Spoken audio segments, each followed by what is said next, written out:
We're good? Welcome everyone to the 54th episode of the Koi Marketplace. Thank you guys for joining us. It is a very cold November, December, January. What is it? January what? January 21st. And it's actually a little chilly. As you guys know, I was on vacation and Michael took over the show and he does a much better job than I do.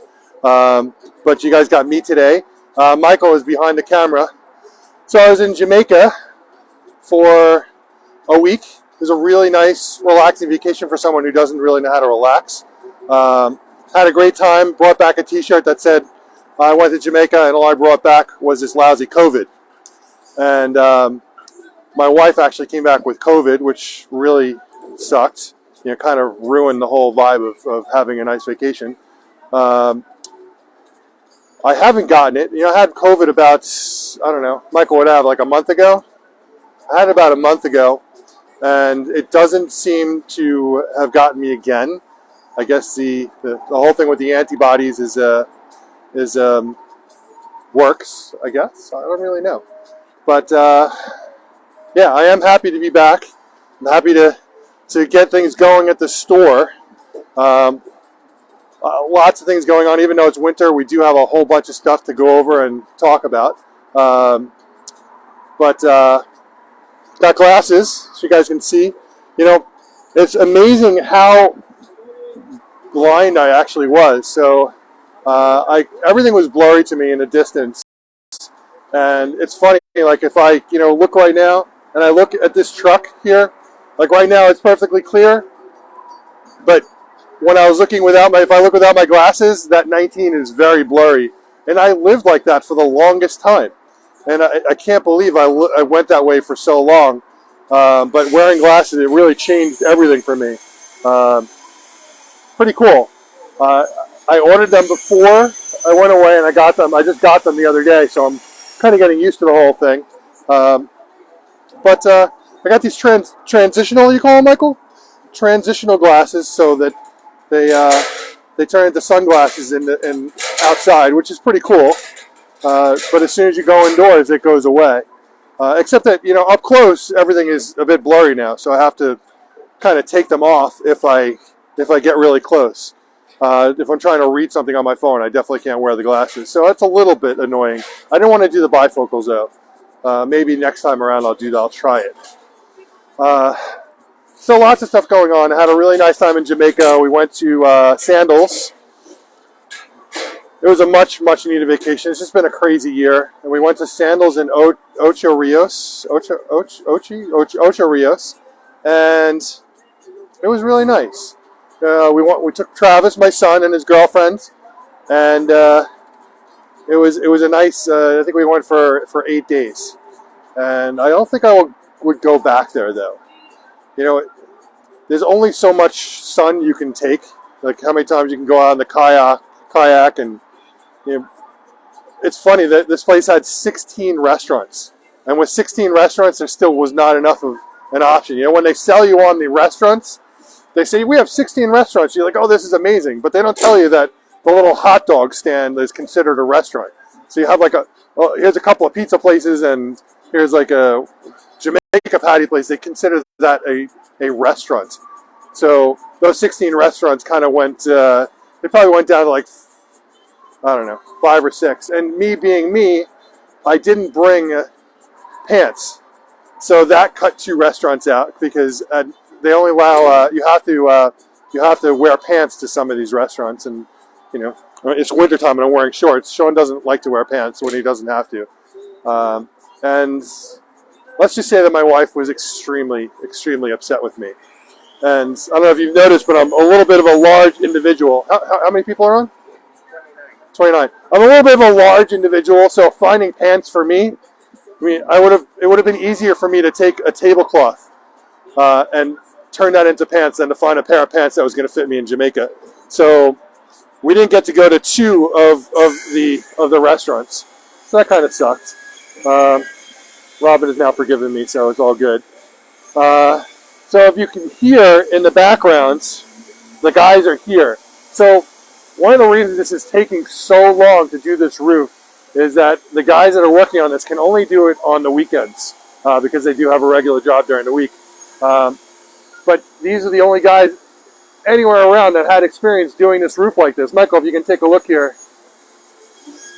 So they are putting the panels on the roof, and they will definitely 100% finish the front today. Hopefully get to working on some of the back today as well. They are making headway. I think they had, how many they have for today? 4? So they could do like 4 or 5 panels a day, which, I don't know, that's no comments. But they are doing it. It's going. And they'll be here tomorrow. It's supposed to rain tomorrow, so let's see if they actually come. But they will be here tomorrow, at least on calendar. And I'm hoping to have this roof done sometime in the next couple of weeks. Praying. Please have it done. We have so much stuff to do. So we're going to be building the shelving. And check this stuff out. The shelving is actually, I bought this wood Suburban. You know, Bob Bongiorno passed away a couple of years ago. And so they've been selling off a lot. Bob Bongiorno's from Suburban Water Gardens, if you guys aren't aware. Suburban Water Gardens is, I mean, he was like the grandfather of the pond industry. He had been building ponds, you know, as far back as the 50s. And he bought an old potato farm and turned it into Suburban Water Gardens, which is actually only like 5 minutes away from here. It's very close. And, you know, me growing up in the pond industry, you know, we didn't have the internet.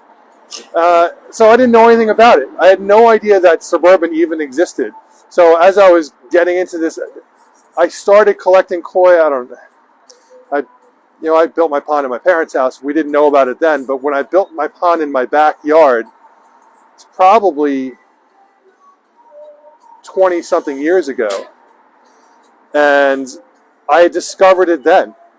And I couldn't believe when I got there, you can't believe this. I mean, the place is just amazing.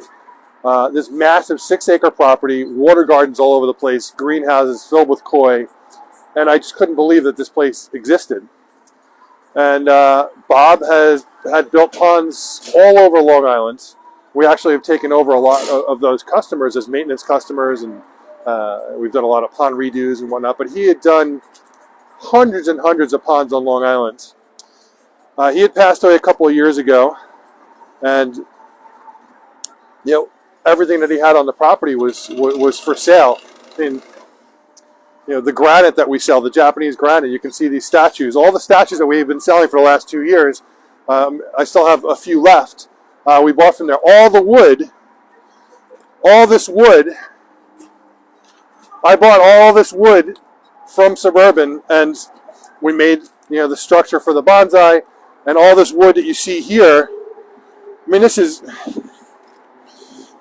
thick wood. I mean, this wood is amazing. We're going to use this to do the shelving inside the store, so I'm pretty excited to get started with that. It's going to happen pretty soon. As soon as they get the roof done, then we can start building indoors. I don't want to start building anything until, obviously, that happens. Michael and Jameson and Tom, or pretty much Michael, has been doing everything here. So you see this huge mud pile here? Everything here, all the way down. Basically, this has all been sinking in. We ran all new plumbing to a dry well right here. We did a dry well on the ground right here. Ran plumbing from all the greenhouses for all the backwashing for the filters into that plumbing, and we ran new water lines to each of the greenhouses so that we could shut off. You can see over here.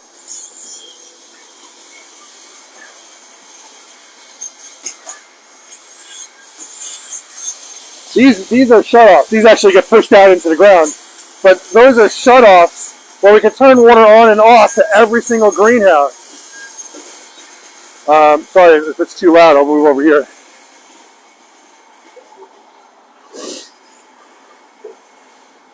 So the original owner of the property, this was actually a bonsai nursery. So when we purchased this, it was a bonsai nursery. The gentleman had retired. So it was the perfect place for us. had 1, 2, 3, 4, 5, 6, 7 greenhouses. We took one greenhouse down to put the new greenhouse up. We'll be putting another greenhouse behind the house in the future. That'll be for more aquatic plants. You know, we're growing our wholesale koi business, so we may end up moving the bonsai house to another location. There's a whole bunch of things that we're talking about doing. But this property was a bonsai nursery, and the water that was running to each of the greenhouses, you could either turn it on or turn it off. So I could shut it off, and then none of the greenhouses would have water, or I could turn it on, they would all have it. For us, it just didn't work. The only way to change that was to redo all the lines. Originally we were actually going to tap into the main and run a new 2-inch line everywhere, so we would have a lot more water flow. It was just, you know, it just cost-wise, with everything else going on, it was just too much money. So we ended up doing, I think we still ended up running 2-inch line to everything, and eventually if we do need to tap into it, we can. But for now, you know, we tapped into the house, cut everything, tapped in over here, and then we had to go 4.5 feet down across this whole area in order to, you know, stay well below the frost line.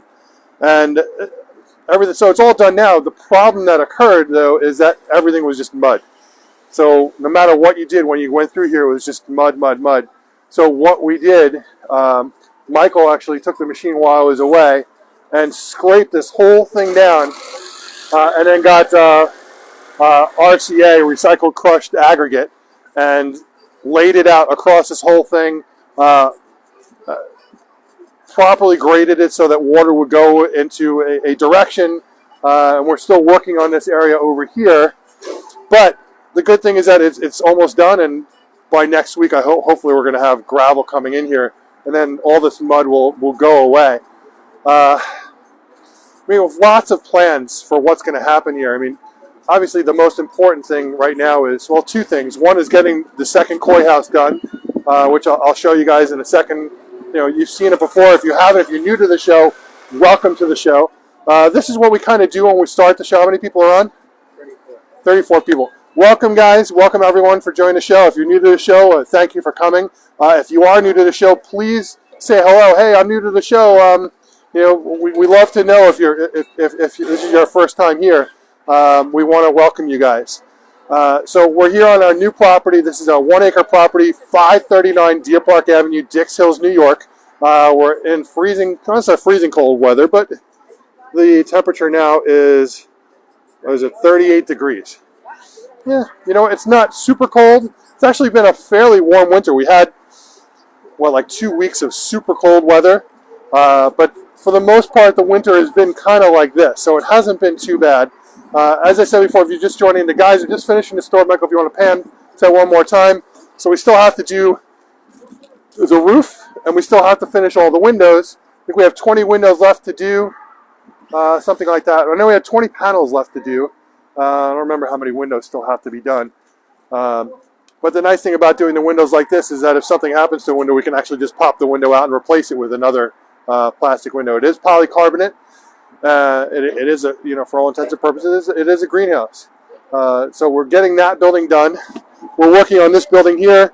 Up in front over here, that will be where we have various water features and koi ponds up in the grass area. We did take a whole bunch of trees out so that we could build in that area. That's much lower priority. We will be doing water features in front over here. I have an idea to do a really nice pondless water feature on the right side over here. And then on the left side over here, we'll probably have a whole bunch of fountains and things right in this area over here. We need to be able to get in there if we have to. So if we have to move stuff, we can move it. So I don't want to put anything too permanent in that area in case we do have to drive trucks in there. This is obviously the bonsai area. Bonsai. All the bonsai are in the back greenhouse right now. This is, oh, my glasses are going to fog up. They fogged up in the other greenhouse, but it's not very warm in here. So this is the large koi house. See if these transition glasses are going to change. I don't know if they're going to. It's very dark in here now. How does that? I don't understand how that works. but it's still considering it. It takes time. I'm very much getting used to these new glasses. This is a new thing for me. So what we have in here, and I know some of you guys have seen this many times before, so I apologize if I'm repeating myself. This is the large koi house. These are dual 6,000 gallon tanks here, and this tank is, we tested the gallonage, it came out to like 12,500 gallons here. So all of our very large koi will go in here. These will be our Nisai and Sansai in these two tanks here. We will divide the tank up into sections. That's all going to happen. I am going to mess around with the skimmer systems a little bit before I do. I'm definitely going to add some stuff to this. And what else? That's really it. We have our Baki showers. I do have Baki shower pricing I worked on.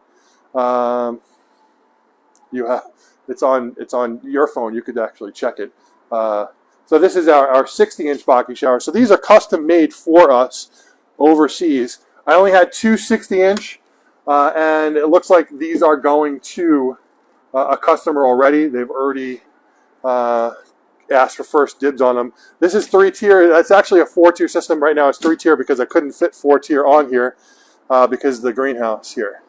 That is one of the unfortunate things about the way we did this, and in retrospect I would have moved the tanks further away from the wall. Not much I can do about it now other than raise the greenhouses, which is not going to happen. At least it's not going to happen anytime soon. We have to basically make these fit along the wall over there, so I will have to notch out the backs of these like I did on the ones in the other koi house. It just is what it is. So we did have to go 3-tier for these tanks. All these tanks will get the 10-foot Baki showers, which you can see in the corner over there. And you'll see in the other koi house if you haven't seen it already. These are 5 feet deep. And then this large tank here is 6 foot depth. What else? Oh, so this will have dual 6.3 cubic, and I say 6.3, so it's a 6 cubic foot 3-inch bead filter. Lots of turnover using, we'll use low RPM 1 horsepower Performance Pro pumps, which we used on that one are actually 1,000 watts less than using the high RPM 1 horsepower pump, and we have an amazing turnover. And you'll see the turnover is actually phenomenal in the other koi house. So we're doing the same thing here. Dual bottom drains and a skimmer in these. We have dual bottom drains, a mid-level intake at 3 feet, and a skimmer in this one here. So I'll do two 6.3s cubic foot bead filters on this one. So I'll have 2 pumps running this tank, and then we'll have a 10.3 or 10 cubic foot 3-inch. So we do all 3-inch systems. I don't like doing 2-inch. We've moved away from 2-inch for a lot of our systems, especially when you have a lot of fish in the pond. You really need to get that turnover, and you can't get that turnover using a 2-inch system, so we do 3-inch. I can literally take the same 1 horsepower pump.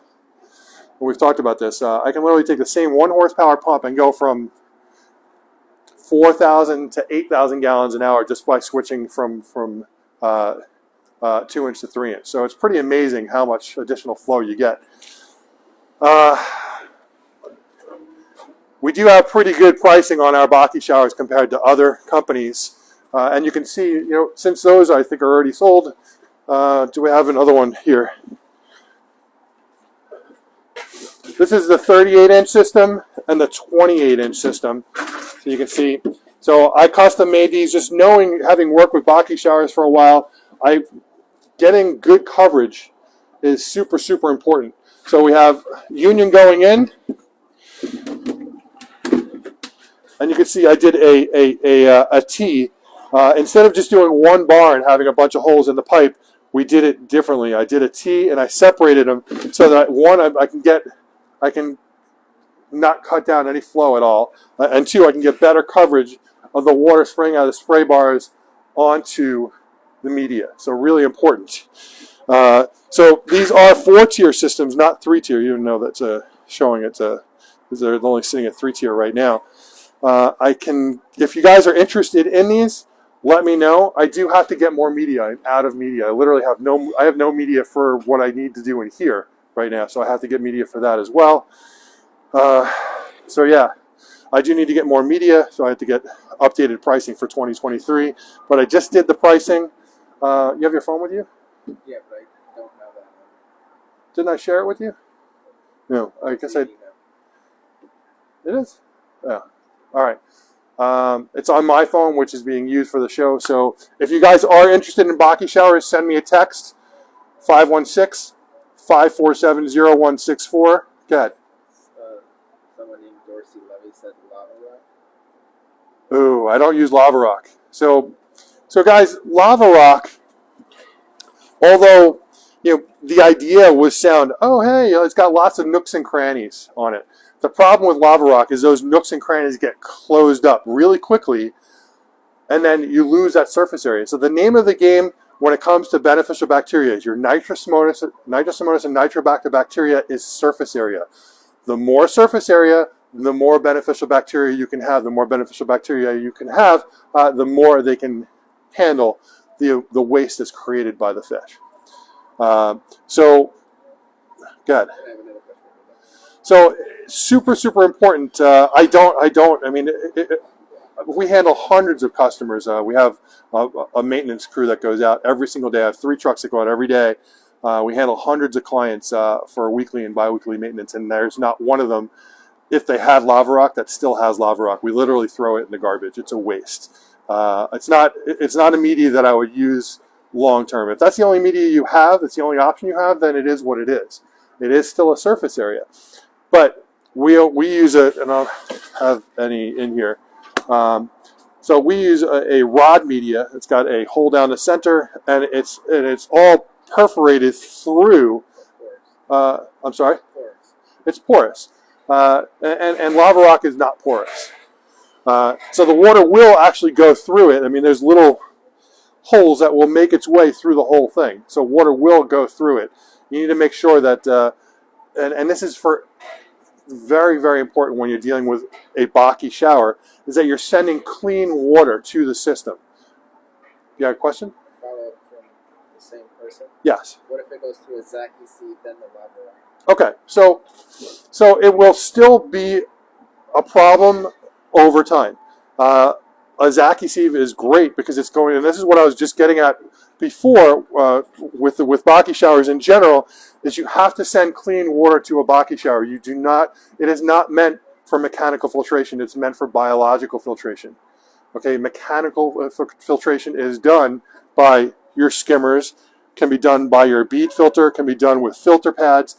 You do not want to use your Baki shower for mechanical filtration because then all those pores are going to get clogged up with crap, and it's all the surface area that's needed for the beneficial bacteria to grow on. Okay, very important. Go ahead. A question from Spring. Hi. It says she has neighborhood cats walking on their net at night. So she says she doesn't want them to fall in. So do you have any thoughts on how to discourage them from doing that? Not really. I mean, the net is on there, so at least it's protecting the fish. I think you have probably, I think we did your net, so you should have some kind of understructure underneath the net, so at least it's keeping it somewhat out of the water. If not, then it may need to be tightened a little bit. But beyond that, I'm not sure what else you can do. There are some products that they sell that you can put around the pond that will keep cats and other predators away, but I'm always hesitant to put that kind of stuff around the pond because you don't know what could happen with the rain. Rain gets in and washes it into the pond. It could cause some other issues. I don't have an answer for you there. Yeah. If anyone has an answer for her, please. Guys, this is an open forum. You guys want to talk about anything, this is the place to do it. You want to talk about your vacation? Go ahead. You want to talk about ponds? You want to talk about koi? You want to talk about water features? You want to talk about what you had for dinner? We love doing this show, and we're here for you guys. We want to talk about stuff. This is the time to do it. If you have questions, ask. This is what this is all about. It's all about us all having a good time. It's not just about, oh, how many fish can we sell? this is our livelihood. This is what we do. Right? This is Michael, myself, Travis, Jameson. Like, we live for doing this. Right, Michael, what do you think about when you go to sleep? He should be thinking about women, but he's thinking about fish. So yeah, this is what we do. I go to sleep and I wake up thinking about koi. I'm always thinking about koi. It's just, I'm obsessed, like you guys are. We're obsessed with our ponds. We're obsessed with filtration. We're obsessed with what food we're feeding them. We're obsessed with everything to do with this. Greg Woodstock, owner of Aquascape, and I have become friends over the years, and he has this belief that it's a lifestyle, and quite honestly, it is. I mean, it is a lifestyle. I mean, you live, sleep, eat, and breathe ponds. If this is your hobby, and it's funny because I have customers all the time that they buy a house and it comes with a pond. They're like, I don't know what to do with this. I don't know. Should I keep it? Can you tell me how to take care of it? And by the second year, like, it becomes a part of their life. It becomes part of their lifestyle. I mean, they're planning things around their pond. They're planning their weekend around what they're doing with the pond. They're planning their weekend about what they're feeding their fish. Spring is a perfect example of that. Tell us about your story, please. Because this is what happened with them. They bought a house, had a pond. They didn't have a pond before, I believe. I don't think they had a pond in their previous house. And it has become a part of their life. And how many of you guys have had that happen to you, where you bought a house, had a pond, and you weren't really into it, weren't sure, and then it became part of your lifestyle? I want to hear from you, please. Well, I have two questions. Two questions. One from Jeffrey Stevenson. Hi, Jeffrey. Says, what are good bog plants? What are good bog plants? I mean, there's quite a few different bog plants. Pitcher plants are a great one for bogs. Iris are another one. What you have to be careful with iris, they can go through the liner. I like to actually try and keep, I mean, if you're doing a bog, you always have to be careful of plants going through the liner, just so you're aware, if you weren't aware of that. You may want to put some additional protection down. Yeah, you may want to. You can do perforated pots, absolutely, but you need to make sure that you can continually replant them in other pots. Otherwise, you want to put, elephant ears. Tropical plants are great, sure, but that's stuff depending on what climate you're in. I don't know where you live, but you're going to have to remove them, for the winter. Go ahead. Brett Smith is asking, do you use flexible PVC, and if so, where do you suggest getting it from? Oh, well, we use flexible PVC on every single project. I use hard pipe quite a bit as well. I mean, it depends on the situation. Sometimes, it depends on where I'm at, what the project is that I'm doing. But if I'm laying a lot of plumbing in the ground, I will actually, I'll depending on how hard the ground is, how difficult it is to get from point A to point B, I'll go from hard pipe to flexible. It is definitely much easier to lay flexible PVC pipe because you don't have to worry about changing the grade within a trench. You just dig your trench and lay it in, and off you go. And especially when you're doing a skimmer and a waterfall box, it's like 2 lines and you're done. It saves a lot on time, which will also save you on money. It is more expensive than hard pipe. Where do you get it? I mean, there's plenty of places you can get it. I can get it for you. So if you need it, guys, if you need pond supplies, talk to me. I can have anything shipped to you. So if you need flex, I can have it shipped to you. Text me at 516-547-0164. Guys, we are a one-stop shop for everything except for stone, and we've debated about doing stone. But anything else you need for your ponds, I can get it. So I can't give you a price offhand of what it is right now, but I can get you a price. James Hogan says he's been addicted to ponds for at least 20 years and always looking to update in better ways. The funny thing about this hobby is, if you've been doing this for a while, you've probably built your pond 2 or 3 times. Michael, how many times you built your ponds? Twice already. Twice. I know that, you know, growing up, I had taken apart and redone my ponds a few times. I would say on average, the average hobbyist has rebuilt their ponds 2 to 3 times over the course of 20 years. You know, the biggest thing is I should have went bigger. I should have done different plumbing. I should have went with 2-inch plumbing. I should have went with 3-inch plumbing. Guys, all these things, you know, do your homework when you're looking to do a pond. If you have questions about building a pond, questions about upgrading a pond, you can always reach out to me. But it is one of those things where we all end up wanting more for our ponds. So it's always, I should have done this. I should have gone a little bit further. I should have made it deeper. I should have made it longer. I should have made it wider. I should have gone bigger with the waterfall. I should have definitely should have done that filtration. Guys, when you're building a pond, anyone can make a pond look nice. The most important thing, and what were the 3 words? It's filtration, circulation, aeration. The 3 most important things when it comes to building a pond. Well, turnover comes with filtration. So those 3 things: filtration, circulation, aeration. All right, you have to make sure that you're doing the right thing. Otherwise, you're going to build a really nice looking pond that's not going to be able to sustain itself, and eventually it's going to go to shit. And I'm just being honest. I'm just being blunt. That's exactly what's going to happen. All right, filtration, circulation, aeration. And as we start the season, we are going to go into all those things. This show, what we're doing here is really the catalyst for so many other things that we're going to be doing. I'm standing here like in a background that's like not very pleasing. I know it's kind of dark and dingy over here, but this show is a catalyst for all aspects of this hobby. So we're going to use this show to talk about everything. And we've talked about this stuff before. So during the season, you know, myself and Michael have done a bunch of discussions about filtration, circulation, aeration, fish. I would love to have some special guests come in and talk about different things. There's a whole bunch of stuff that we would like to do. We're even talking about doing an additional show during the week, something that Michael and I have been talking about. If you guys want to push Michael, you need to say it right now. Michael, start your own show.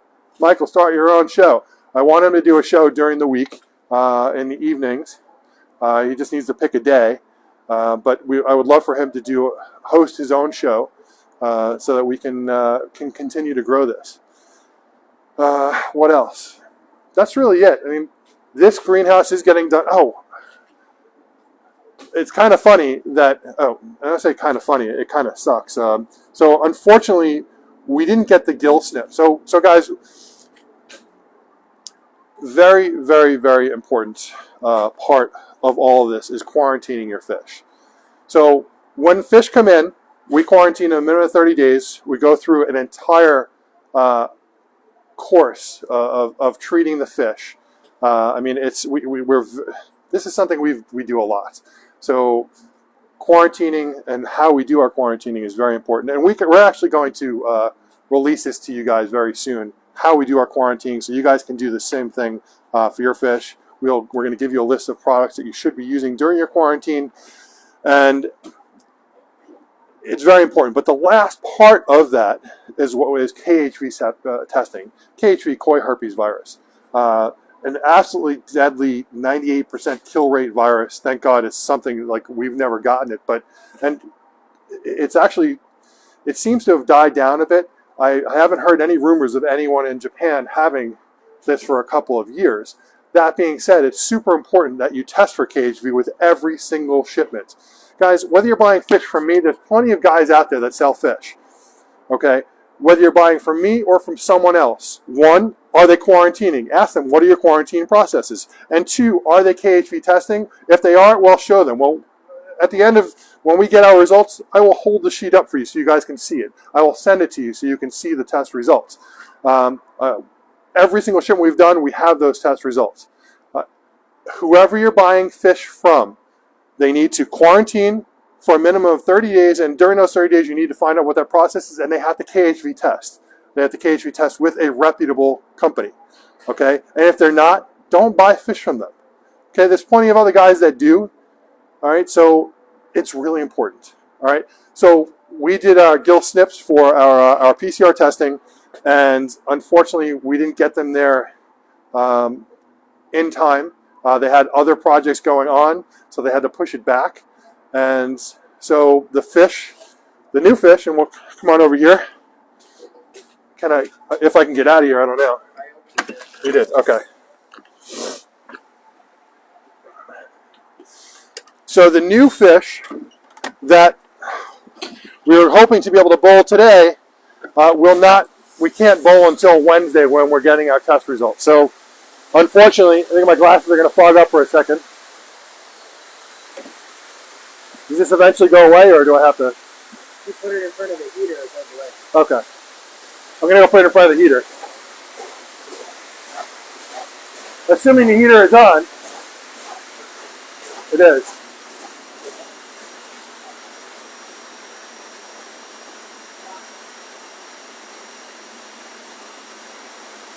All right, that works.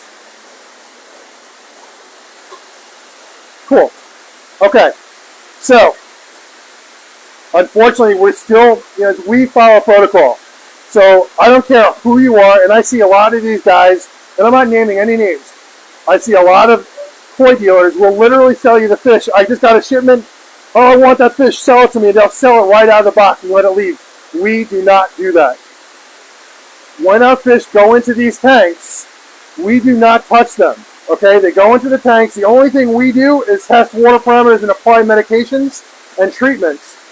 We do not put a net. No net will go into any of these tanks. We do not put a bowl in any of these tanks until quarantine is completed. That's how we do it. Okay, if your other dealers don't do that, I would question their practices. You do not want to be stressing these fish out during the quarantine process. You don't really want to stress them out at any time, but it's really important to not do that. That's how we operate. If you guys are buying fish from someone they don't operate like that, you need to question them. All right. So, although we've sold a bunch of fish in these tanks, and guys, if you do want to buy something in these tanks, we will sell it. I can only do it by showing you a video or a picture of the fish, looking above. I will not bowl these fish until we get the KHV test results, and they will be in on Wednesday. Crossing my fingers that they'll be in on Wednesday. So they're estimating that the results will be back on Wednesday. I'm sure everything will be fine. Always have to cross our fingers. We do have separate nets, separate filtration for every single tank. The water is dropped down 2 feet in every single tank to minimize any splashing. To stop any splashing and to stop any fish from potentially jumping out as well. We've kept the tanks low.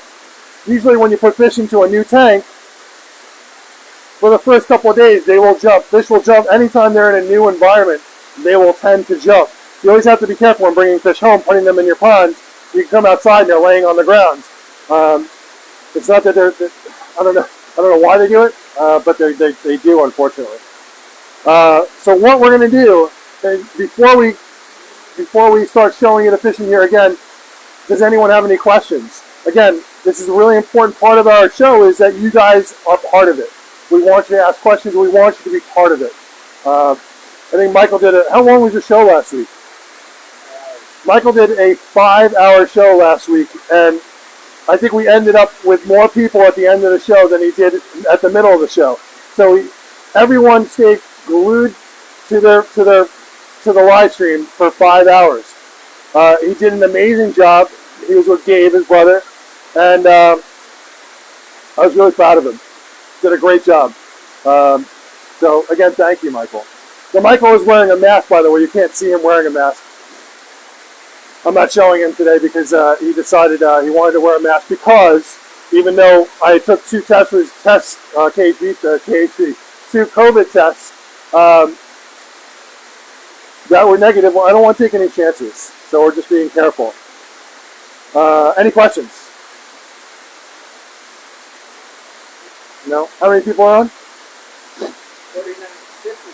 50 people? All right, so we have 50 people on. Welcome if you're just joining. If you're new to the show, definitely go back. And if you just joined the show, please go back and watch the whole show, because we talked about a lot of really cool things today. Talked about what's happening. We talked about our quarantining process. We talked about what's happening at the store. The one thing I didn't tell you guys is that although this shipment is going to become available on hopefully on Wednesday, I have another shipment coming February 22nd. I have no idea where I'm putting the fish, but February 22nd. So a lot of these fish are going into the new koi house, and then the new fish will be coming into here. So a lot of things happening there. So this is primarily a toe-size shipment. A lot of boxes. I don't know, I think I have about 100 boxes coming. I might have overdone it. But we have a lot of toe-size coming in. And I do have some Nisai and Sansai coming in as well, because sometimes I just can't say no. I have a little bit of a problem, as you guys know. The question has come up a couple of times actually. Why do you have your Baki showers backwards? I walk in here and it actually comes up, but why did you put them like that? We actually put the Baki showers like this because I want to be able to see the fish. I mean, the tanks are 8 feet long. If I have the Baki showers the other way, when water hitting it will actually create much more turbulence in the front. So we decided to put them backwards so that it doesn't really matter to me from a visual standpoint what they look like. They're still performing the same function. They're set in the back so the turbulence that's created when it hits the water is not affecting my view of the fish. Just how we did it. In the setup it worked out. Ted? Is there a standard number of levels for the Baki shower? Generally 3 or 4. 3 or 4. Michael doesn't get that. That was a Bugs Bunny cartoon from back in the day. How many lumps do you want? 3 or 4. Anyway, I'm sure some of you guys remember that. But 3 to 4 tiers is standard. I do need to figure out how many cubic feet of media we can fit into these Baki showers. It's one of the things on the list to do. So I will keep you posted. We did go with a standard size, so I can pretty much follow what other companies have done. So I have a pretty good idea, but I want to just test it for myself anyway. What else? Yes. Huh? Raffle. The raffle. Are we doing a raffle? Yes, we're doing a raffle. So please make sure you guys jump in on the raffle. You can find it on the website. We are raffling off an amazing Sekiguchi Akamuji Pearl. I think they're females. Are they females? I believe they're females. Well, it's a female. It's a Pearl Akamuji. Absolutely gorgeous. If you go on our website, you can take a look. I don't know if we have the picture of the fish for this raffle on the website. If we don't, I'm going to make sure we do. But you can buy different amounts of the raffle. It depends on how much money you want to put in for the raffle. We've had a lot of people do the raffle this time around, so we're excited. Thank you guys for doing it. We love doing it, and it's just a fun thing that we like to do. We'll continue the raffles monthly moving forward. We get to a point in the season where we stop doing them, and then we start doing them again. We started doing it for the beginning of the year. So we have the new raffle. It is a Nisai Sekiguchi Pearl Akamuji. Absolutely gorgeous. And we'll be posting the raffle again, hopefully today. I don't know if Anna is on. Anna, we need to post that again.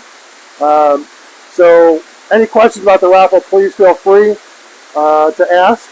How much are your tickets? I don't remember. $10 for one. Right? $10 for one raffle. $40 for 5.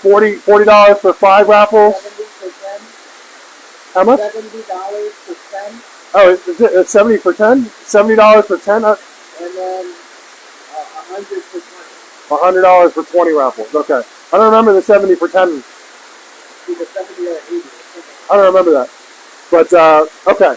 But it's up there. You can go to our website, koimarket.com. Just do a search for raffle.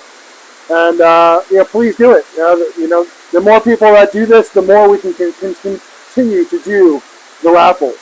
So, if we don't get a lot of response to the raffles, then we can't keep doing it. It's just something that the two of them go together. But I do have a huge shipment coming in. Very, very excited about that. It is 90% Tosai. If you have any Tosai requests, let me know. I do have some, what do I have coming? I have some gorgeous platinums coming for you guys looking for platinums. I have some fish from Isa. First time we've brought in fish from Isa. I have some Tancho Tosai from Isa. I have Tancho Kujaku from Isa. I have a whole bunch of Fukusawa Tosai coming in. I have Kase Showa. I have a whole bunch of Kase Showa Tosai coming. There's so much stuff coming. I mean, it's a lot of fish. It's a good amount of fish. So I should be able to talk in more detail about the new shipment next show. Any questions? No. All right, good. James Hogan. Hey, James. Asking if there's a way that we can all share photos of our koi. I mentioned the Facebook group that you have. So, James, you and I just became friends on Facebook yesterday. So, I believe you can share that stuff, and as soon as I like that stuff, then everyone else that's on in my Facebook group will see it. He brings up a really good point. Guys, if you have stuff that you want to share, I think it'll be fun to share that stuff. Yeah, please share it, and then I'll like it, and once I like it, it'll be shown to everyone else that's on our Koi Market group. What about the group itself? Can you join the group? The Koi Keepers of Long Island? Yes, so thank you. So we do have a group called Koi Keepers of Long Island, and I know you don't live in Long Island, but you can join that group. There's quite a few members now. I think there's like 350 or 400 members at this point. Not a super active group. My buddy Michael Adrian is always on there, and I thank him again for really pushing the group, and he's constantly posting, and it's something I have to get better at doing myself is continuing to be on there and posting on the group. But you can post on that group, the Koi Keepers of Long Island. My glasses keep fogging, like right in the corner. It's a little annoying. Yeah. Now, as I'm talking, it's... Any Ginra and Showa and Chagoi coming in? I actually have, if you're interested in Chagoi, I have Chagoi now. I have some gorgeous Ginra and Chagoi, and we're going to show them today. If you're interested, who's asking? James? Same James. James Hogan? Okay, James, I have Ginra and Chagoi available. Tosai from Maru Hero, really nice. Ginra and Showa, I believe I do have Ginra and Showa as well. It's funny, every time I bring in Ginra and Showa Tosai, we never sell them. But I do have Ginra and Showa available. I do also have Ginra and Showa Nisai, and you can actually see them right here. There's one right there. These are from Shinoda.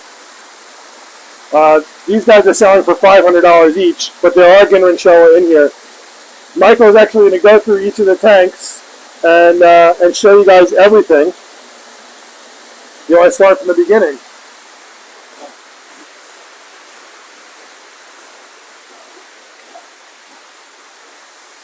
So very excited. One of our customers just bought the Ginra and Tancho that's right here. So the Ginra and Tancho that's swimming over, he's coming up right now. That one sold yesterday. What was that? The Shisui? Yeah. So the Ginra and Tancho sold yesterday for $5,000 to a customer. I was pretty excited to sell that fish. Absolutely gorgeous. We also sold the Shisui a couple of months ago to our friend Paul. Thank you, Paul. This Shisui is coming up right here. Amazing, amazing Yansai 4-year-old Shisui.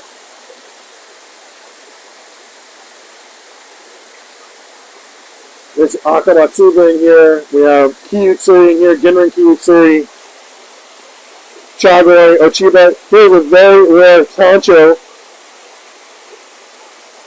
Ochiba. And it's a Kanoko. See, it's got the spots of brown on it. The Kanoko Tancho Ochiba. Very cool. And right next to us over here, we do have a couple of fish that are sold in here. These are also all from Mara Hero. So we have, Dad, you got a question? You know, it's funny. I could get some Aragoki. I don't know if I want to, though. You know, every time I buy Aragoki, like, everyone says I want them, and then when I get them, they're gorgeous, and then they don't sell. And they end up sitting. Maybe.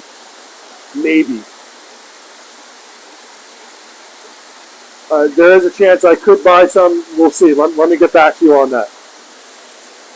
So the tank you're looking at right now, and guys, if you do want something, I'll write the Aragoki down on my list. If there is something you're looking for and I don't have it coming in, I will try and get it. So let me know, and please ask questions. So these are all from Mara Hero in here. There are a few fish that are sold. There's 2 Ginrin Showa in here that are sold. There is a Kiyutsuri and there's a Ginrin Kiyutsuri that's sold in here as well. This one right here is sold. I do have a lot more fish coming from Shinoda. I do have some Nisai and Sansai coming from them.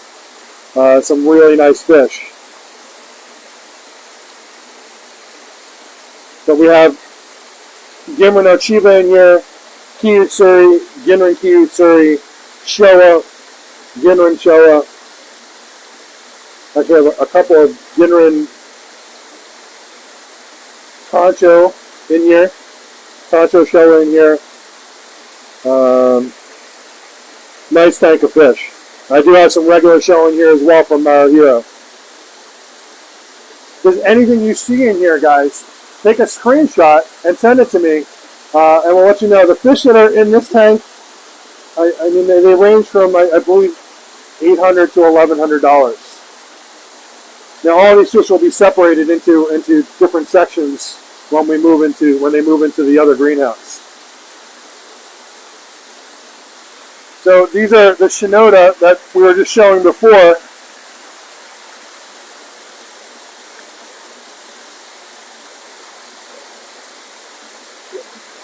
So we have Kujaku in here.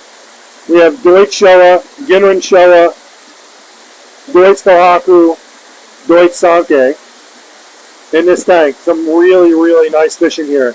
Absolutely gorgeous. Guys, these guys are going for $500 each. And they're amazing. Absolutely amazing.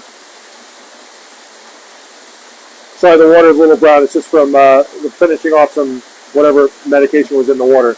Turns the water that color. I think we use a medicated food just as our last course of our quarantine. So amazing Deutsch Kohaku in here. And really, really awesome Deutsch Showa. I love Deutsch Kohaku. So Kikisui versus Deutsch Kohaku. A Kikisui is a metallic Deutsch Kohaku. So it's got metallic skin, it's got metallic sheen on it.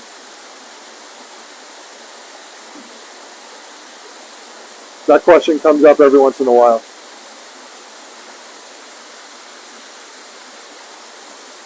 There's obviously also Kiyutsuri in here.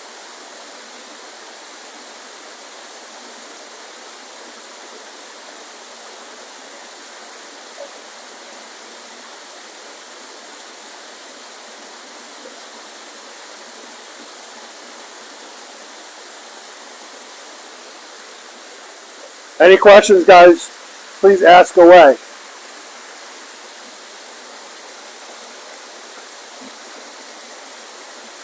So the nifty thing that Michael and I did when we did these quarantines is I put the overflows at the midway point of the tank. And you can see here, the reason why I did that is if I want to lower the water, what I have to do is lower this down and the water goes out the overflow to the level that I want. So I can put it at any level and make the water go up and down to whatever level I want, which is really nice.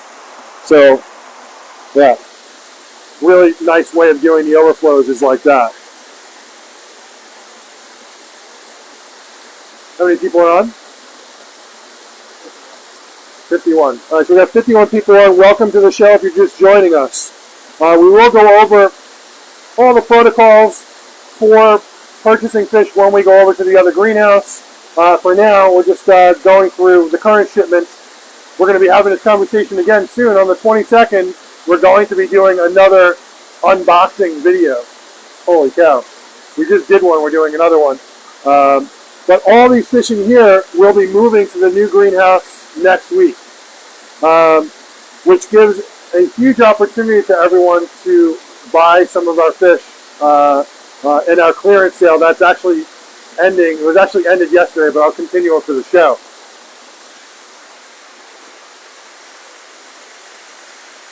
So these are more Nisai Hyutsuri who are very skittish, just hiding in the back. They do come out. I don't know. They are gorgeous. Also from Shinoda. Never have enough Hyutsuri. Everyone's always asking for Hyutsuri, and Shinoda doesn't disappoint. Shinoda is one of the most well-known Hyutsuri breeders in the world. And the two tanks, the tank you just saw and this tank, are all from Shinoda.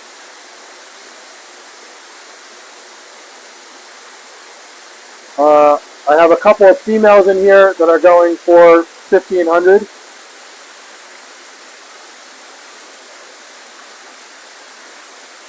Cool. I was reading the bottom one? Yeah, the bottom. Yeah. Thank you, James. So James, actually, guys, if you want to, you can always rewatch any of our shows. They're all up on Facebook. James Hogan was just mentioning that he watched our unboxing. If you've never seen the unboxing of our last shipment, you can watch it. It's on our Facebook page. So definitely go up and watch it. It may be on our YouTube page as well. If not, we'll get it up on there. It should be on there. Moving forward.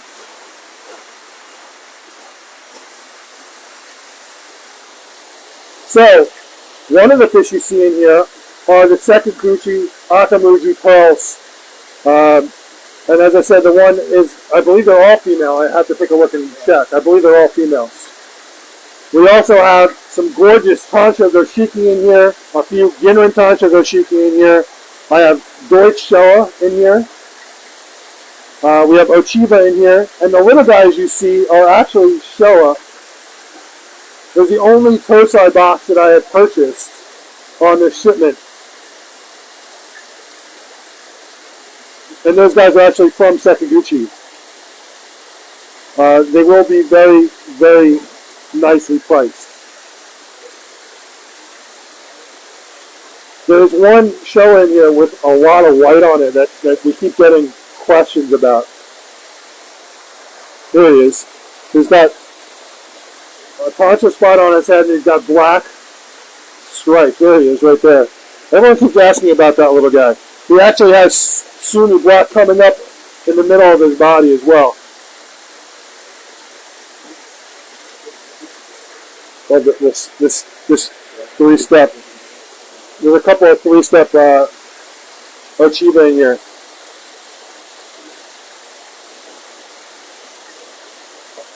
Very nice. Any questions about anything, please don't hesitate to ask, guys. Are those the pearls? Yes, Michael, those are the pearls. So, the difference between a Ginrin scale and a pearl scale is the Ginrin scale is the Ginrin you can see on this Ochiba right here. Okay, let's take a look at him first. Here's a Ginrin Ochiba right here. He's coming around, and you can see the Ginrin, the shine is in the entire scale.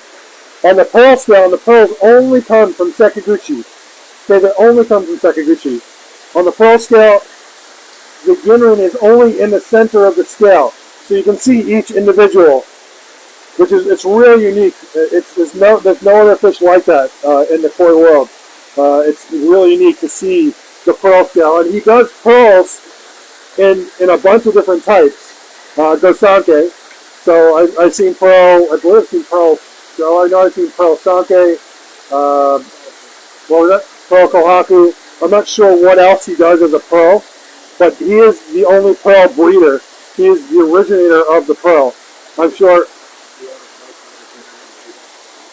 I will get you a price. Who's asking? Hey, Brian. I can't check the pricing right now. We will have pricing for everything. I have it all written down, but I don't have it in here. It's on my phone, which is actually recording, so I can't look it up. But I will get you pricing on it. But you're looking at, you know, those guys are probably anywhere from 800 to 1,000. Here's a really, really unique Gimmerman Tantra Oshiba. Really, really cool fish. I think I might want to hold that fish back and just keep it for myself. Super rare. That fish was going for $1,000, but I may want to hold him. But very, very unique fish. I know Mr. Paul Goldstein has been looking at that fish, and he's going to be coming here. He didn't come here yesterday. Well, he was going to come with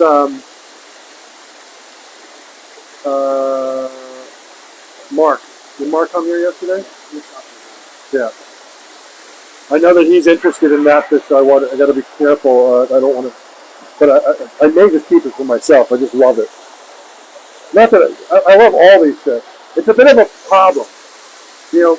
Being in the hobby, loving and obsessing over koi, you just want to hold on to everything. That's why I have to build a pond out front, because I need to have my personal pond, and then we have to have Michael's pond so that he can pick his fish out. So we will be building a couple of ponds in the future so that we can have some nice displays for our fish.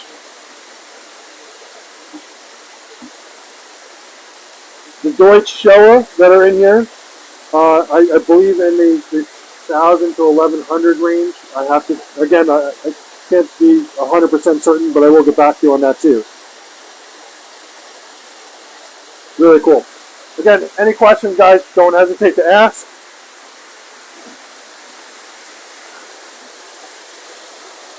So in here we have Benny Kuman Ryu. We have a lot of Yamabuki. So the Yamabuki are a lighter yellow. So when you're doing Yamabuki, guys, you know, you want them to be lighter. So when you're buying, like, Izumi is the #1 Yamabuki breeder in the world, so you always want to make sure you get a light one. Because if they're really yellow when they're younger, they can tend to turn orange as they get bigger. So you want them to be a lighter yellow.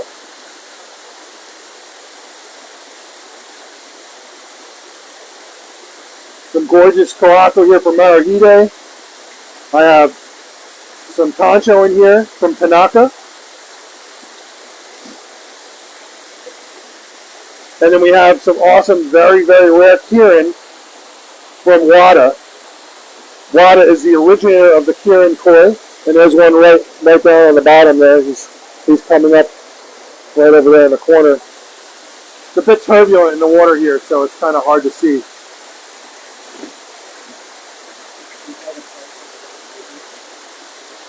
The Yamabuki, I believe the Yamabuki, it's a really, really fair price. I think they're around $600 or $700. These are Nisai, and they're 14 to 16 inch. If you want a Yamabuki, let me know.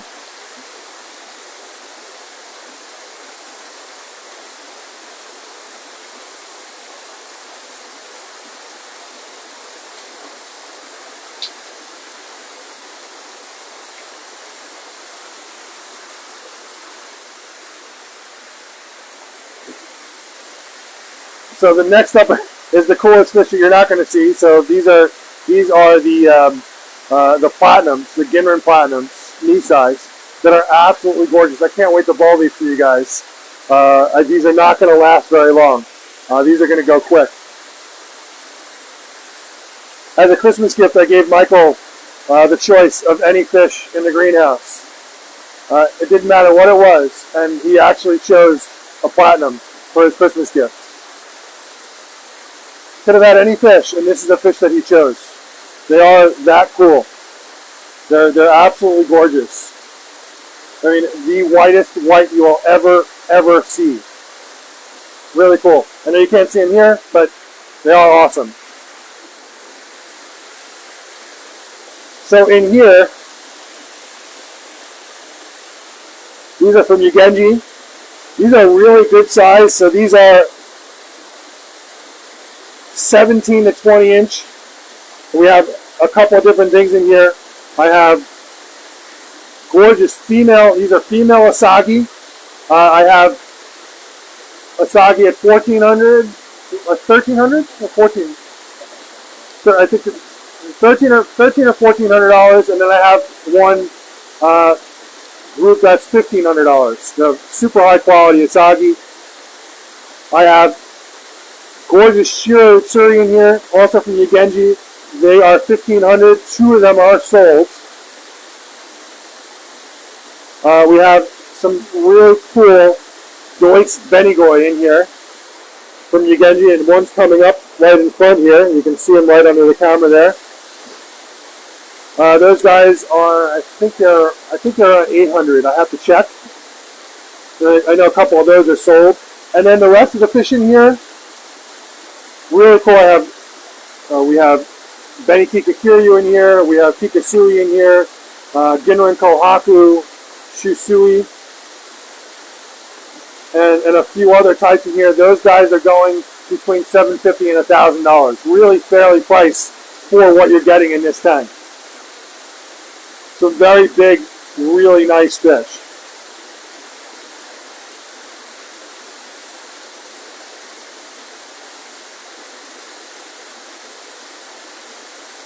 The Shiro Utsuri in here are amazing.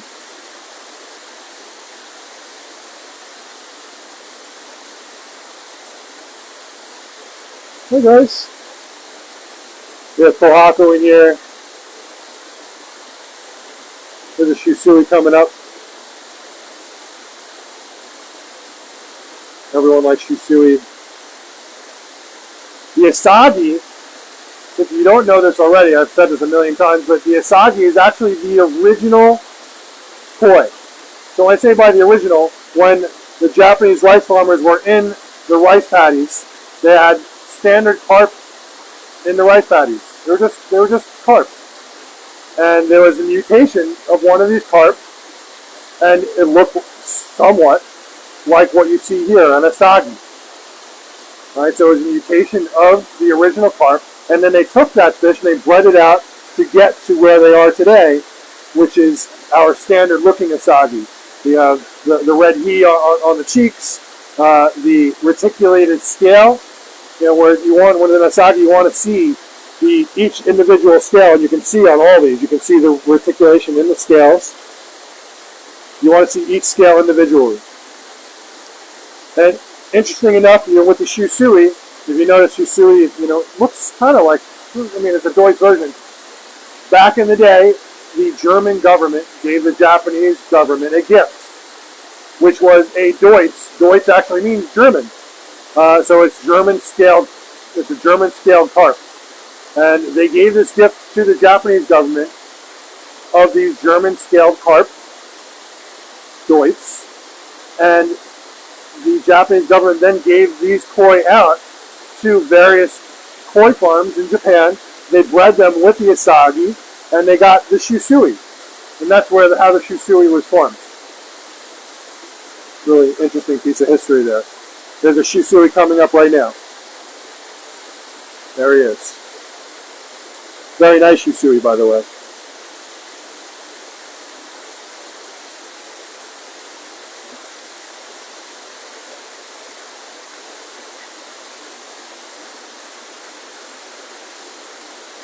Any questions? Please don't hesitate to ask. Do you have any? So I actually, there is a Goromo in here.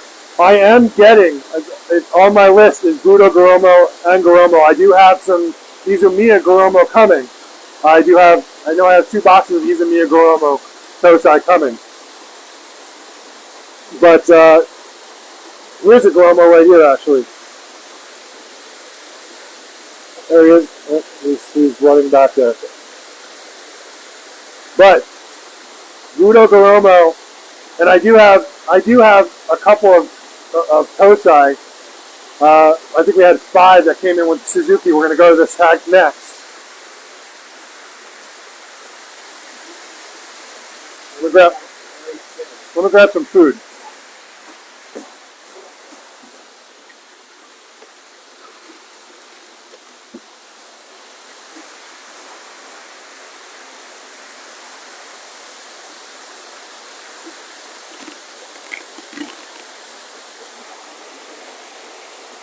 I don't know what's up with these guys. They've become very skittish for some reason.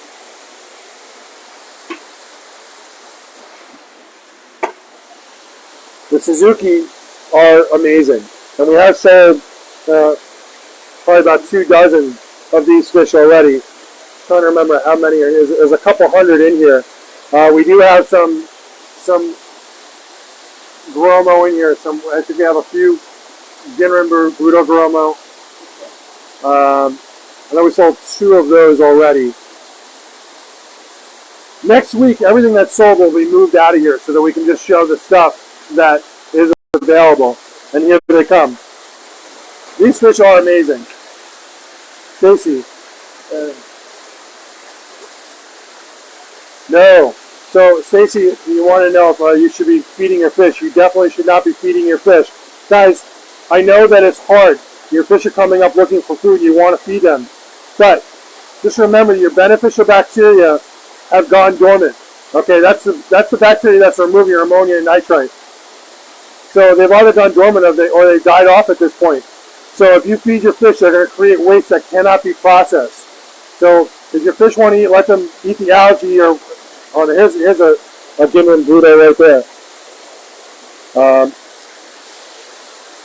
I know 2 of them are sold. I know one of them I know is by looking at it it's sold. I don't remember which one the other one is. I would have to look in the database. But I can't wait for you guys to see these guys up close.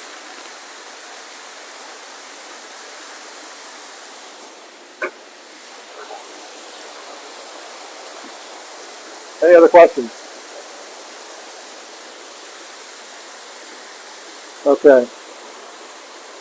So we have James, Jeremy, and Brian. So James, that's when you buy fish, how often do you feed them? Oh, they get fed daily. So just understand that when you guys buy a fish and it goes into boarding, we are not feeding to grow out. Okay, growing out is an entirely different process. We are feeding to sustain. So they do get fed every single day. That's the size I like to buy. Are they about 8 inches? So Jeremy, these guys are anywhere from 8 to 12 inches, I would say. The Suzuki in here.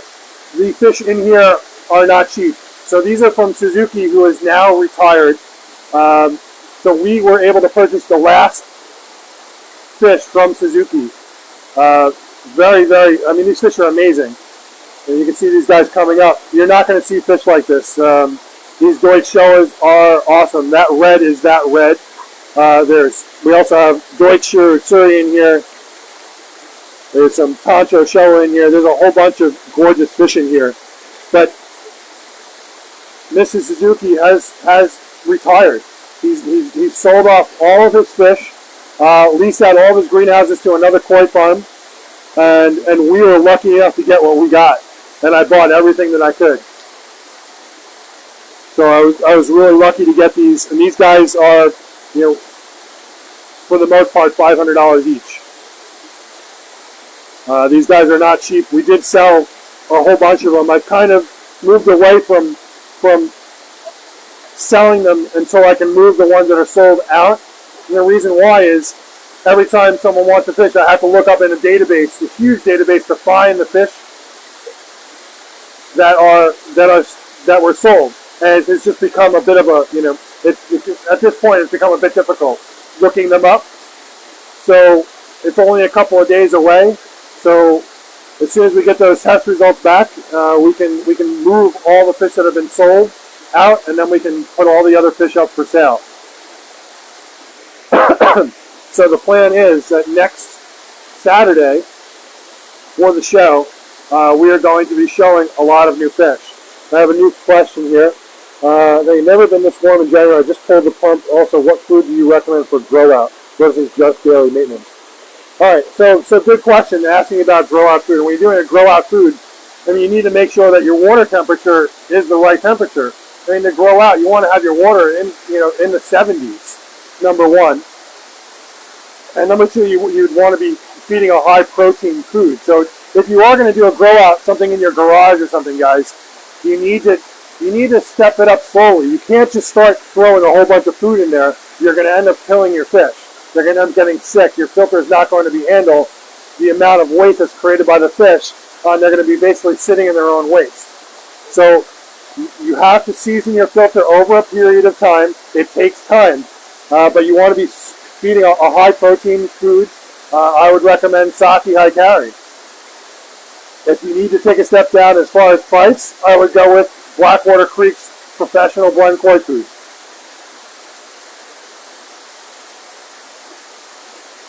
All right, we ready to move on? We do have some very, very, very reasonably priced butterfly. These guys are from Suda, I believe. These are from Suda. These guys are from 16 to 18 inches. Really nice butterfly, all varieties here. I think we sold one. I believe I sold one Pico. I have to take a look.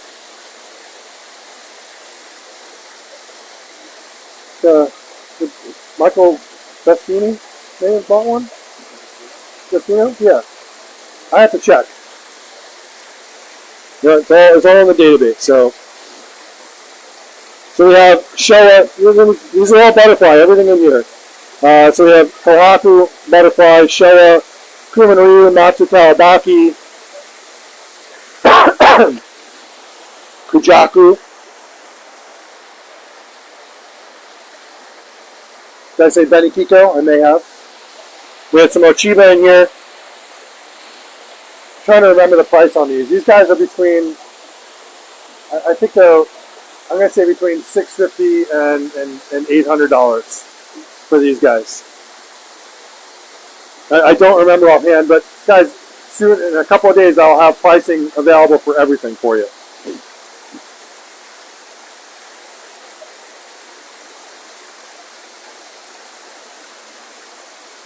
Any questions, please ask. What food?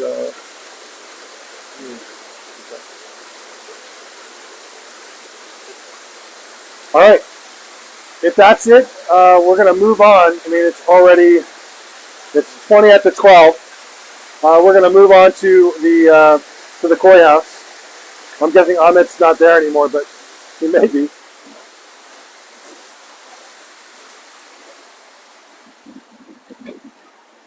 And Chris is here.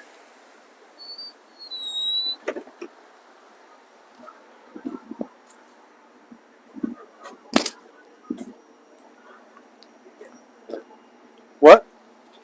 He had it sitting at his house. So Chris is avoiding me because, I was, my wife does have COVID, so he's staying away. But whenever we get the chance to say hello to Chris, we always want to say hello. So Michael is going in to say hello. He's going to show, guys, this is our bonsai house.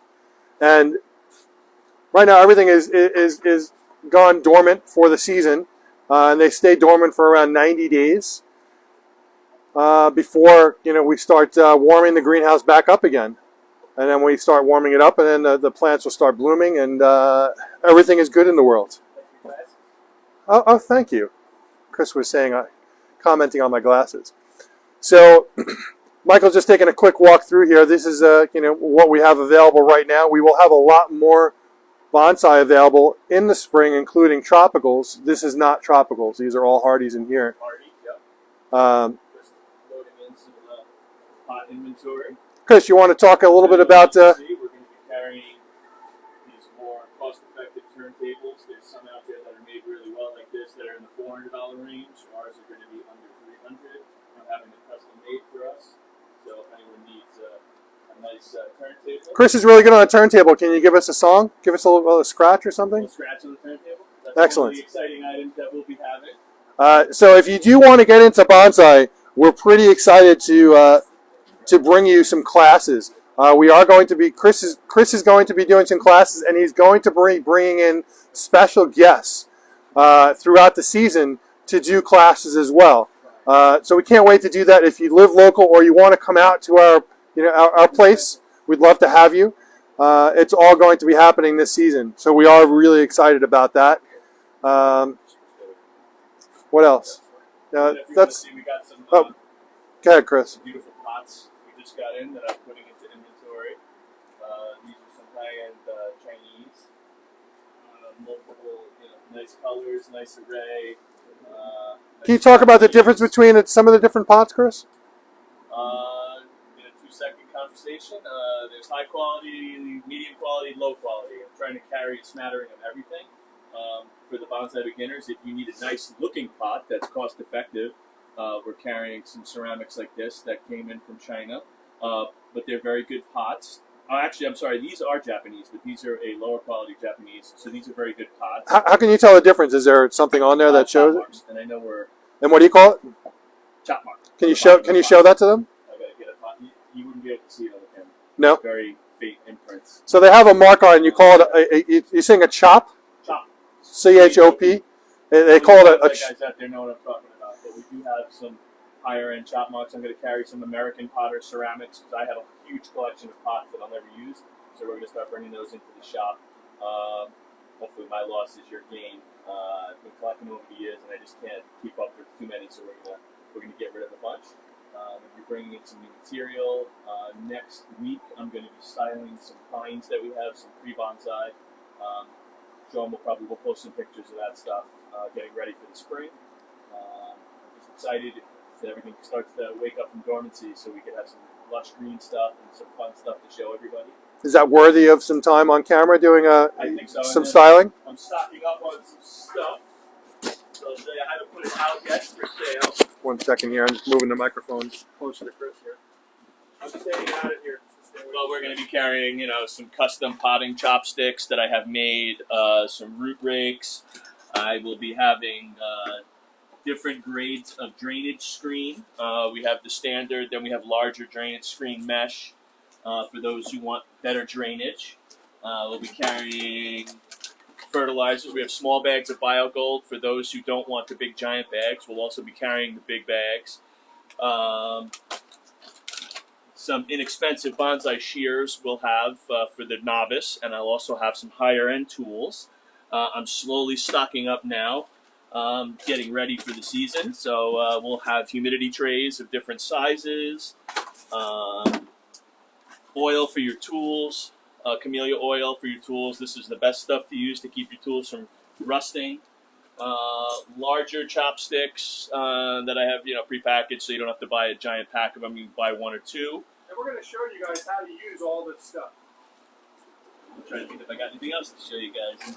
I have a question while you're looking around. What do you got? Are you going to be offering bonsai classes via Zoom or some live feed for everybody else? We're going to do, when we do a bonsai class, my plan is to also have a live feed at the same time, so you could pick up certain things. It's hard to get all the knowledge out of the class when you're not there, but within the Zoom you will learn some stuff, and you could always call if you have questions. I'm more than happy to answer any questions for anybody. And obviously I would love for you to come down to one of the classes or to one of the workshops. We're going to do both classes and workshops.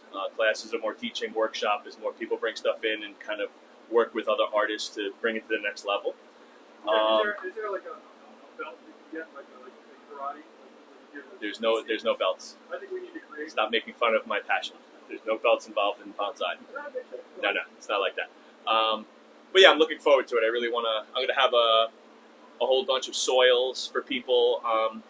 I've noticed throughout the years, like I'm a fanatic. I have hundreds of trees, so I use hundreds of pounds of soil. But the average person doesn't have that many. We're going to carry smaller bags to accommodate the person who has onesies or twosies.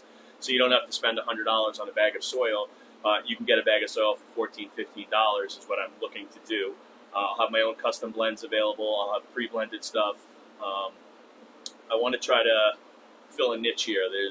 It seems like there's not really a one-stop shop anywhere for this stuff around where we live. So I want to try to fulfill that, and I want to try to have some stuff that you wouldn't necessarily find at other supply houses.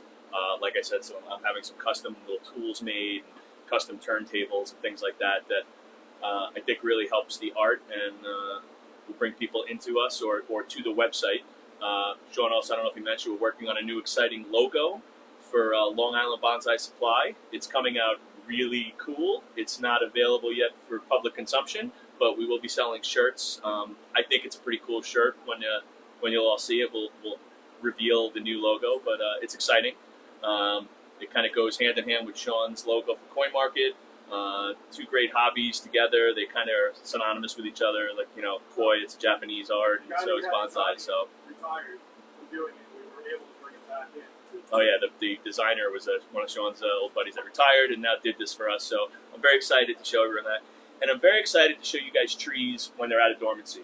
Right now, the only people that can really appreciate them are people that can see past the no leaves.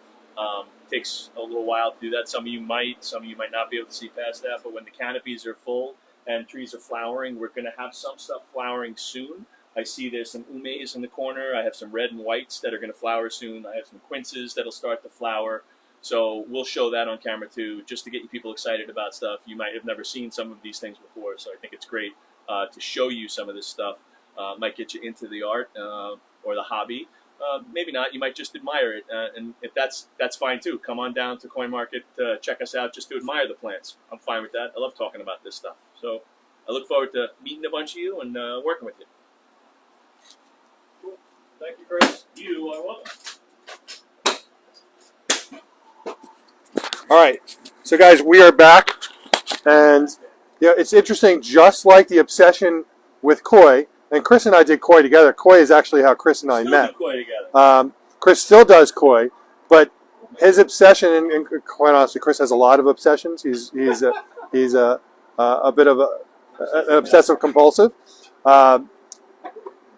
He, like all of us, has gotten into this because of our love and passion and obsession for the hobby. So he has turned his hobby for bonsai into a business.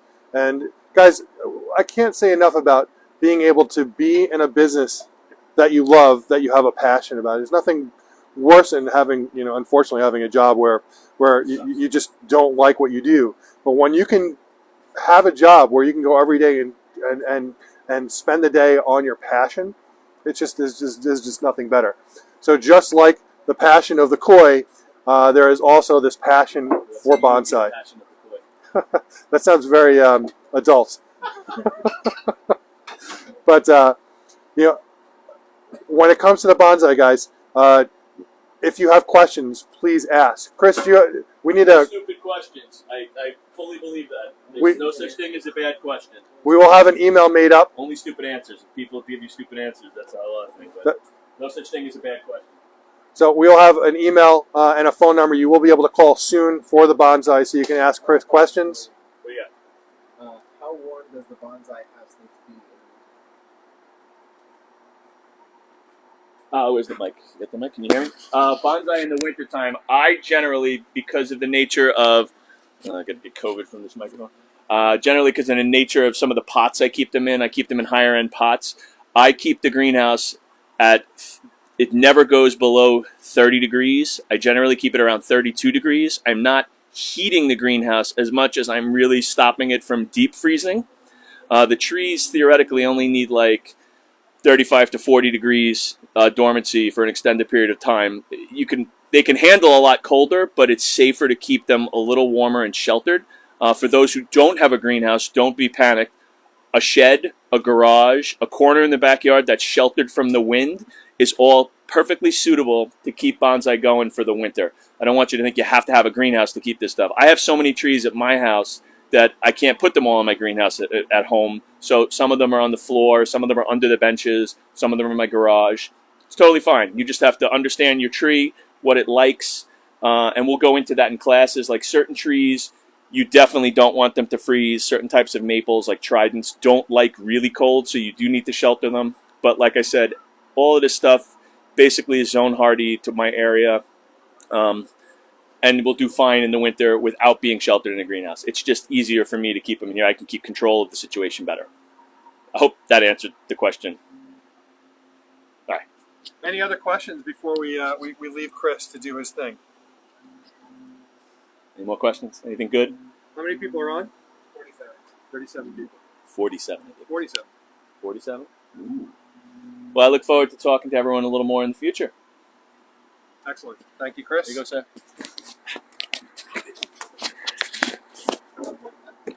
All right, let's do it.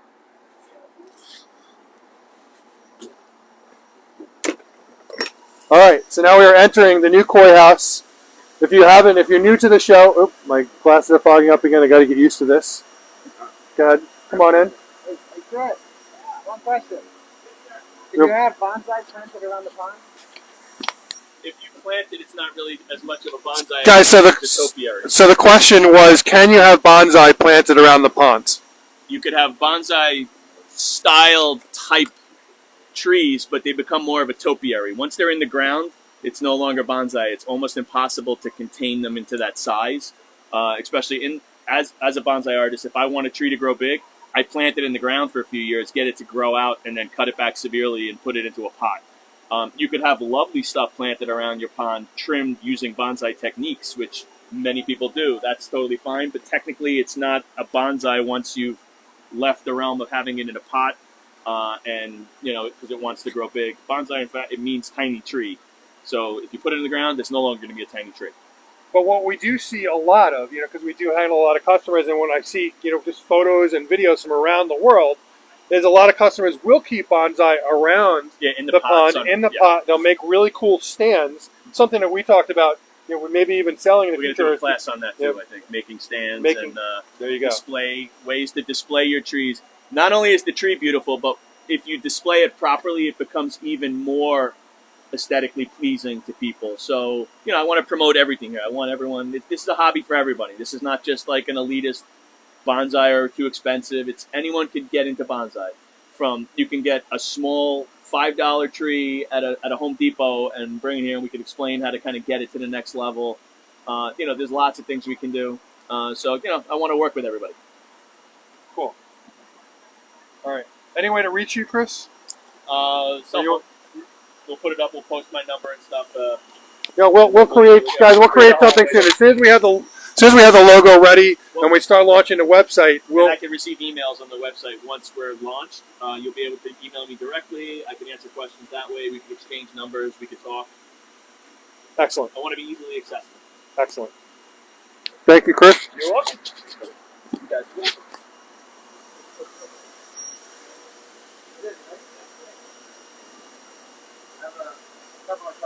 Yes.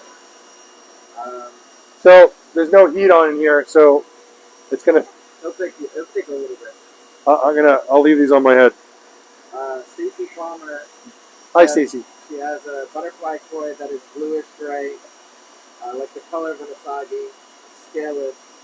Sounds like a shusui. Okay.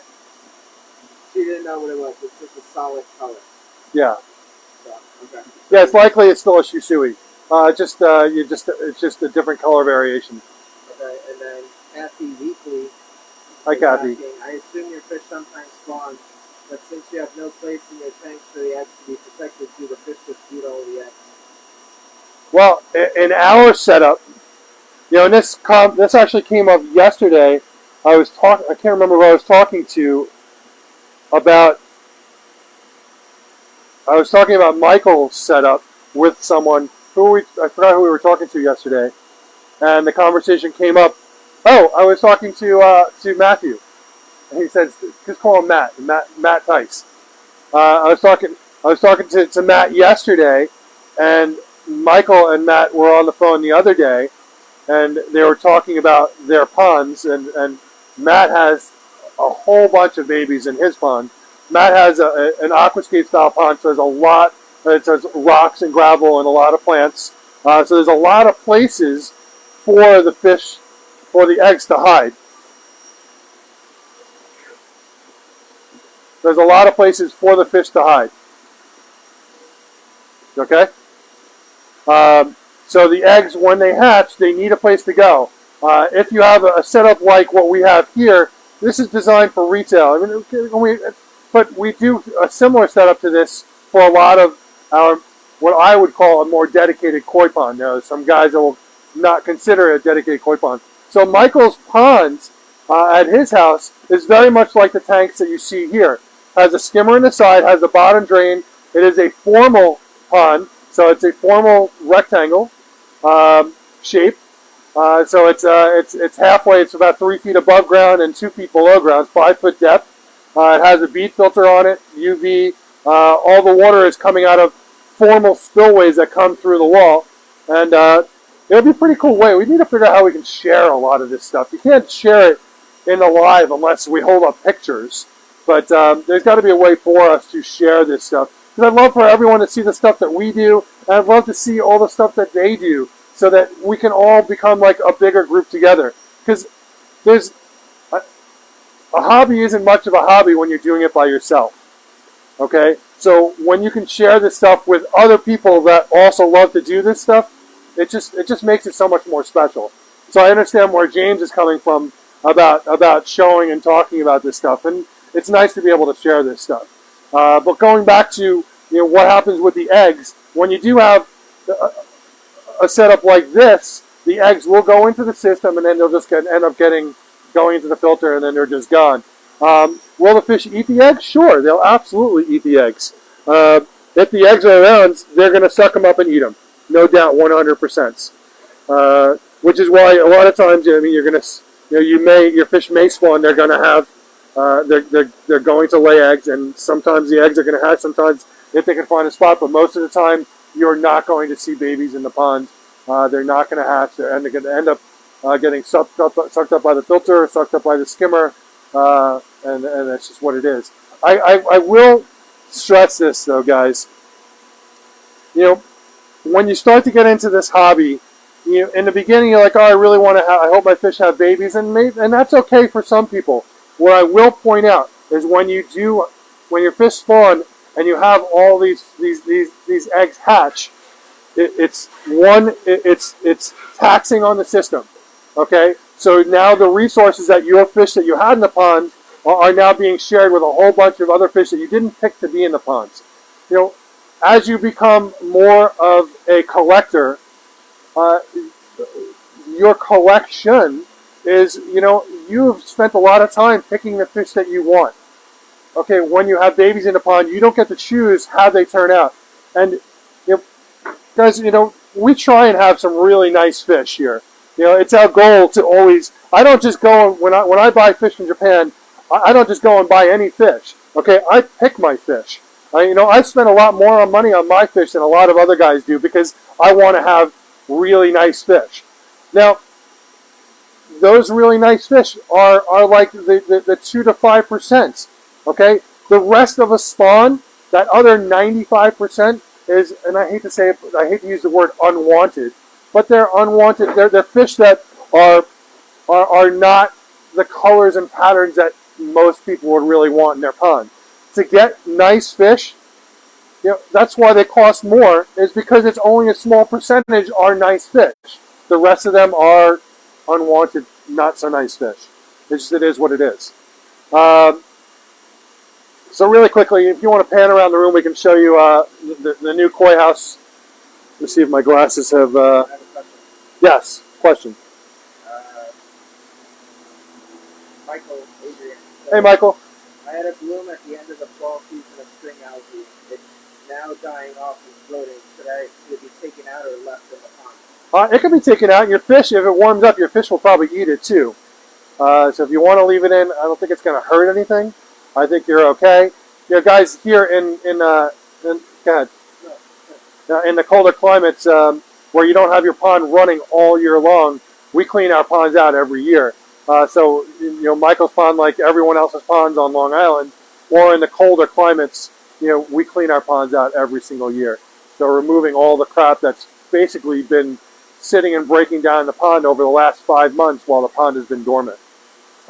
When a pond is running all year long, when you have water that's warmer, your beneficial bacteria that's breaking down the debris in the pond, along with aeration, will work with you in a warmer climate, so that you don't actually, unless you have a massive amount of trees in the area and you have good circulation and good flow where your system is continually pulling out solids as they land in the ponds,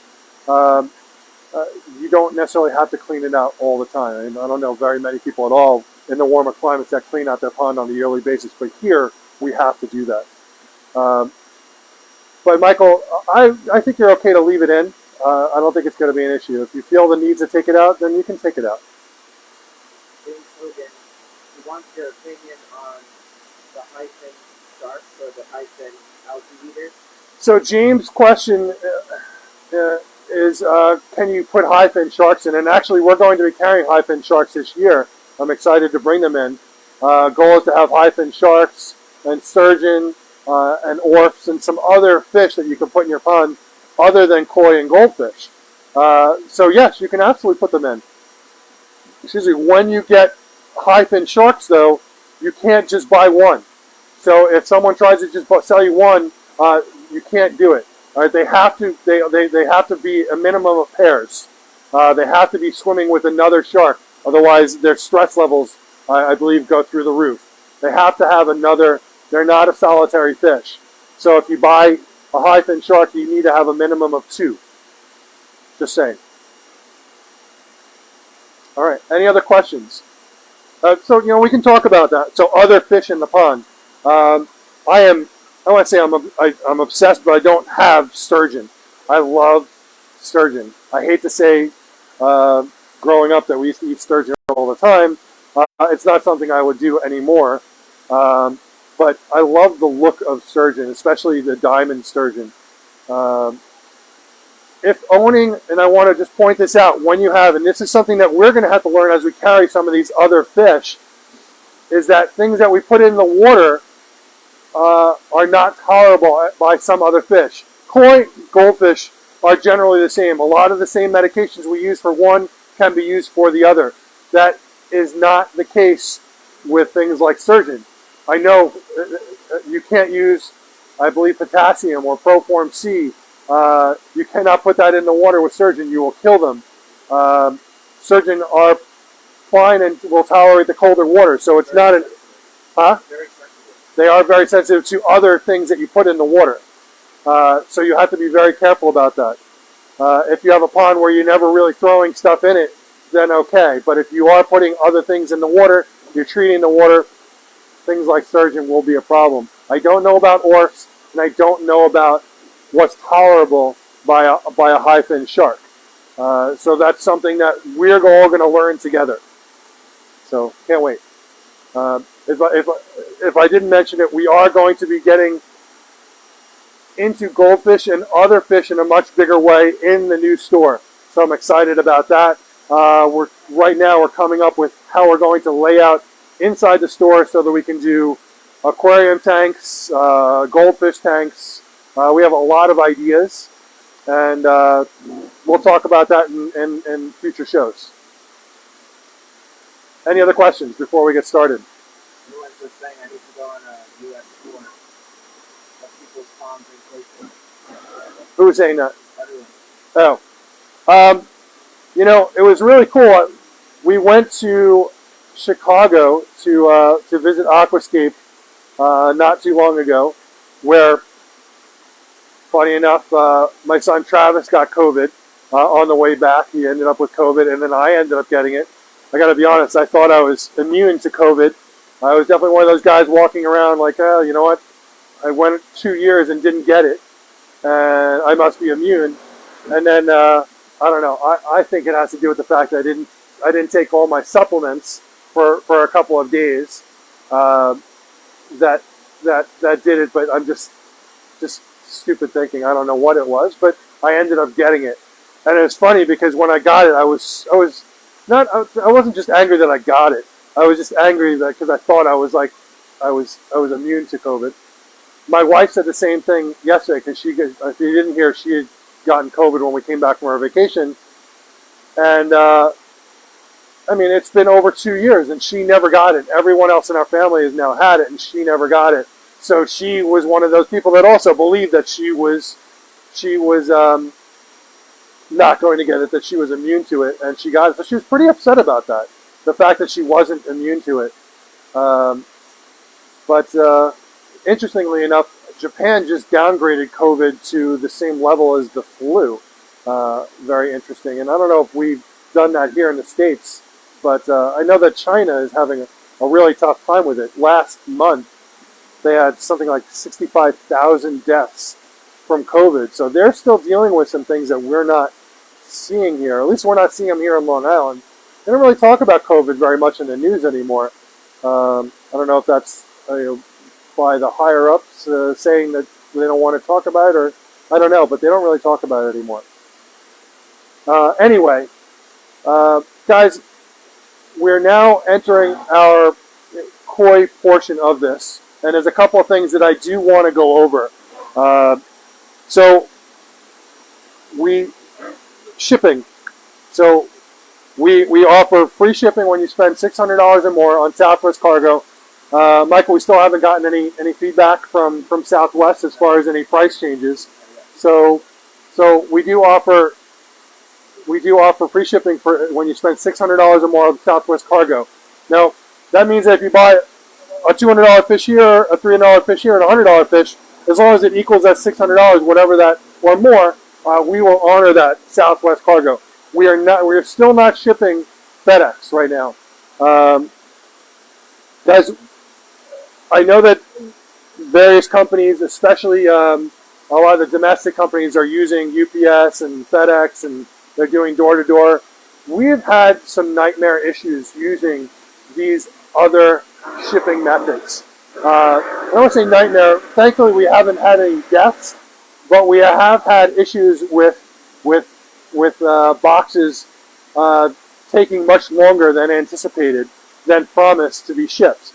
We've had literally a day or two later, the boxes have shown up, and their priority is just getting boxes out, and they're not really thinking about it, whether something is live or not.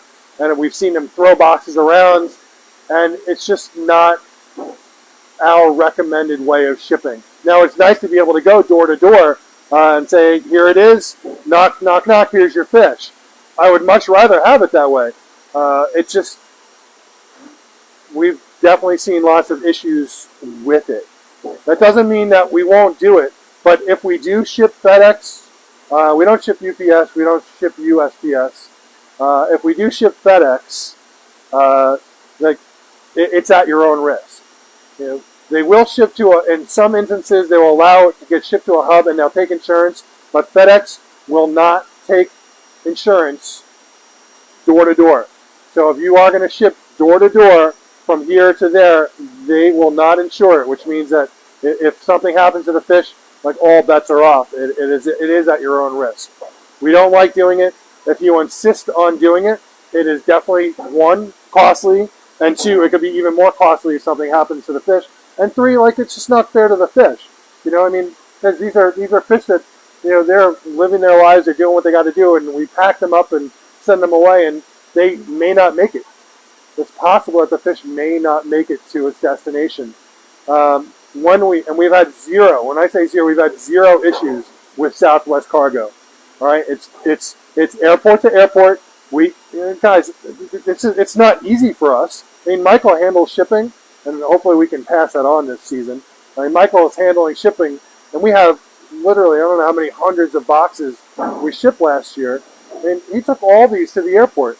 Guys, going to the airport is far. It's an hour and a half drive. Okay, so we try not to just take one box. We like to ship when we're shipping with other boxes that are going out, because otherwise we're going to be doing a lot more trips to the airport, and it becomes very costly for us. So we do ask that when we get to the point when we are shipping, and right now everyone's taking advantage of our boarding, when we do ship, that we'll only ship on certain days, and we do that because that way we can optimize the amount of boxes that are going out. We generally don't take requests for, I want my fish to ship on this day, and that's the only day. That's just not how we do things. Then if that's the way it has to be done, then maybe we're not the company for you. And I'm just being honest. We are a small company. and I can't just hire someone that's just going to handle just taking shipped boxes to the airport. That's just, so we have to do it. And it is far, and it does take time to pack the fish the right way. So we do charge. We charge, and that price may be going up. We have to talk about that as we get closer to March. The price for packaging, prices for everything has gone up. So the price for bags has gone up. The price for boxes has gone up. The price for gas has gone up. So all these things, add up. So as of right now, we charge $15 for a packaging and handling fee, and then insurance. When you ship a fish, Southwest Cargo, you do have to get insurance. There's no yes or no. You have to get insurance, and it's $1 per $100 spent. So it's not a lot of money. You spend $1,000, insurance costs you $10. We don't make any money on that. That is the exact number that Southwest Cargo charges for insurance. If they change their price, then that number will change. There's nothing we can do about that. That's their charge. Okay. Boarding and layaway. So we offer free boarding and free layaway. So when I say boarding, we will hold the fish for you. So we know that half the country, 3/4 of the country, have their ponds closed for the season. But we know that you guys also want to get nice fish. And this is the time to get a lot of those fish. And you guys are getting first picks on a lot of these fish. Especially the new shipment that's becoming available next week. You guys will have first picks on that. Where was I? Sorry, I lost my train of thought. What was I talking about? Thank you. Boarding and layaway. So we have free boarding. So we understand that you want to get fish, but you can't take your fish right now. So we offer free boarding. We have customers that we're holding fish for in March, April, even May, because depending on where they live in the country, their pond may not be open till May. So we will hold that fish free of charge. We do it for hundreds of clients. It's just part of what we do. And we have free layaway. So in the past, we used to always enforce that you paid your fish up front. You know what? We understand that it's not always possible to do that. We offer layaway now, so you can pay that fish off over time. But there are some caveats to that. So when we allow you to pay your fish off, okay, number one, if you're going to pay layaway, there is no refund. So whatever money you put in, if you decide you wanted to get out of buying that fish, all bets are off. You lose that. You lose your money. Whatever money down payment you put in, you lose it. It's just, if we're doing layaway and we're doing boarding for you, if you backed out, you lose your money. We're taking care of the fish. We're taking the risk. It's just part of what we do. It's only happened twice where someone had backed out, and they understood that they were going to lose their money, but one customer, I think, got divorced, and the other customer just ran into some money issues, and it was what it was, and they couldn't pay for it anymore, and they had to back out. Number two, you have to pay, if you pick fish on a live show, you have to pay your first payment within 2 days. If you do not pay that payment within 2 days, you will forfeit your fish. Guys, this is just how we have to do it. We've had customers that have picked fish and they haven't paid for months, and then we finally go to get a payment. They're like, yeah, I didn't want that fish. That doesn't work for us. We are offering a service. And with that service, I can't be taking fish that you guys have picked, put it in a tank on the side that quite honestly has other fish in it, makes it very difficult to find that fish again, only for you to not take it. If you're not taking a fish, that's a problem. No substitutions either. So we've had this same thing come up a couple of times where someone came to us and they've had a fish in holding. Now remember, we've now taken that fish out of circulation. That fish is no longer available for anyone else. It is now going into a tank, being taken care of as a sold fish for months. Sometimes 4, sometimes 5 months. Excuse me. So that fish is no longer available to anyone else. If you turn around and say, no, I don't want that fish anymore, well, now I've been taking care of that fish when I could have sold that fish to someone else. So it's not fair to us. All right, so there are no substitutions. If you take a fish and we put it aside, that is your fish. There's no I really like that fish. I want to trade it. I want to trade the 3 fish I bought for another fish. That's just not how we do things here, guys. We're offering a service. We're offering something that's very unique to the industry. But having gone through this a few times, this is just how we have to do it. If you have any questions about this, please don't hesitate to ask. Okay, did I cover everything? I think I did. So we are still running clearance on the fish on this side over here. So we are offering, this week we did, from Monday to Friday, we did a 25 to 50% off clearance sale on all the fish that we had on this side. So, Michael, if you want to take the camera and just scan over what's still left here, you guys can see we've moved a lot of fish. You guys bought a lot of fish last week, and we have moved a lot of fish. If you do have any questions, please ask. If you see something you like, take a screenshot of it. When is the next quarantine ending and if it's available? So Scott, good question. So the quarantine is basically done. We are just waiting for our KHV test results from Kennebec Labs. That we are being told will be here on Wednesday. So what I'd like to do next week, before the show, is if we can, we're going to basically move the fish on Wednesday and Thursday, soon when we get those test results. The fish that are sold on Friday. If anyone wants to get in on fish before we show them in the show, we will bowl fish on Friday. We'll do a special, you guys can join our personal shopper, and we're going to try and book the entire day on Friday to have a special first picks event on Friday before the show on Saturday. So if there's a fish you see here that Michael's walking by and showing you, let me know. And interesting, I feel like everything looks smaller with these glasses on. Felt the same way when I got rid of my glasses. Yeah. Like I'm looking at this 3-step Ginnon right there, and he looks so tiny. That's how I used to be. Really. So guys, I'm wearing glasses for the first time. I am getting older, and yeah.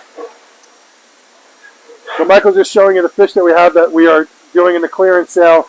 I mean, just because it's a clearance sale doesn't mean that they're not awesome fish. And we are, just because they're in here, we are offering some nice sales. These sales will, once the new fish go in here, these sales will be gone. I am going to change, is the skimmer on in here? Not on. Oh, so they weren't on. Okay.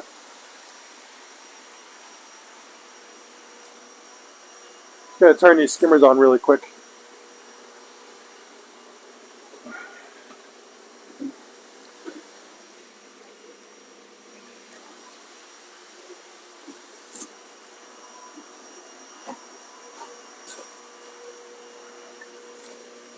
So we do get some foam in the water, and the foam is just from organics from feeding the fish and the food.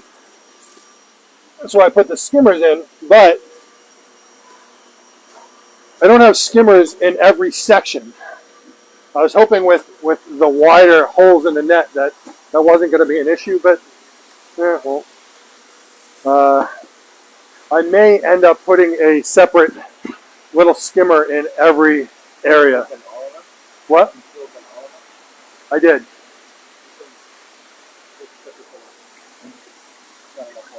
Okay, so it's too low? Yeah. I'll raise it up.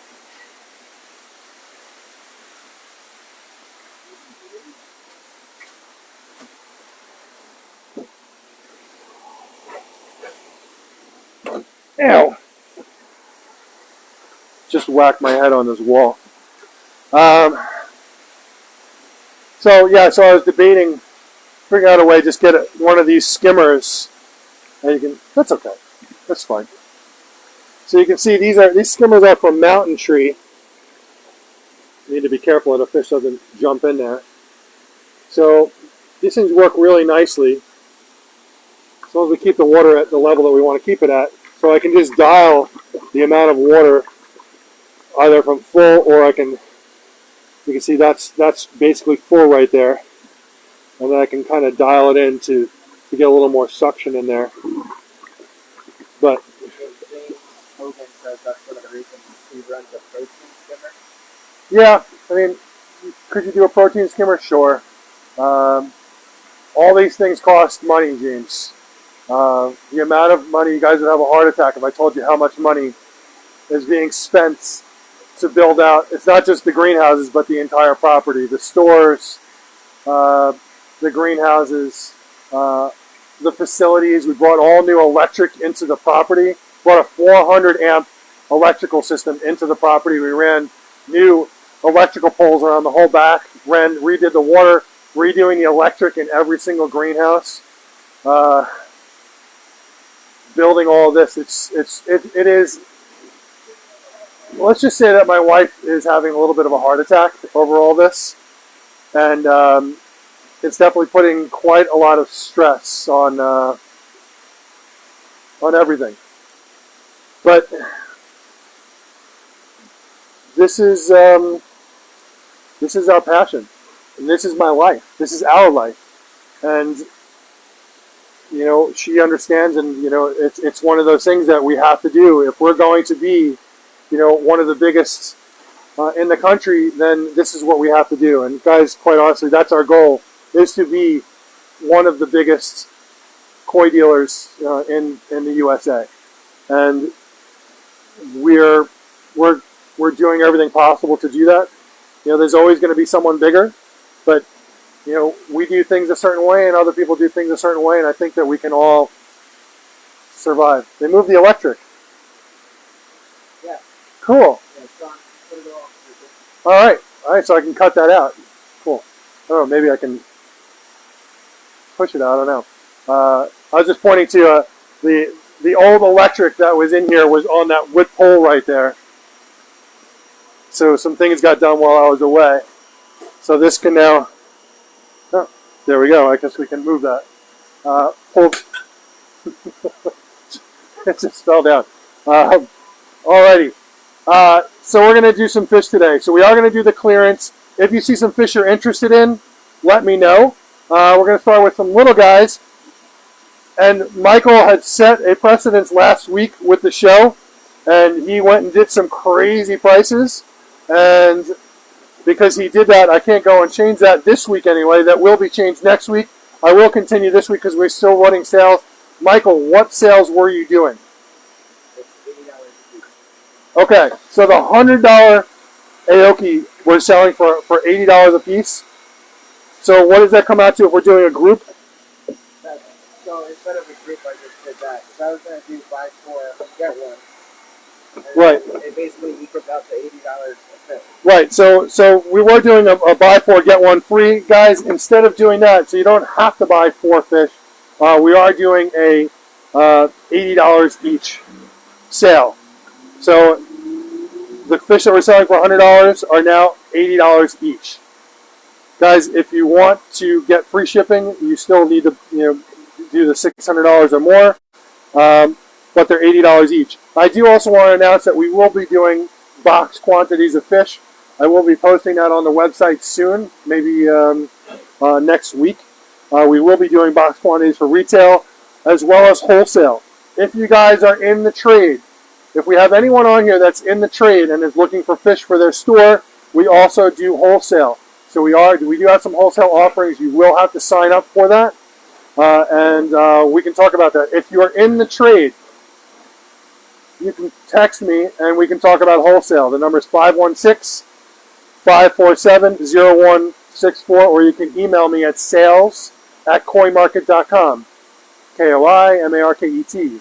Sales@koimarket.com. All right, so we are going to move forwards here. And we have the white net. So, one other thing I want to mention. Guys, this week was amazing for the personal shopper. Okay? If you guys aren't aware of the personal shopper, we have on our website. As soon as you go to our website, prominently placed on the website is our personal shopper. And what is a personal shopper? Well, a personal shopper is what we're doing right now with the group we do as a one-on-one. So you can go on the website, set up an appointment, just like you're setting up an appointment for a haircut or something like that. You can set up an appointment Monday through Friday with one of our guys, and you can do the same session we're doing now with video on your phone, but as a one-on-one. It does not cost you anything, and there's no obligation to buy anything. But the opportunity here is that you get to hand-pick your fish one-on-one with one of us. And there's no time limit, right? Is there a time limit on the... It's an hour if you do Zoom. There's a 40-minute time limit, but I can Okay. just recall you. So we can do it a couple different ways. We can do it with FaceTime, we can do it with Zoom, or we can do it with Google Meets. Michael, you've done the sessions a few times now. What's your preferred method? I always try FaceTime, but I know everybody doesn't have an iPhone. Right. So Zoom or Google Meet is the better alternative for anybody who doesn't have it. There's just caveats that will work Okay. through. So what Michael was just mentioning with the personal shopper is it depends on what type of phone you have. So if you have an iPhone, which I think a lot of us do, but there are people that have that other phone. I'm sorry, I'm a bit of an Apple guy. That other phone being an Android. If you do have an Android, we will have to do Zoom or Google Meets and not use FaceTime. Now, FaceTime, there is no time limit, but if we do Zoom or Google Meet, there is a time limit. It does limit the amount of time that we can do it, which is 40 minutes. But on FaceTime, we can just go on and on. And eventually, we are going to have cameras in here so you guys can see what's in our tanks, and you can take a look at our fish 24/7. That's something we're working on as well. But if you want to set up a meeting with us, go to our website, koimarket.com, and sign up for the personal shopper. A bunch of you guys have now done it.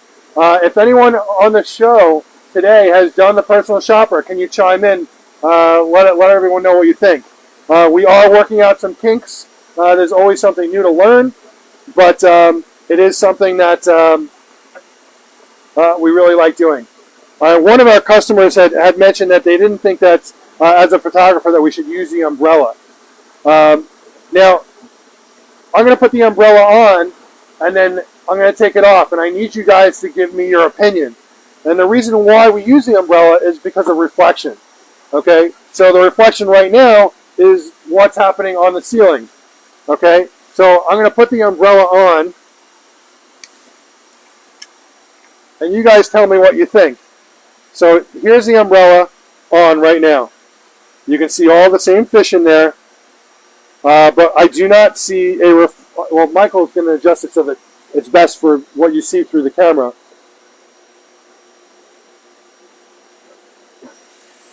So you guys tell me. Umbrella on, and this is what it looks like with it on, or umbrella off. And here it is with the umbrella off. Now you guys are on the other side of the camera, so you're not seeing so we're not seeing what you're seeing. So if you think that we should have the umbrella off, tell me. Umbrella on. Anyone else? Who else is saying? Michael, Adrian, Scott, Jenko, Deborah, Spring, Aaron, Patricia, Barry. Everybody said on. Yeah, we've tried doing this indoors and outdoors. Outdoors, the reflection is of the clouds. If it's a blue sky, then I guess maybe that's one thing. But all right, so we're going to go with the umbrella because we have a better view of the fish, less of a reflection without it. So guys, thank you for your input there. See, it's an interactive show. We want you guys to be part of this. We want you guys to give us feedback, and we'll respond to it. Someone's asking, what was the reasoning of it not using an umbrella? The reason for not using the umbrella. He was saying, he didn't actually discuss why. He just said that it would be better to view the fish without it. Now, having taken a lot of photos myself, and Michael has taken his share of photos of fish, having an umbrella to get rid of the reflection has always worked for us, because otherwise the reflection is going to make it hard to see the fish clearly. So we've always used an umbrella, which is why we brought an umbrella in for this. because you can see that you can see better, I guess, with the umbrella than without. And you guys have spoken, so thank you. We will continue to use the umbrella. All right, so it is in there. Let me have a...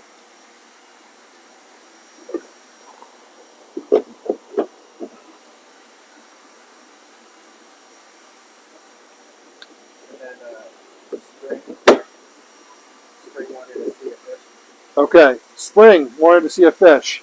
Where's the net? The net is right here. Go ahead, Spring. What were you looking at? Let me go back up to it, and then Laura wants one too. Spring, can we see the black and white one with the white head nose? I think she's on The black and white one this time. with the white head. Do you think it's that one? That's the only one that I can think of. I don't think it's this one. This is a Kumon Ryu. What's this, that one? I have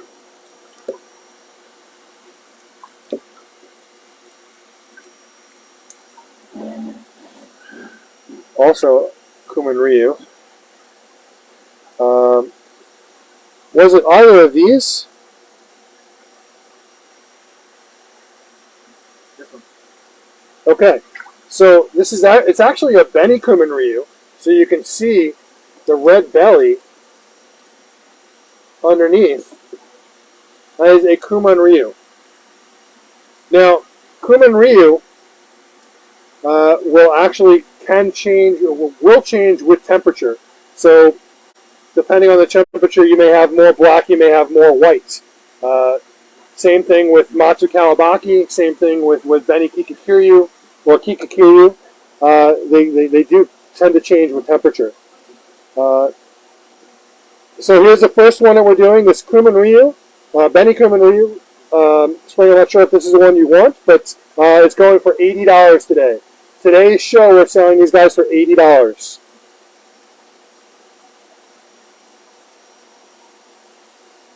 And then I have another request after this. We have a taker on this one for $80.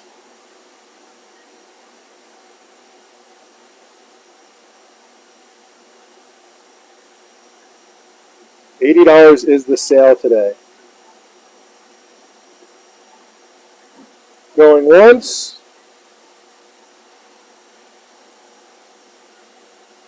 Going twice. For $80.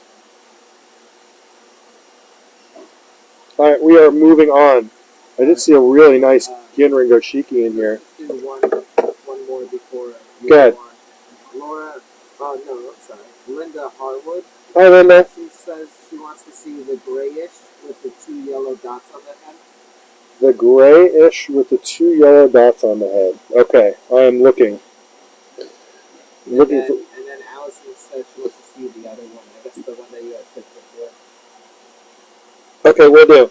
The 2 yellow dots on the head. Here we go. This is a Kikikiryu. If this is the one you're talking about, I love Kikikos. So Deutz, Scalus from Aoki.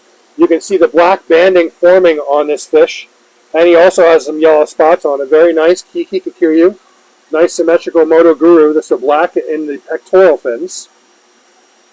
Very nice fish. Today going for $80. Do we have any takers? Do you have your signs ready, Michael? Or are you going to just do photos? Okay. Any takers on this Kikiko? Linda will take it. All right, beautiful. And then Very nice fish. I have what he had said about the umbrella. He just texted me. Oh, okay. Just give me a second.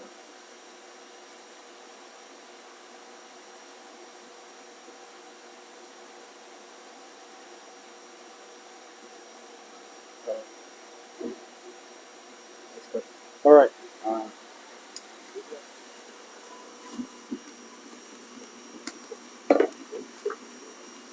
Okay, next fish. The other one that you had chosen. Next fish, we're going to go back to this Kumon Ryu here. So you can see he's got black coming up on the head. little bit of black on the pectorals. You got. I don't see any sumi coming up in the upper body. That being said, I mean, at any time over the next couple of years, you can definitely get some black in where all this is white over here.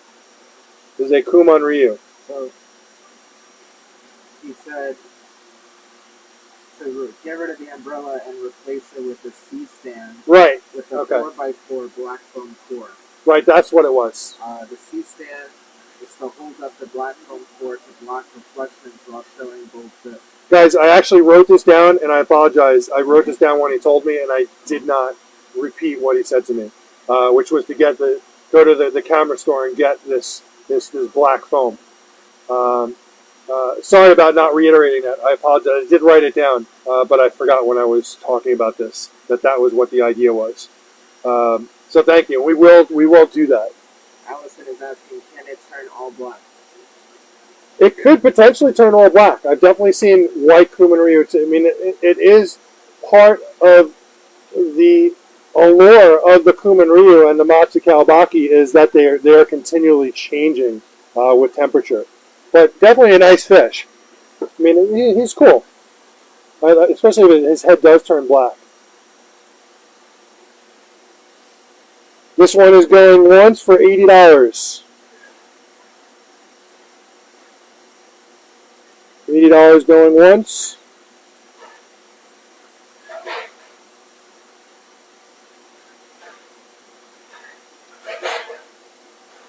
The $80 going twice. Allison, you take it. Okay, it's yours.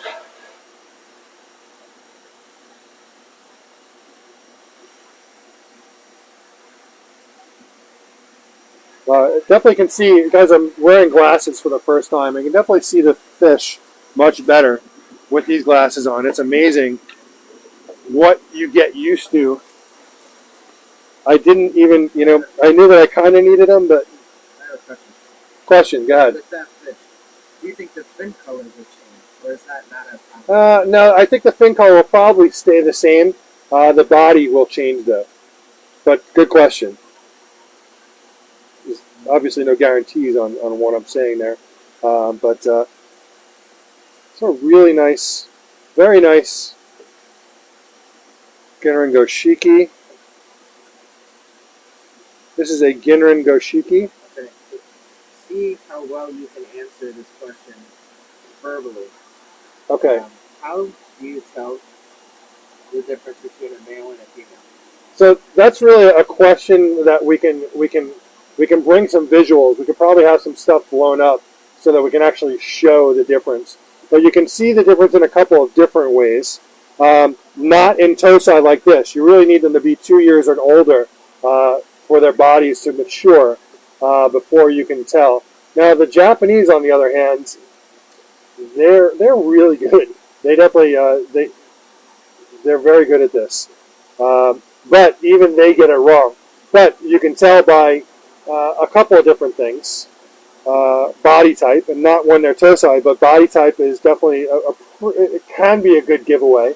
The males are more torpedo shaped versus the females, which will have more of a wider body and a little bit of a pot belly.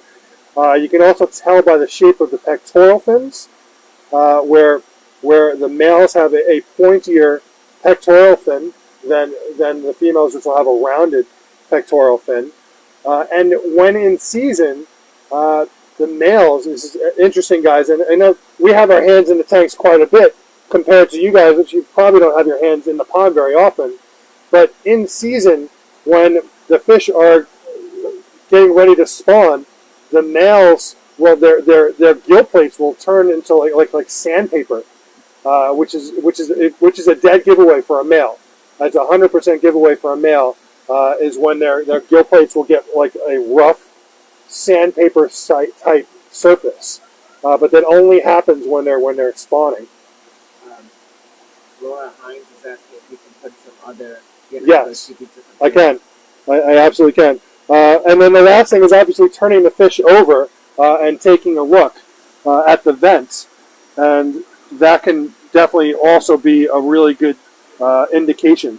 Now, it isn't always a definite, but when all else fails and you don't have any other options, flipping the fish over and taking a look.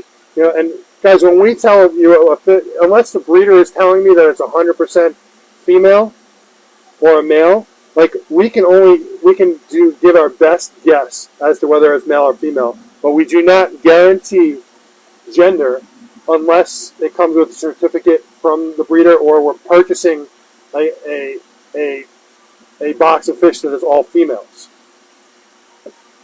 So here we go. So we have some Ginrin Goshiki in here, and we are going to number them. Okay, this guy right here.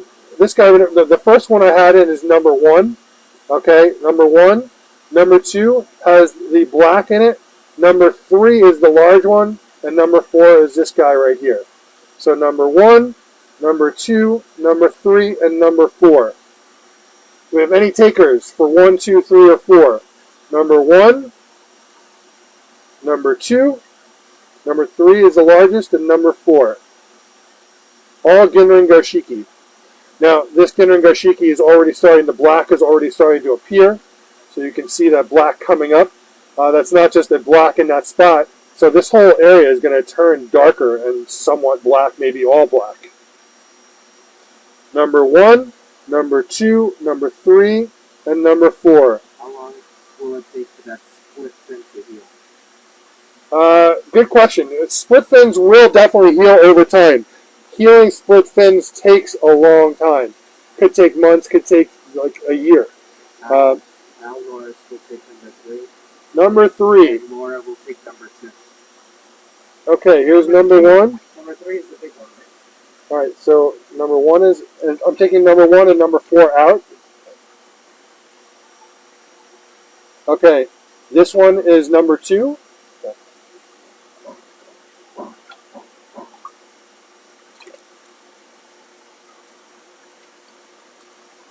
Okay. And that's number 3 right there. Move my hand out of the way.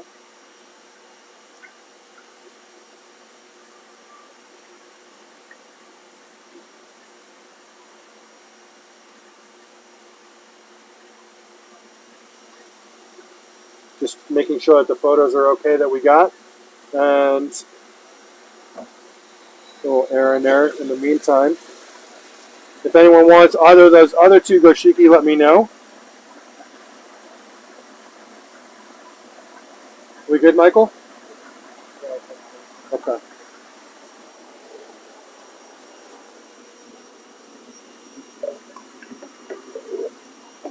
Okay, moving on.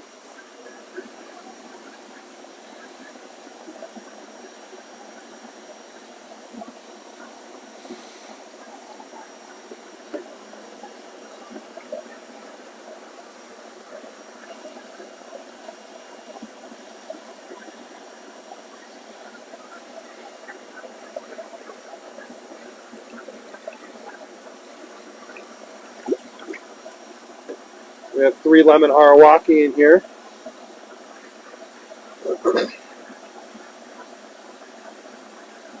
So this one has the most shiroji or white. And then yeah, these 2 guys here, he has a little white here. This one has more white on the back. All black scalation down the spine. Number 1 is this guy here. Number 1. Number 2 is the more white, and number 3 is the more yellow one there. Number 1, number 2, and number 3. Do we have any takers? Number 1, number 2, or number 3? Any takers? Number 1, 2, or 3?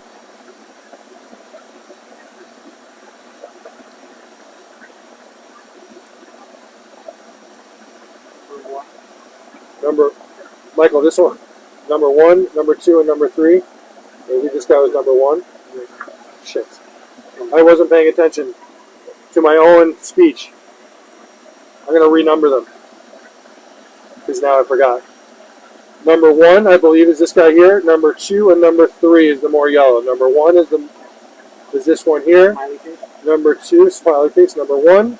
Number 2 is the most white, and number 3 is the most yellow. I believe that's the number I had before. Number 1, number 2, and number 3. Can you just tell Al to say which number you have?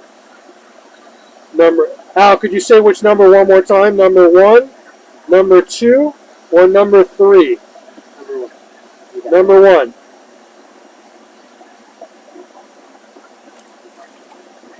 Okay, guys. I'm going to take you guys out Yeah, I think so. if you don't behave. Yeah. Okay.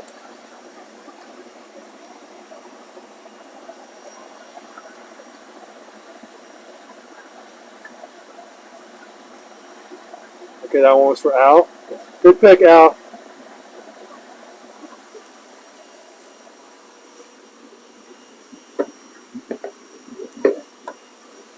Okay, next.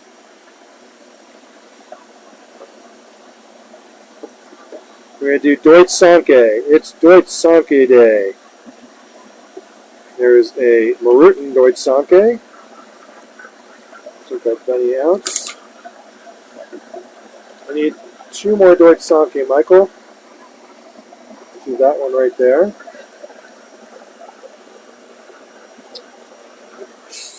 Come on, dude.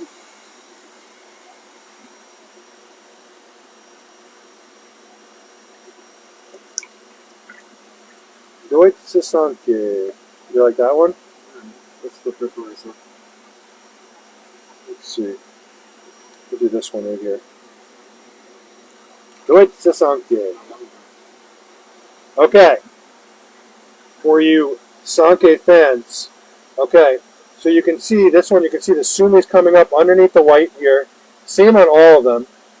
This is a Maruten. When you see Maruten, both of them are Maruten. These two here. Maruten is a tancho spot with a pattern on the back. Okay. This tancho spot's more prominent and more centered than on this one here. Okay, Deutsch Sanke from Aoki. These guys are 7 to 8 inches. What was that? Consider that more red or orange? So this one is the most red right here, and these guys are a little more orange. Now, guys, what I do want to point out is that a lot of times as they mature, the Benny will get more red. It doesn't always happen, but I've been amazed seeing fish in their sometimes their second, third, and fourth year, usually older. The Benny starts to turn red. I mean, there's no guarantees, and quite honestly, you can give your fish a color food, and that Benny can turn red. But number 1, here's number 1. Number 2 is the larger one, and number 3. I think these are all nice. Number 1, number 2, and number 3. Do we have any takers? Number 1, number 2, and number 3. Very nice Deutsch Sanke from Aoki. Number 1, number 2, and number 3. You can see sumi coming up on this one. You can see some sumi coming up around here on this guy here, and definitely sumi coming up around there. Number 1, number 2, and number 3. Any takers?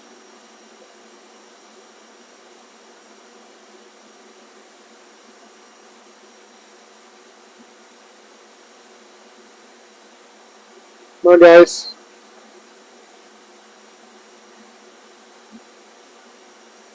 Number 2 for Linda, number 1 for Al. Okay. This was number 1, number 2, and number 3. So no one on number 3. We're taking number 3 out. Okay, so number 2 is the big one, number 3. So, right. So there's the one, and that one was for. You said number 2 was for Al.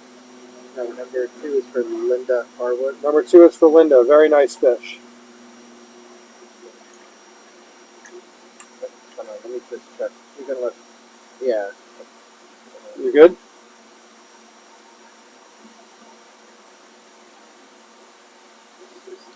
Come on, buddy.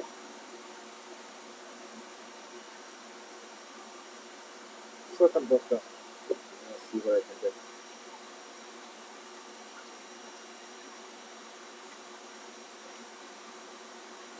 Wasn't really moving around before. Now he's That is very active. I think let's use that. yeah, that's fine. You're gonna know which one is which. Michael?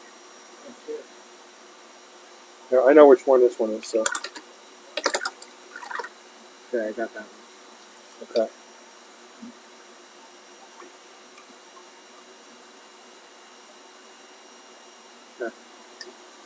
Okay. Good picks, guys.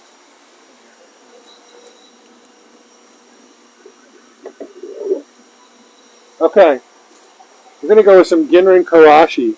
Michael picked some guys out. You don't see these very often. The Ginrin Kawari. You want Machu Kawabaki? Where?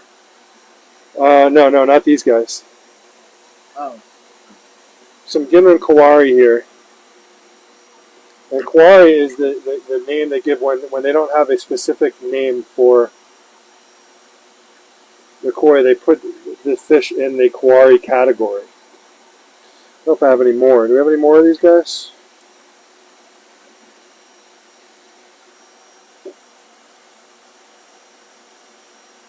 It's almost like a Ginrin Kujaku. Can you repeat the price? These guys are $80 each. They were normally they're $100 each. We are running the sale this week. The sale is $80, and I may continue doing this sale. But right now they're $80. Okay, here's number one is the bigger one here, the two-step, and number two is this guy here. Number one and number two. Nice Ginrin on these guys.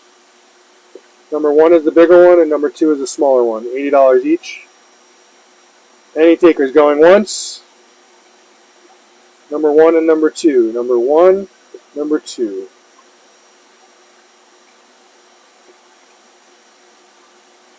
Sean will take number one. Okay, number one. Anyone for number two? Cool looking fish.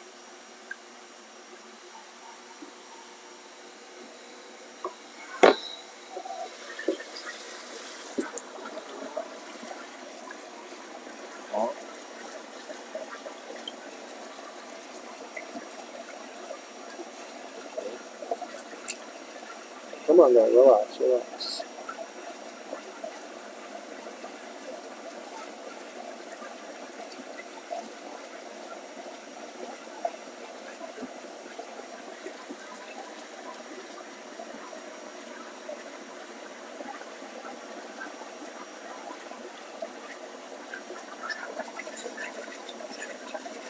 All good?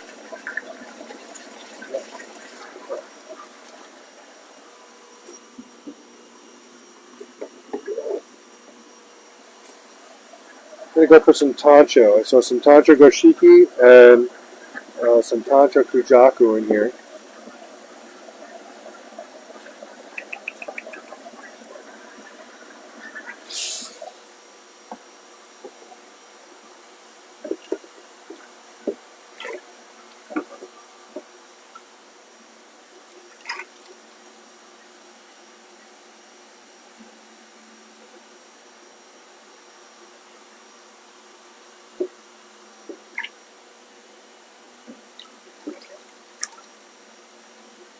I can't catch this one guy. Where is he?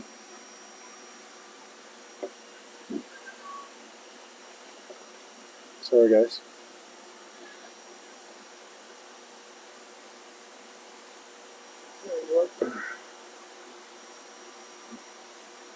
Oh, this guy is very elusive. Okay. So we have two Tancho Goshiki and a Marutan Kujaku. Tancho Goshiki, and the Marutan. Sorry, Tancho Kujaku and the Marutan Goshiki. So number one is the smaller Tancho Kujaku, number two, and number three. Number one, number two is the larger one, and number three. Any takers? You can see the black is all coming up on the Goshiki. These guys are $80 each. Number one, number two is the large one, and number three. Any takers? Number one, two, or three? 2 and 3. Okay, two and three.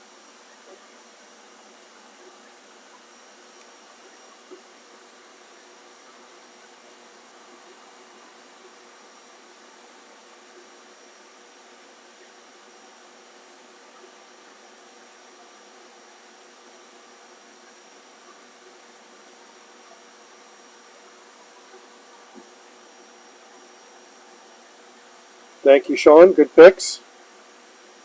Okay. I'm good.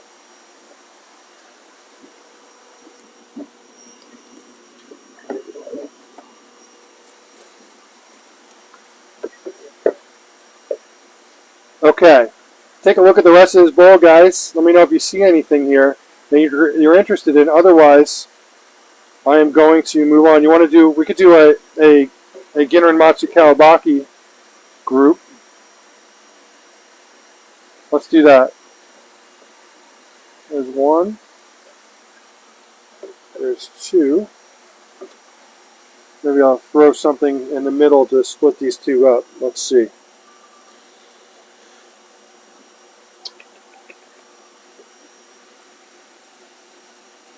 Do a regular Matsu Kawabaki, or is this Ginrin? I can't tell. This guy is black. Adina wants to see the huge Surrey. There is Um, so it's really it's a Benny Kiko, I think. And we see. Oh, you want to see the huge story that we have not in this bowl here? And then Lisa McCallum saying Contra Goshiki. Okay. Sounds nice. Gotcha. All right, I'm going to do this, and then we're going to move on. So really quickly, we have Ginrin Matsu Kawabaki in here. Okay. So here's number one is the mostly black. Number two is the lighter, and number three is the dark black. When I say black, like this is like super dark black, but it's got hints of Ginrin scales popping through. Okay, number one is this guy here. Number two and number three. This one is mostly Ginrin and much lighter. Any takers, number one, two, or three. Number one, number two, and number three is the darkest one. Number one, number two, and number three. Ginrin Matsu Kawabaki. Any takers? Number one, number two, or number three? Any takers? Ginrin Matsu Kawabaki. I do have a request in for some really high quality Ginrin Matsu Kawabaki for the next shipments. I mean, not that these guys aren't nice, but I mean the ones that'll be coming in, will, if we get them, they'll be very high ends. Number one, number two, and number three. Any takers going once? Ginrin Matsu Kawabaki. It's fun to say. Go ahead, guys. Say Matsu Kawabaki. Go ahead, Michael. Say it 5 times fast. Number one, number two, and number three. Any takers going twice? Before we move on? Alright, we're going to move on. Now, someone made a request for a Tancho Goshiki. I definitely have. I just saw him. There's one there, and I do have another one.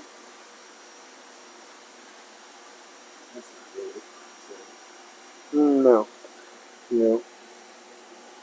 I do have this guy here, and I'm looking. Oh, James Hogan said number three. So that was the dark. Alright, the dark one. Well, that is not it. That is Crosssuit. Here we go. James, here's the dark one. Really cool fish. I mean, super, super black. See, very cool fish. I have a question.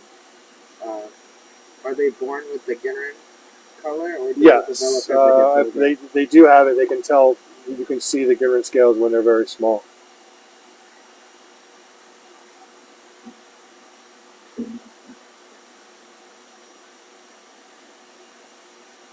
All right.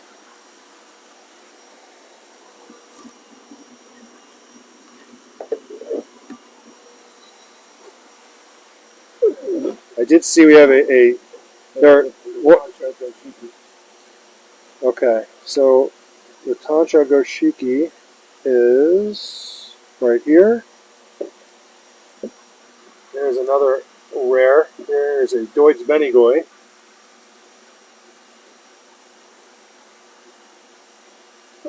And else do we want to put in here?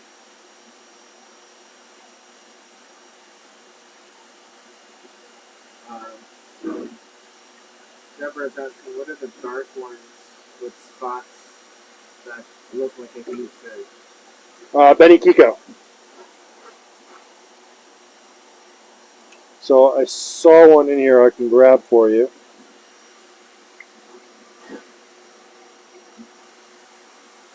Benny Kiko.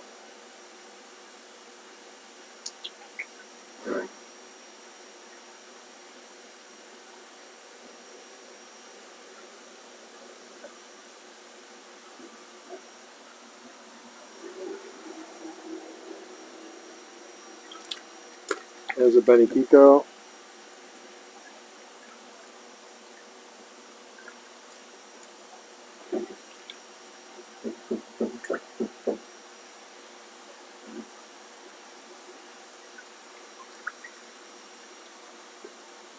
There's another Benny Kiko, and I lost one of the fish.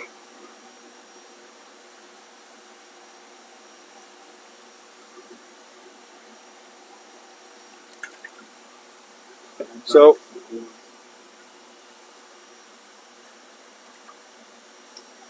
these are our Benny Kiko as well. I mean, they are orange. So you have a Tancho Goshiki here, and two Benny Kiko Kiryu. When I say Benny Kiko, I mean it's Kiko Kiryu, and the Benny is the red or orange is Benny. You can see the standard black banding that is typical in a Kiko Kiryu. So number one is this one right here. Okay, black banding on the back. Number two is the Goshiki, Tancho Goshiki, and number three is the other Benny Kiko. Number one, number two, and number three.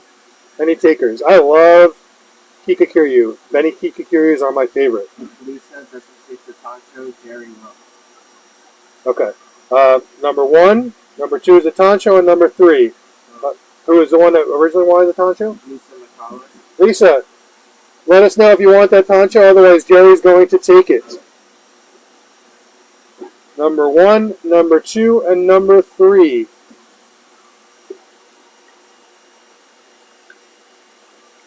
Number one, number two, and number three. What do we got, guys? Going once. Number one. Number. What was that? He wants the Tancho. Okay. Tancho is yours.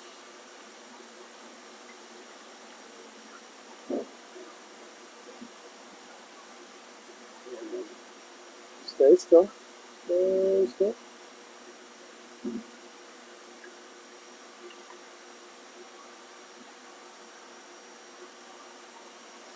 Okay, and now we have these two Benny Kikos. Any takers? Number one.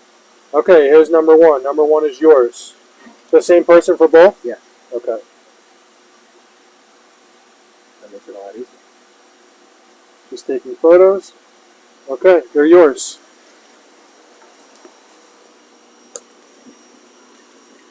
Guys, is there anything else in this bowl you want to see before we move on to another bowl of fish?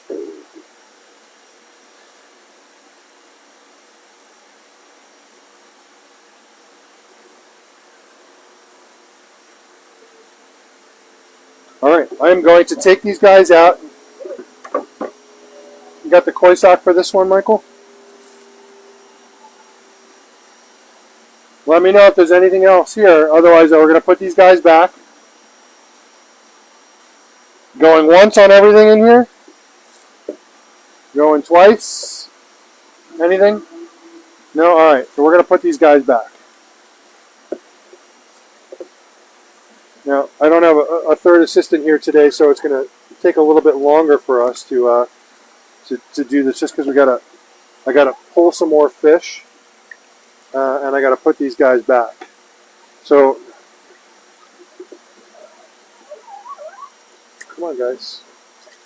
What's the one with the silver back and yellow head? Silverback yellowhead. Everything is back in here, but I'm going to assume it's a Kiko, yeah. Did you want that fish? Oh, hey, Sean. What's up, buddy? Sean, lucky Sean, is out where Matt Tice, in warmer weather in Florida. Lucky guys that they are.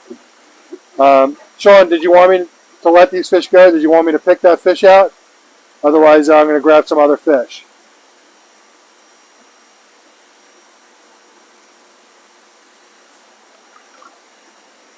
So he can reach out later. Okay, I'm going to put these guys back.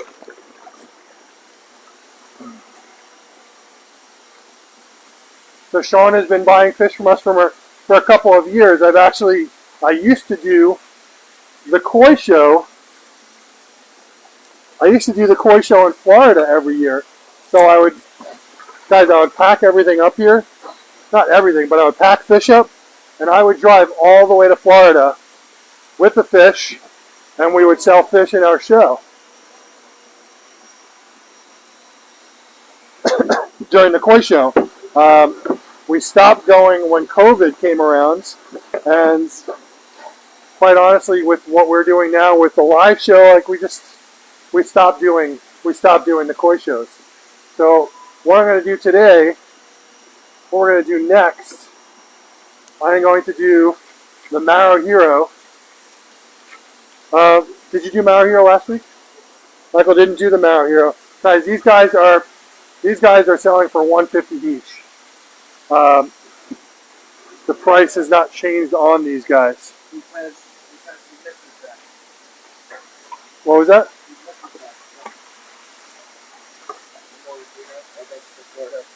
Okay. Can you grab me that koi sock when you get a chance, Michael? Okay. Michael's just going to grab some water to fill the bowl. And we're going to grab the Maro Hero. Now the Maro Hero, we have Ginrin Chagoi, we have Ginrin Benigoi, Ginrin Kiyutsuri. I also have Kiyutsuri.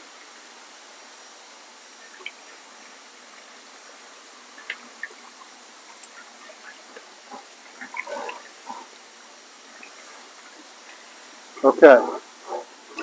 So we're going to pick some fish out. And I'm just going to talk to you guys. If you guys have any questions while we're on the call, please don't hesitate to ask.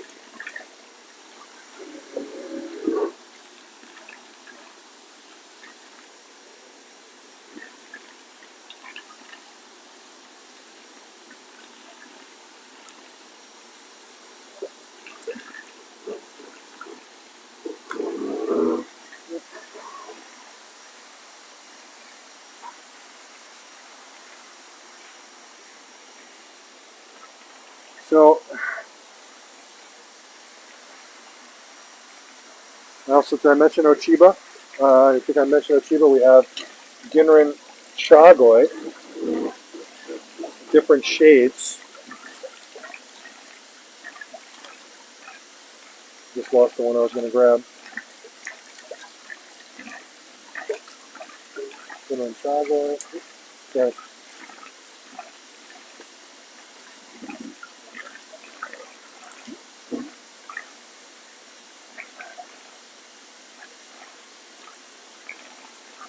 Cool. They also have Maro Hero Yamabuki. I'll grab a couple of those too. They're over in one of the other areas.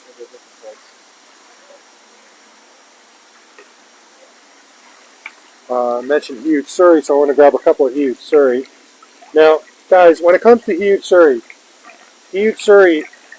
look like Kiyutsuri when they're younger, so they're not red. So you have to be a little bit of a fortune teller here. You can see that was a very nice one with that black spot on it, unfortunately. So we're just grabbing a couple of fish.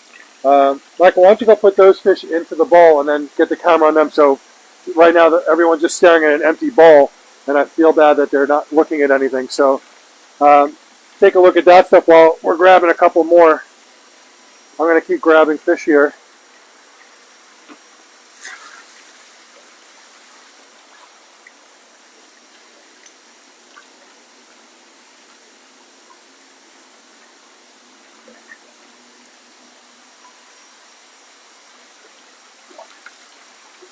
Okay, we'll grab a couple more.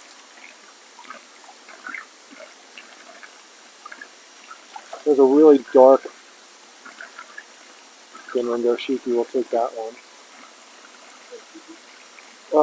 Did I say Chagoi? Everyone's got to have a Ginrin Chagoi in their ponds, guys. Like, this is an important conversation. And the reason why it's important to have one in your pond, so Chagoi in general, always tend to, number one, be one of the largest fish in the pond, single color. They always tend to be one of the friendliest fish in the ponds. And I don't have a reason why, but I like Ginrin Chagoi versus just having a Chagoi, which would just be a green. Here's a very dark one. I'll take that one. They train the other fish. They literally will basically tell the other fish, hey, it's okay to come and these guys are okay. They're not going to hurt you. And they're always the first ones to come and eat out of your hand. I don't know the reason why. They just are. I can't give you a reason. They just are. Maybe one or two Ginrin Benigoi, if you can find one you like. Okay.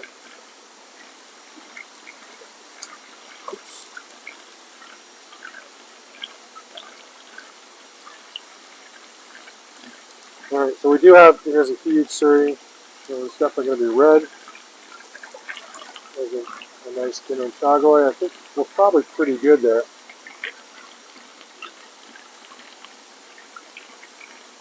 I'm going to grab a couple of Yamabuki, and then we're going to... We tend to not do a lot of Yamabuki when we're doing the show. You know, I mean, it is very hard to tell them apart. But these Yamabuki are from Maruhiro, so we're going to grab a few for you. And guys, I am going to sell some of my picks today. The Yamabuki? Yeah, we'll do that later. Huh? You don't want to do the Yamabuki in there because it's still from Maruhiro? No? Alright, we'll do it after. Okay. We'll leave these guys, and we're going to go ahead and do the Maruhiro. The Maruhiro are $150 each.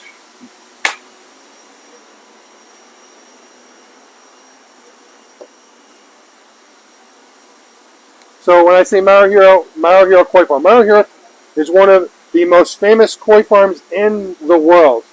If you ever see pictures of a round pond in Japan that has a whole bunch of amazing koi in it, that's Maruhiro, and it's a very, very famous pond that they have where they put all their best fish into this round tank. Everyone that goes to Japan to see fish always takes a trip to Maruhiro to go see, especially this one pond. So I'm trying to get this to fit in here. Does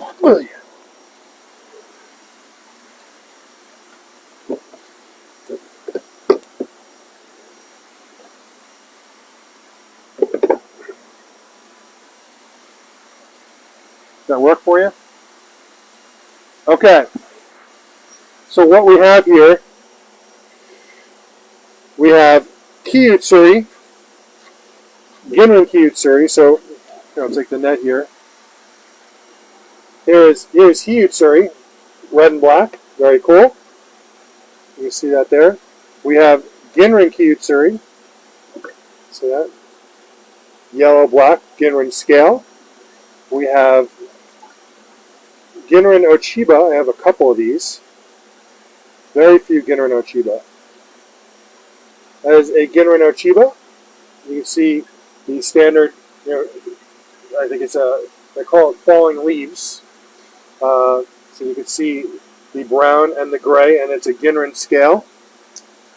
And we have Ginrin Benigoi, right there. And then we have Ginrin Chagoi. And there's a couple of different shades in here. I think I have one that's very dark in here, if I didn't get it already. You see, there's 3 different shades here. of Ginrin Chagoi. So you know what? Should I just start with these guys? I'll just start with these guys.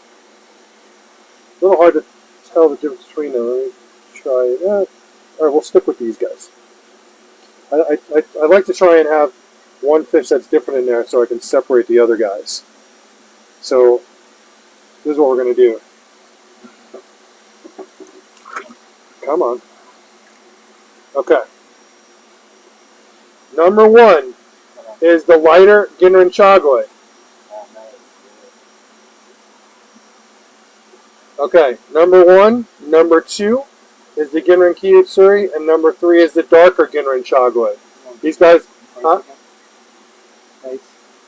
These guys are 150 each.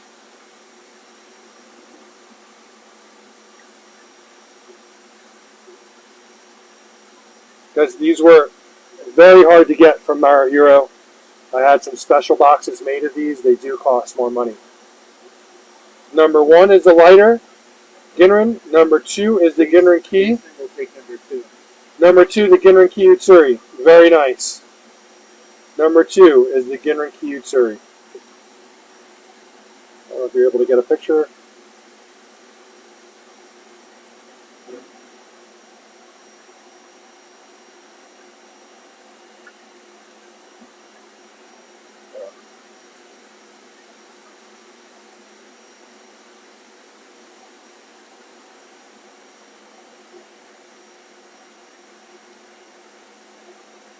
Sorry, we're just taking photos, guys. It keeps on. All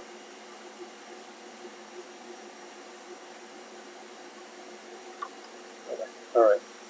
Now we have these two Ginrin, number one and number three. Number one is the lighter one. Number two is the darker one. Ginrin Chagoi. Guys, as I said before, always really nice to have a Ginrin Chagoi. Everyone wants to have a Chagoi in their ponds. And the reason why, it's like having that friend that's friend with everyone. The Ginrin Chagoi is the friendliest fish in the pond. And don't have a reason why. This is not some made up story. If you guys have a Ginrin Chagoi, tell your story. Is your Ginrin Chagoi your friendliest fish? Is he the fish that always comes up and eats out of your hand? Is he the fish that all the other fish follow? For whatever reason, the Chagoi always becomes that fish. Well, let me hear some Ginrin Chagoi stories. Or Chagoi, not doesn't have to be Ginrin. Number one and number two, do we have any takers? These guys are 150 each. Going once. What did I say? Number one and number three. Number one and number three. Sorry if I said that wrong. Number one is the lighter one. Number three is the darker one. There were three in here, but Michael took one of the fish out. So, any takers? Going twice. Number one, and I'm calling this number three because there was another fish in here.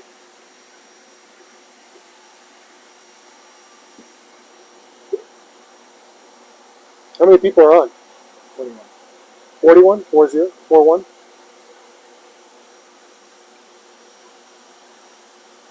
Any takers? Alright, we are moving on. If you guys want to get in Chagoi, let me know. Next up.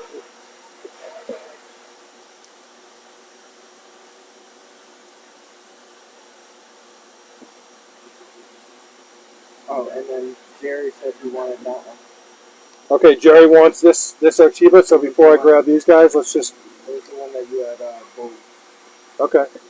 So Jerry, you want to just verify that really quickly. This is Ginrin Archiba. Fall with leaves. Or autumn with leaves.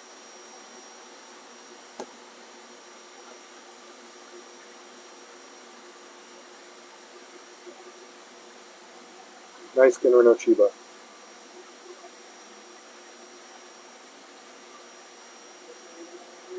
Said yes. Okay, it's yours. Citizens.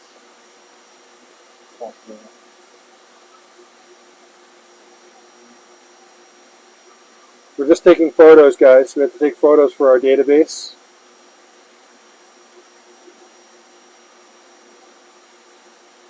I'm gonna bring it up, I guess. See if it's We're just trying to get him to stay still so we can take a photo. Calm down, buddy.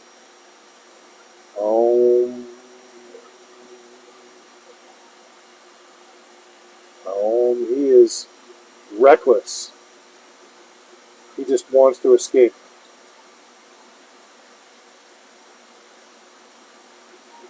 We just need one photo.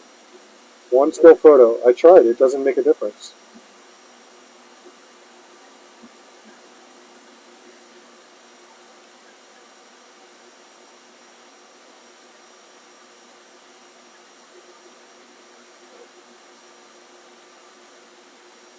Just checking photos. Hopefully we got one in there that's good enough.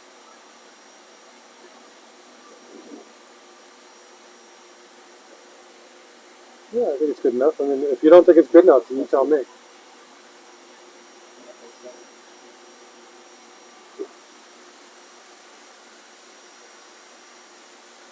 All right.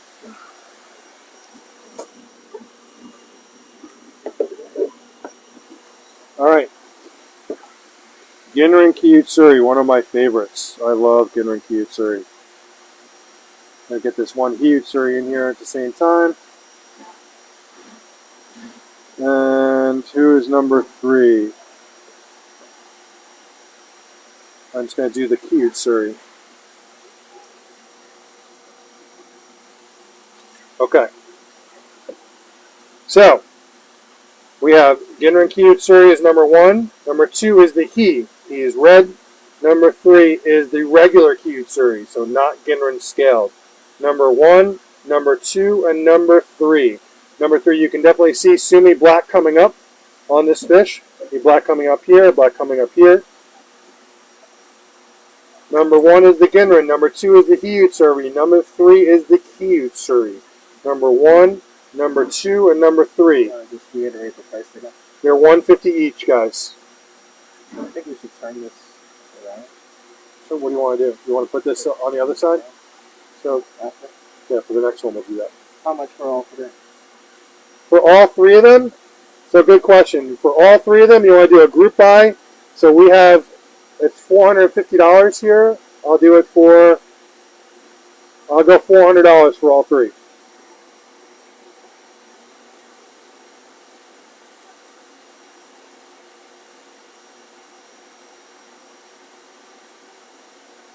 Also getting free layaway and free boarding, so you can pay the fish off, and we will hold the fish for you.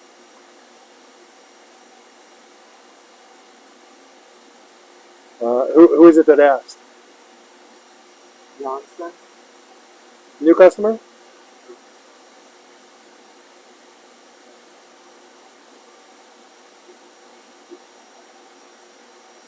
Number 1, number 2, and number 3. They're $150 each. We'll do all 3 of them for $400.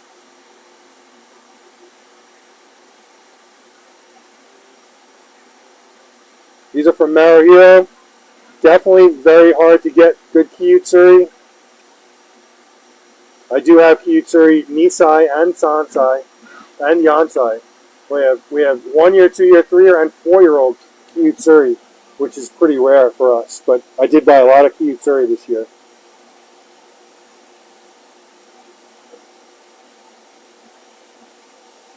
Going once.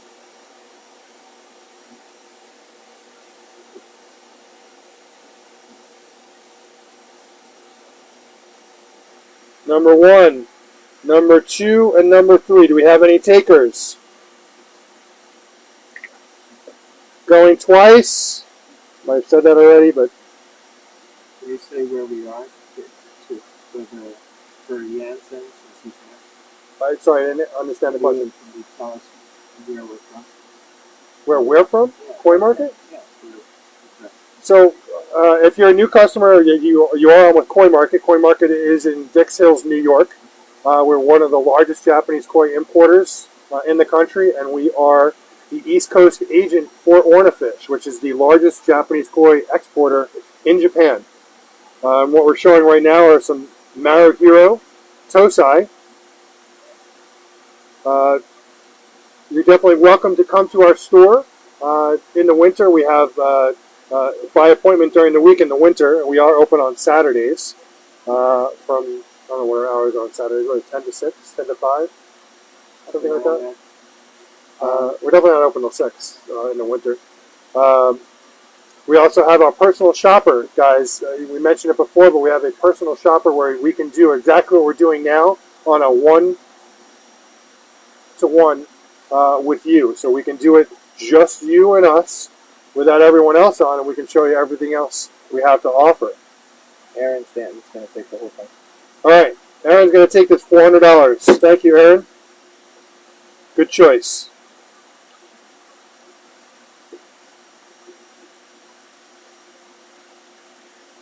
Michael's just grabbing some photos.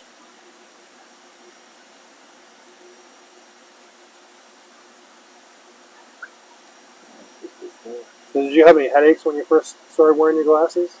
Do you remember? Oh, yeah. Yeah? Every time I got a new pair. Every time you get a new pair. It lasts for like a day or so. It's just your eyes getting accustomed. That was the problem with getting headaches not wearing glasses because I was straining my eyes so much trying to see clearly.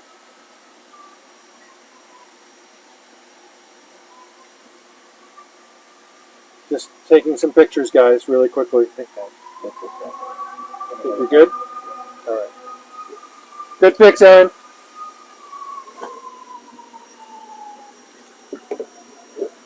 Guys, take a look and see if there's anything else you're interested in here. I do have another huge Surrey in here, small. I have two huge Surrey in here. And guys, remember, huge Surrey are not going to be red when they're younger.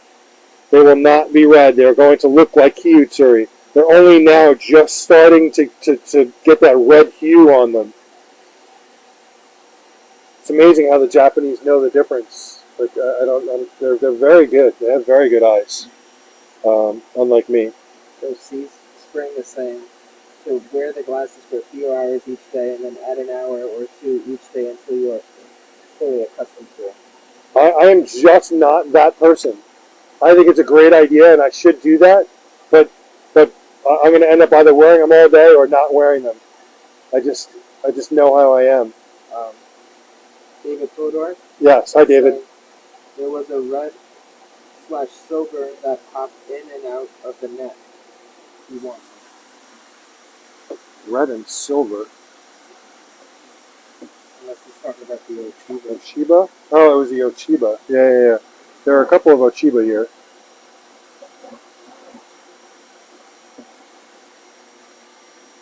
I don't remember which one it was.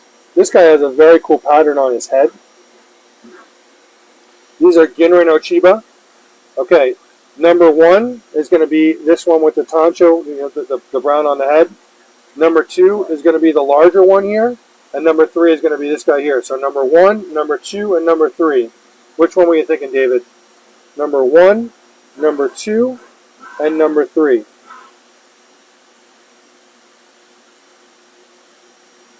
Number one, number two is the large one, and number three.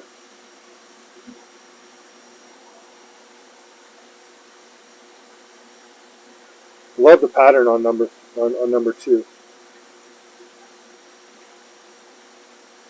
The pattern on his head is just cool looking. It looks like a mask. He says, no, you have one that is redder. I don't know. Redder. Any takers on these Ginrin Ochiba before we move on? Because I already have them in the net.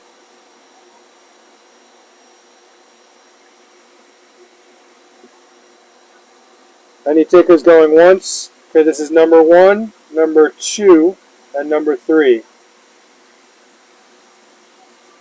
Going twice. Alright, I am moving on. Were you talking about this huge Surrey here? I have two huge Surrey left. These two right here. And these are going to turn much redder, guys. As I was saying, with a lot of these fish, you have to kind of see where they're going to go in the future. You can't just go by what they look like right now. These fish are going to change. Nope. Okay. I don't know which other fish you were looking at.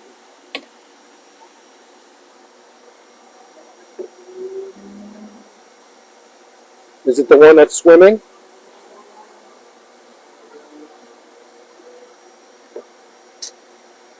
I don't know. Guys, are any other fish you guys are interested in before we move on? It is 2:12 right now. We've been on for a couple of hours, and I want to make sure that everyone gets a chance. And I want to show some other fish.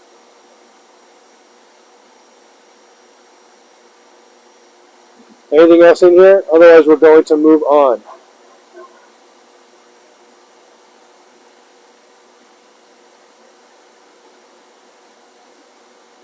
Going once. Going twice. We're moving on. All right, we're moving on. We'll grab the sock.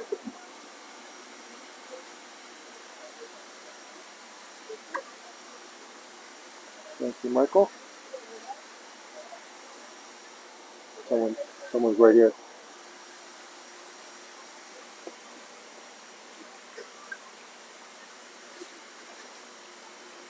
I'm just going to grab these guys and put them away, and I'm going to go grab some more fish. Now what I'm going to do for the next batch, I'm going to get my picks. So these are fish that I was growing out that I do have a lot of other tosi coming in, so I will sell some of them.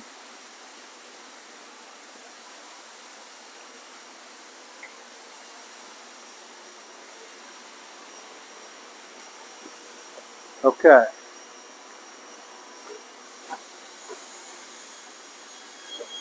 I'm just going to spin this around.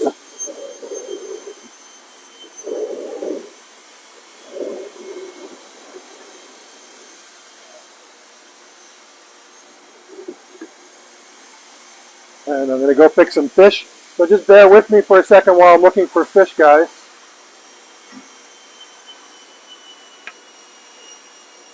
Hey, Charlie.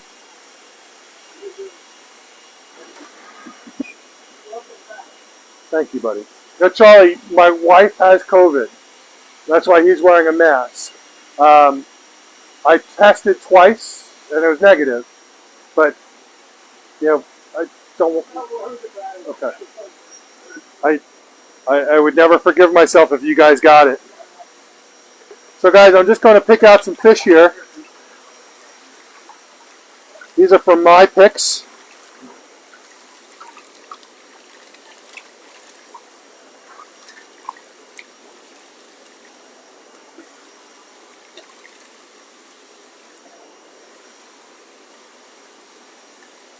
Dinner and Saragoy.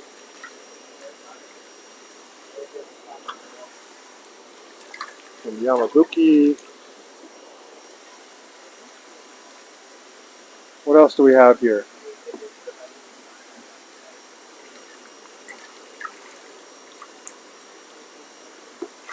You know, these guys will vary a little bit in price.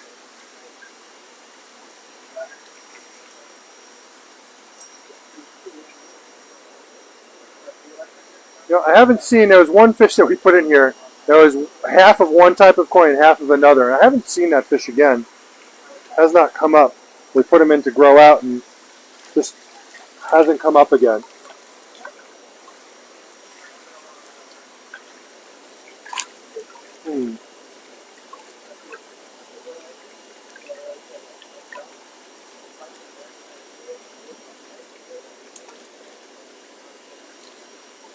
A couple of different things in here.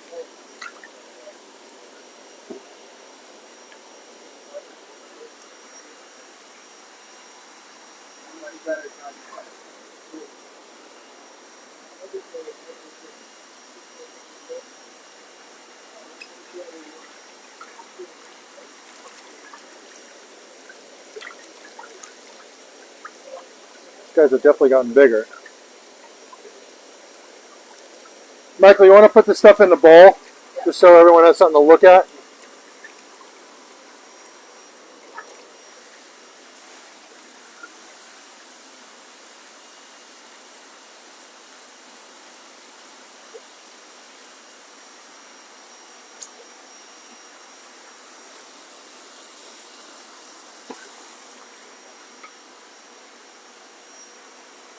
So, how many people are on?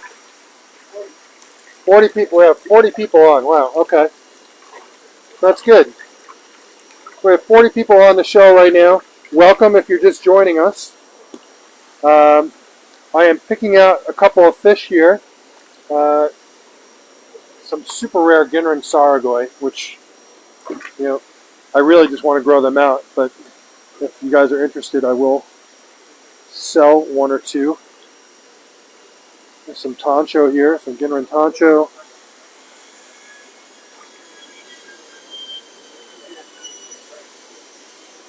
These are just some uniques that I have.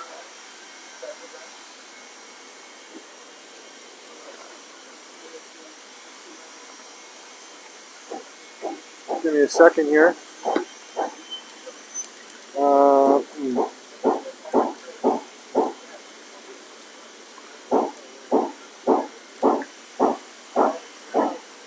Camera is looking at the ones that we have.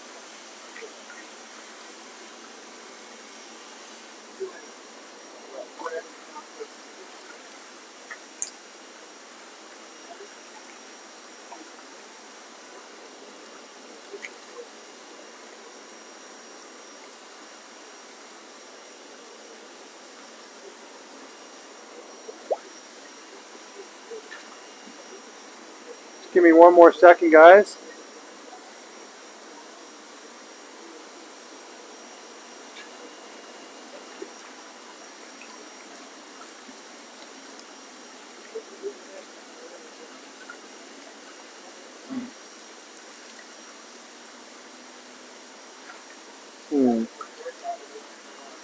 Maybe one more scoop, and then I'm coming over to you guys. Next week we'll be featuring our new fish. Excited about that.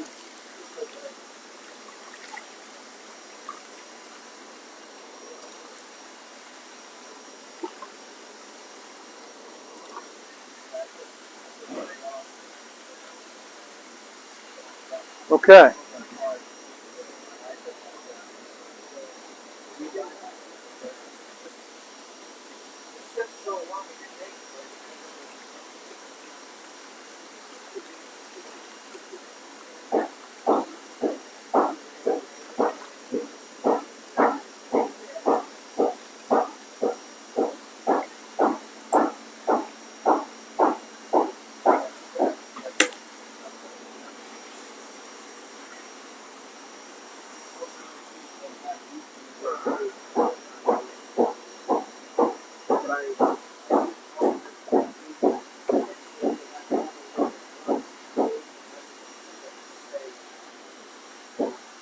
Okay, so here we have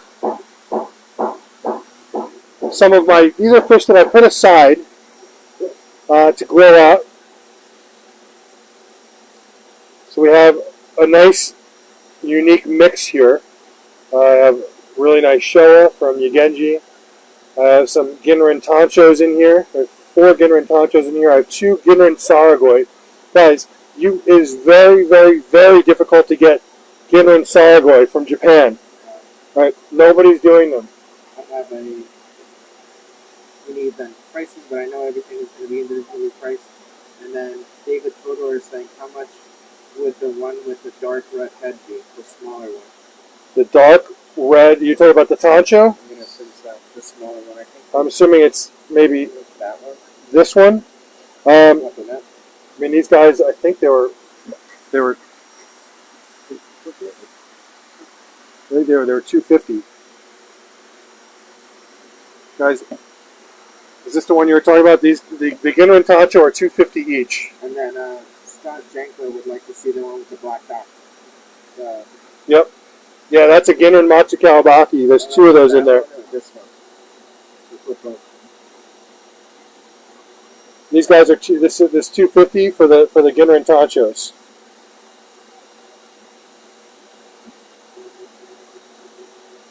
Is this the one you were looking at? Yes. Guys, when you want specific fish like this for your collection, they do cost more money. I mean, it's just when you want to get something that's higher end, it's going to cost more money. It's harder to get these fish. That's just the way it is. The rarer it is, the more expensive it's going to be.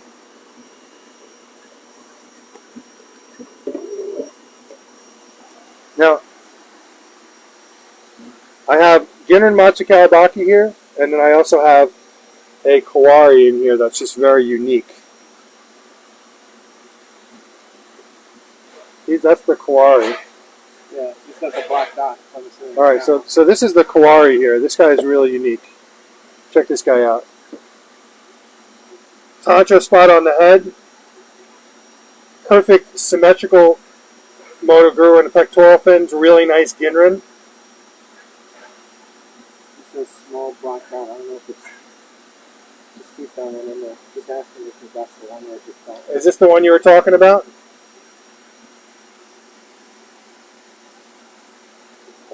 How much?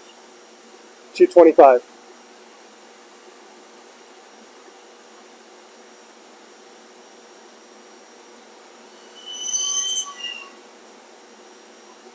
Definitely a unique fish. Yes. Okay. That was cool.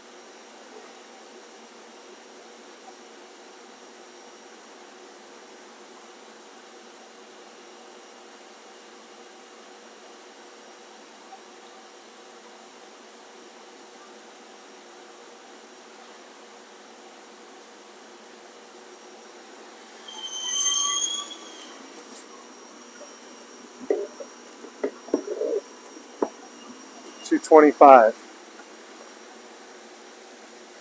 I have this other Ginrin.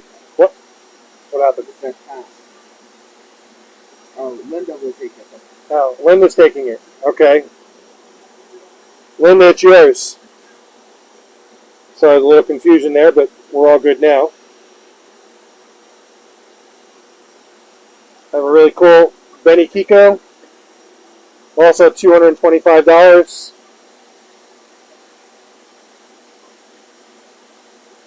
Red. Symmetrical Moto Guru. I think he's got one red eye, and there's actually a name for that when they have a red eye. Yeah, when they have different colored eyes, there's a name for it. I don't know the name. Really nice Aoki Benny Kiko. $225.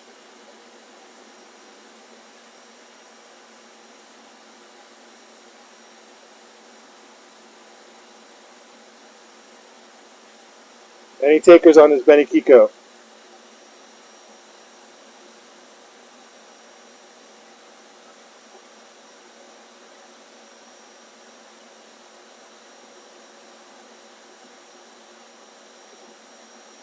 Going once.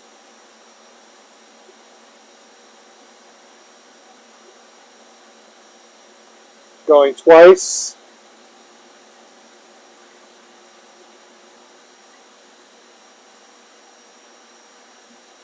Alright, moving on. Take a look at this bowl, guys. Let me know if there's something you want to see.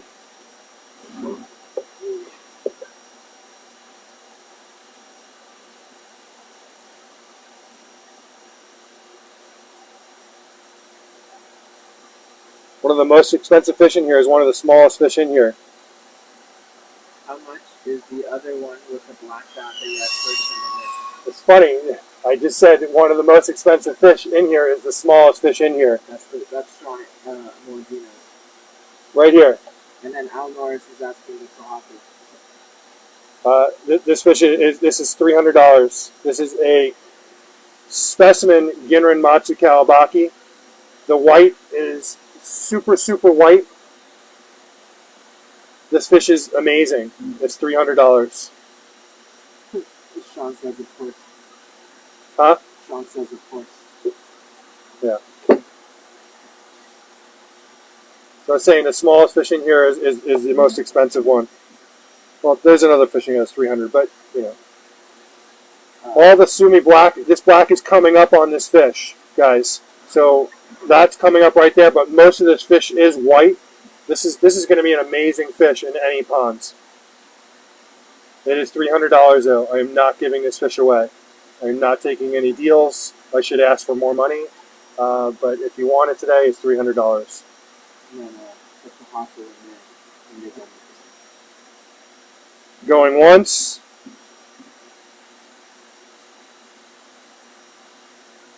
If you want a unique Ginrin Matsu Kawabaki, guys, this is it.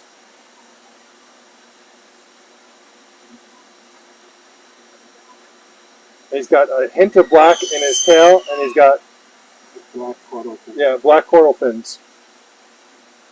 And his friend wants to come hang out with him.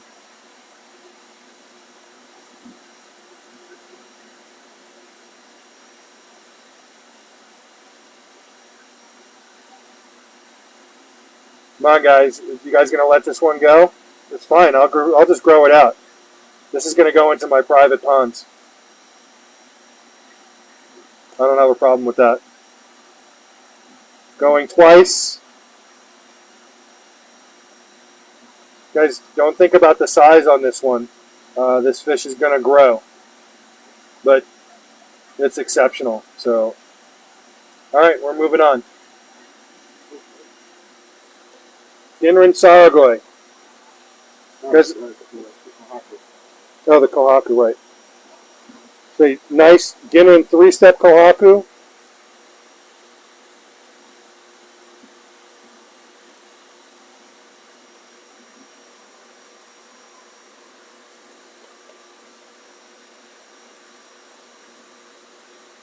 Three-step Kohaku is $250. The Ginrin Saragoi is $200. And then James Hogan would like to see the Ginrin Saga. Will do. That's the big one. Yeah, it's big Ginrin Saragoi. Same age as the other ones, but that fish is much bigger. It's double the size. You know that's going to be a really big fish.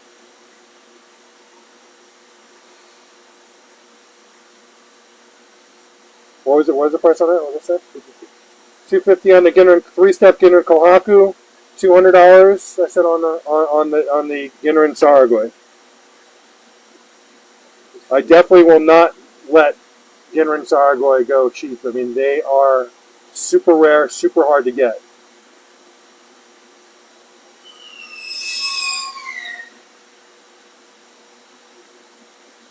Going once.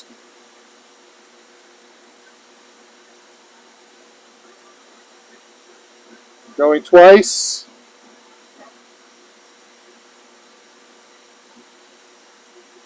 All right, moving on.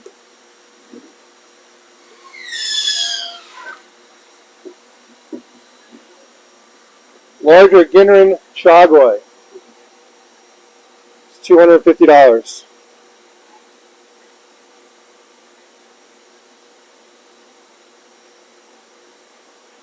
This fish is 10 inches plus.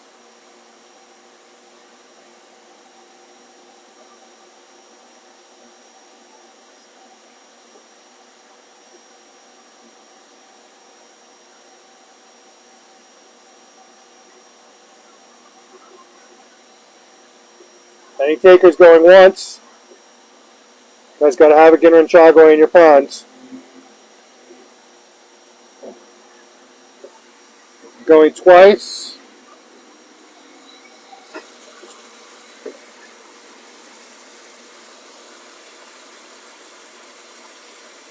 All right, we're moving on. Take a look in here. Let me know if there's anything else you're interested in.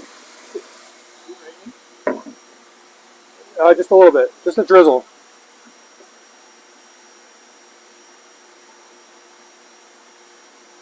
Yamabukis are $150 each. Are you getting more Chagoi? I'm not getting. I have a lot of guys. I have a lot of Ginrin Chagoi. I think James wants the Chagoi. He says one. Okay. You want the Chagoi?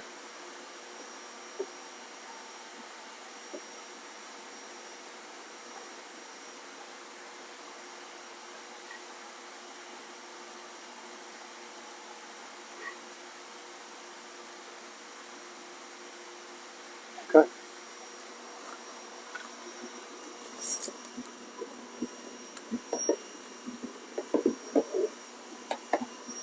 Everyone say goodbye to Chris. He's leaving for the day. Minute. Okay. Investigating stuff. We'll be done soon.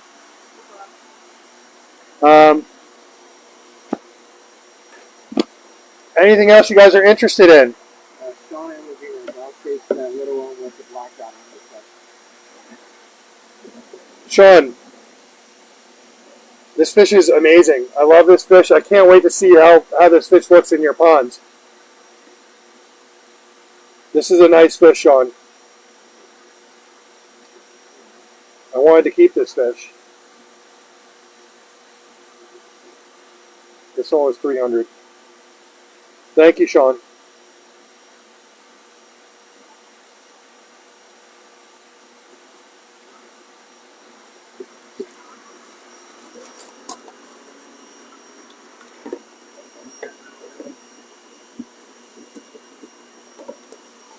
How much the show? The Showa is... I'll go 250 on the Showa.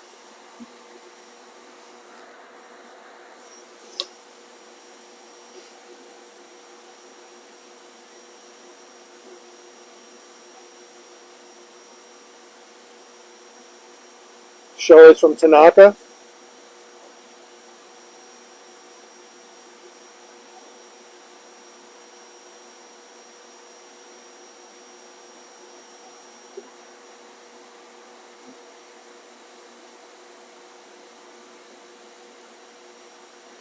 Oh, and Spring is asking if there's any non-Gideon Chagrin. I don't... I mean, there may be something in the Yugenji stuff, I'm not currently. but not that I'm aware of, no. We don't sell a lot of non-Ginrin Shagoi. The only one that we have is that big guy. I have a large one. I have a... That didn't sound right. I have a large Shagoi, a Yansai. Anyway.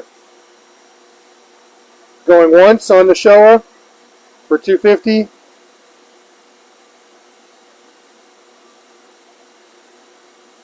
Going twice. Alright, we're moving on.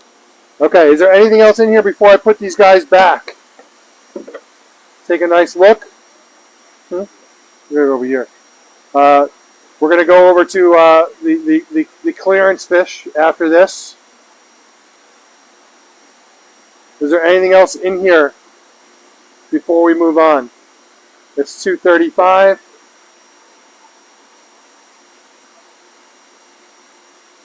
Yeah, we've been on the show for 3.5 hours. Thank you guys for hanging in there.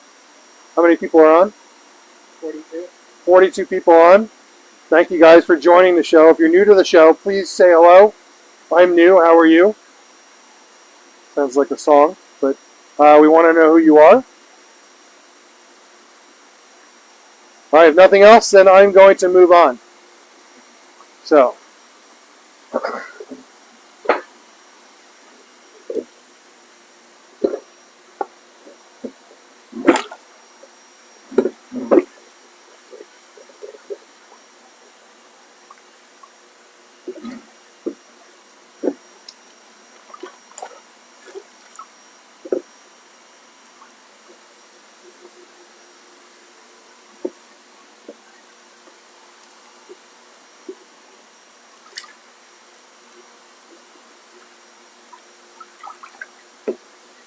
Okay, so now we're going to go. Now, guys, normally the fish that we're going to show you are much, much more expensive. But what we're doing is we're trying to make some room for new fish coming in. So I am willing to do a clearance sale on these fish, and we have been selling these fish all week.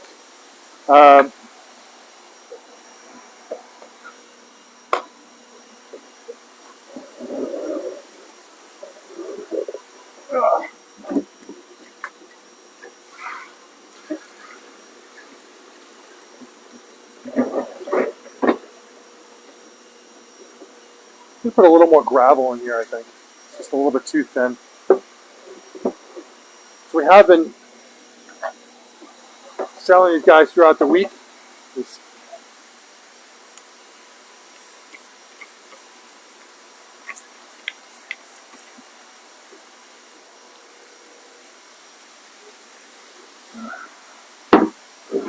all right, you want to start at this end and work our way down to the lower? All right, we can do that.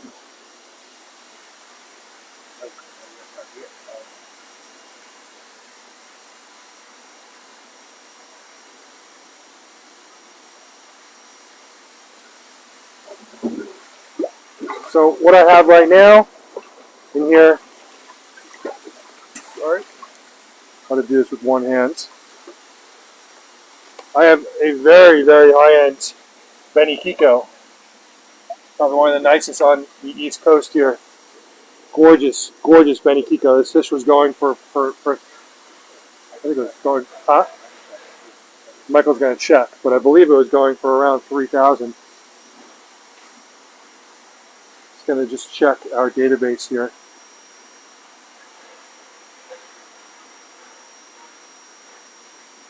This Kiko is gorgeous. What's the $3,000 on the Kiko, and is that terrazzo? it's 3,000? Yeah. So both these fish were going for $3,000. What were you offering?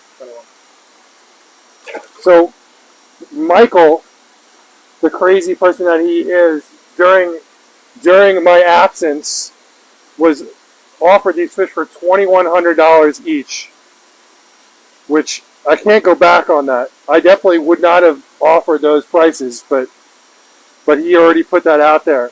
So I will continue to offer the sale at $2,100 each on these, which is just, you should probably call me next time. But I will go $2,100 on these guys. I also have this amazing,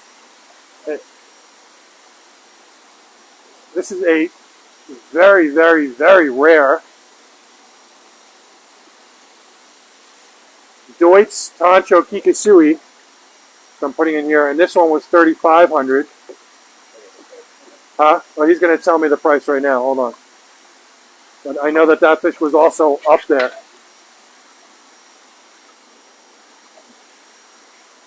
He's checking his notes because it was 4,000. Sorry, I was wrong. I said 3,500. It was 4,000 on this. And what were you doing?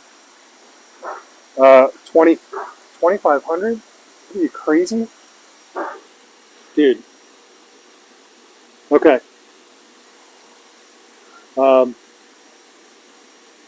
I will stick with Michael's price of $2,500 on the Deutz Tancho Kikisui and $2,100 on the Kiko and the Terrazzo Showa. Do we have any takers? Guys, you automatically get free shipping on Southwest Cargo with these fish. And you have free boarding and free layaway. Alright, so boarding as in we will hold this fish free of charge, and free layaway, which means we will hold the fish and you can pay the fish off over the course of the boarding. $2,100 on the Kiko and the Showa from Terrazzo. Today, and this is, thank you, Michael. This is a today only sale. If you guys call me tomorrow and ask for this sale, I'm not going to give it to you. So the Terrazzo Showa is the largest. He's, I'm going to say 20. I was going to say 22. You said 20, between 21 and 23 inches. The Kiko is a good 20 inches, and the Tancho is actually about the same as the Terrazzo. So I'm going to say it's about 21, 22 inches. These are big fish. Guys, $2,100 for those two is unheard of. $2,500 on a $4,000 fish is also just. I don't even know what, you know what, we're making room, so I'm willing to do this. Are there any shows like that for less? I will, when I get to the next area, we will talk about that. Are you guys really not going to take advantage of this? All right, they're going once. You guys are crazy.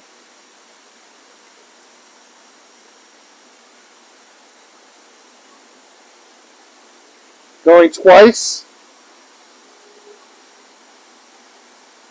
Terrazzo, one of the most famous Kosanke breeders in the world. All right, I'm letting these guys go. That was the deal of the century right there. All right, next.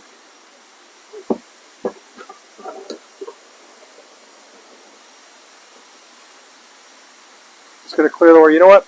I'm going to actually. So the first one here, and I've had this fish for a little bit. This is from Shinoda. This is a Deutsch Showa that sold last week for $900. And the guy called us back and he decided to pass on it. So I'm going to offer it again. This is a $2,000 Deutsch Showa here that we're offering for $900. What a bargain! Thank you, Chris. Don and Regina. Yes. What's the biggest fish you have today? Sean, the biggest fish I have for sale is not actually in here. I do have, I'll go back to that in a second, Sean. Let me just finish with this guy because he's already in the bowl. I do have, not on clearance, I have two Maruto Tancho next to me that I will show you. And then I have some even larger fish in the other koi house. Give me a second. I do have a very, this guy is not the largest, but a couple of really unique fish here.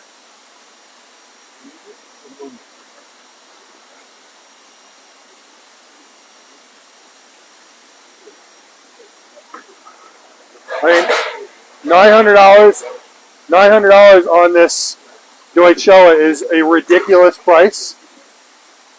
But guys, I'm always upfront with you guys. I've had this fish for a little while. It was a $2,000 fish we're offering for $900 here. This is a Deutsch Showa female from Shinoda. And this is the Deutsch Showa female is almost 20 inches.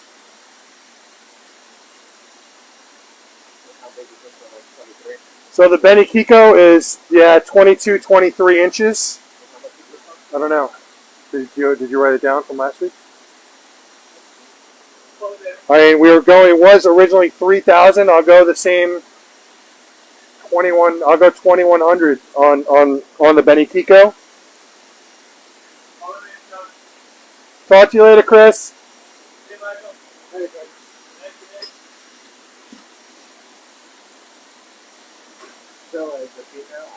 Showa is a female. I mean, who sells a female Deutsch Showa, 2-foot Deutsch Showa for $900? I don't know. Am I crazy?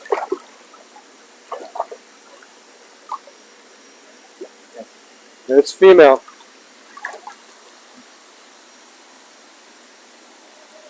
And this Benikiko is absolutely gorgeous. Also female. All right, it's yours. $900.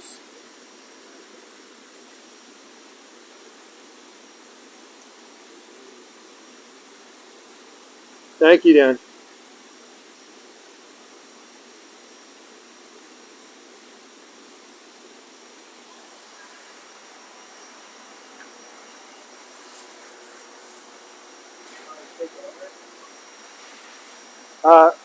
Do what? Take over what? Oh yeah, I'm just gonna put some water in here and take it over across. I'll just put a net on it for now, since we're gonna do them in the tank.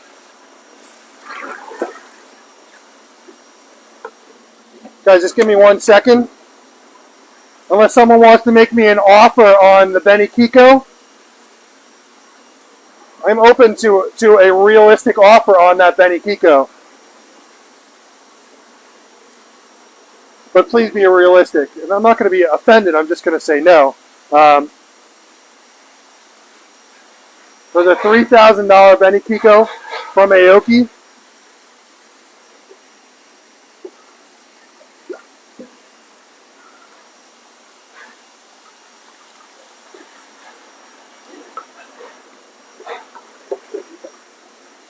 anyone is interested in making an offer, I will get the other Showa. And I know Sean wants to see some big fish.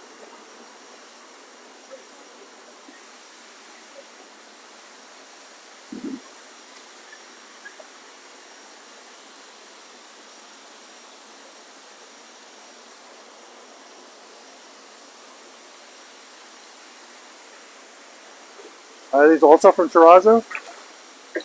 Also from Terrazzo.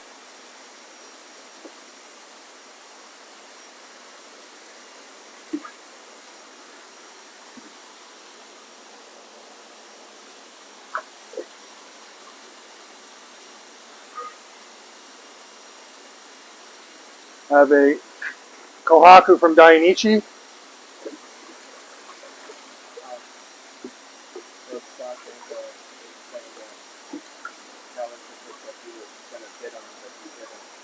Which fish?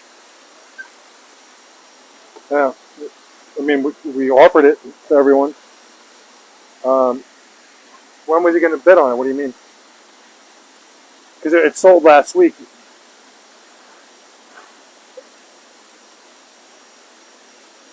Well, Scott, oh, Scott, I'm sorry. I did not know that you were asking for it first. Who is the other gentleman? Hey, Dan. I apologize, but I didn't know. I don't have the camera in my hand. I didn't see it. Scott was actually asking about that female Showa first. I have to offer it to him first. The rules of our show, and you know what? I forgot to mention part of our rules, and we try and do it every time when we do the show. Whoever asks for it first gets it, and he did ask for it first. I have to be fair. Dan, I hope you understand, but I have to give Scott that fish. Scott, are you saying you definitely 100% want that fish? Okay. Thank you, Dan. I appreciate it. All right. So, Scott, can you just confirm that you're taking that fish? You did it. You did say it first.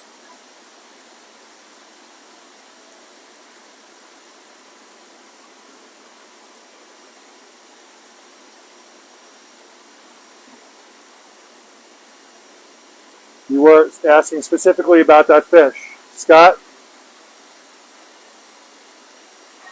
Scott, just get back to me on that. While we're waiting for Scott, we have these three fish in here. This Dainichi Kohaku was going for, I don't know. This Dainichi Kohaku does have certification. Scott, that fish is yours. We just got to change that in our notes. This Dainichi Kohaku, I think it was going for around 3 something. I'll let that fish go. Female with certification. I'll let it go for $2,100, the same as all these fish in here. I'll let go for $2,100 each. You have a Terrazzo Showa, Dainichi Kohaku, and an Aoki Benny Kiko. These are all big fish. These are all females. The Kohaku does have certification from Dainichi. Any takers? You know what? Make it $2,000 each. We'll make an even $2,000. Any takers? Or make me an offer on the whole bowl.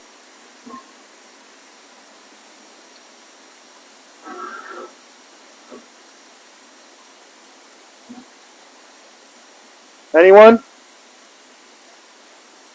Going once?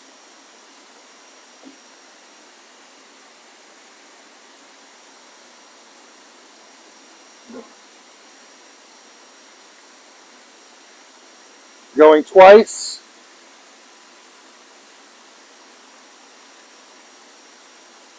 All right.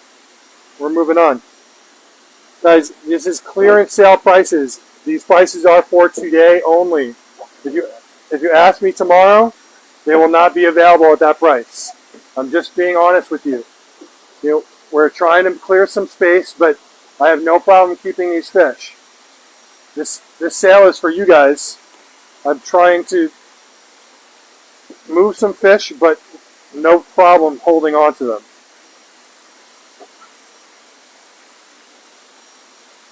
I have two very nice uniques here. We have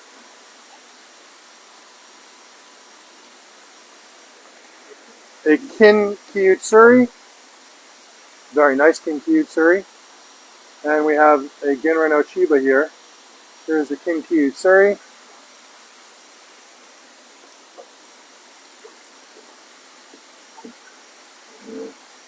You remember the prices on these, Michael? Which was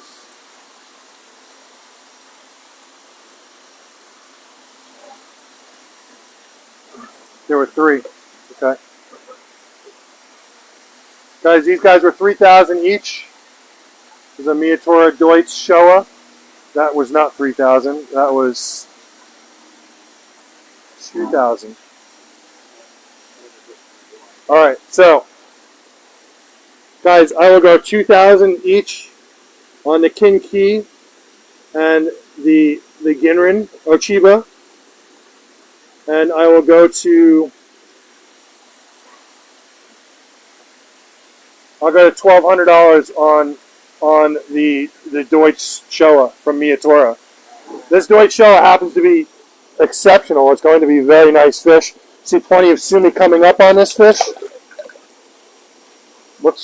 It could be female. Yeah, all the Miyatoras were female. I got $1,200 on the Deutsch Showa from Miyatora, and I'm going to go, what did I say? $2,000 each on the other two.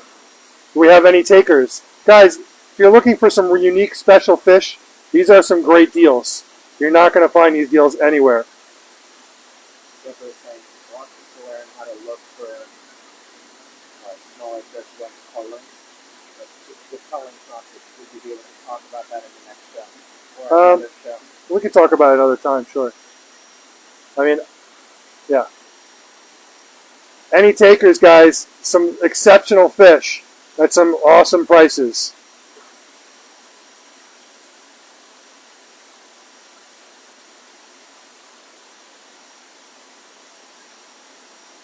$1,200 on the Deutsch Showa, $2,000 on the other two.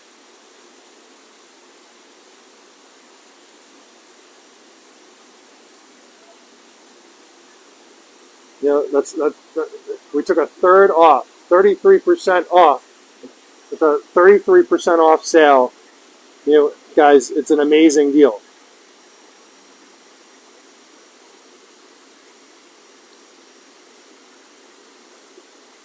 Any takers? Sean Amerginos. These are big fish. This Ginran Ochiba is, I think it's at least 22 inches.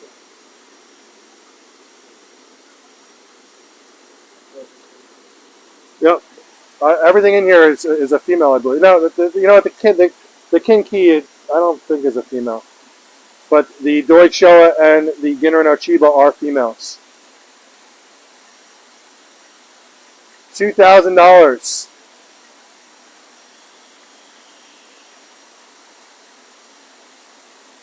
Going once. Wow, I can't believe you guys aren't jumping on this stuff.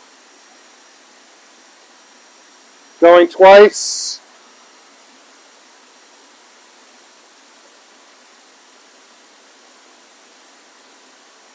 Okay. I don't know what to say.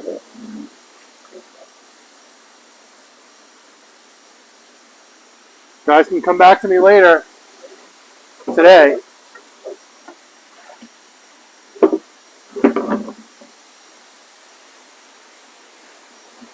All right, we'll do these guys. Okay.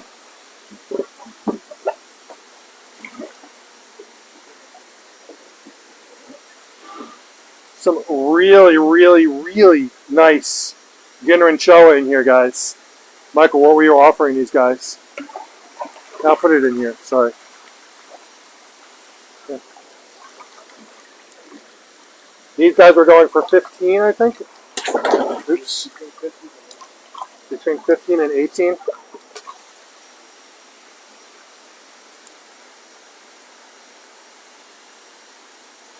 These are from Shinoda.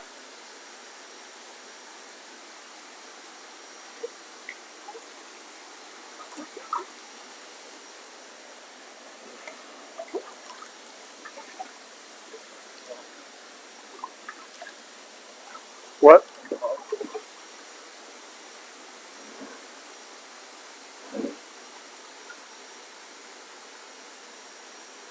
I'm thinking about the price here, guys.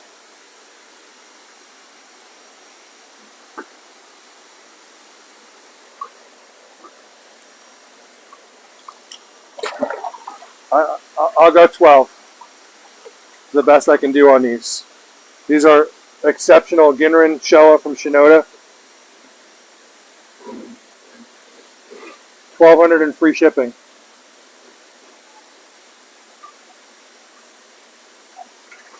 Any takers?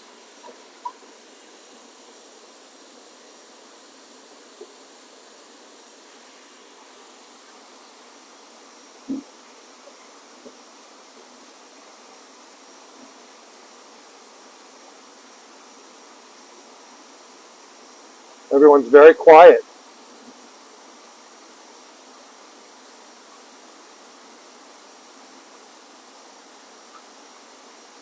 Any takers? Going once.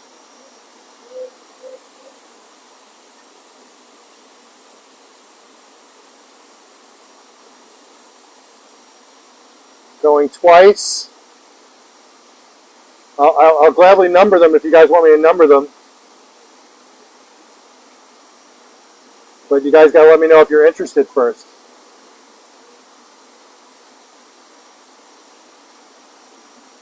You know, this is stuff that I can't give away, but I will give a very nice discount on.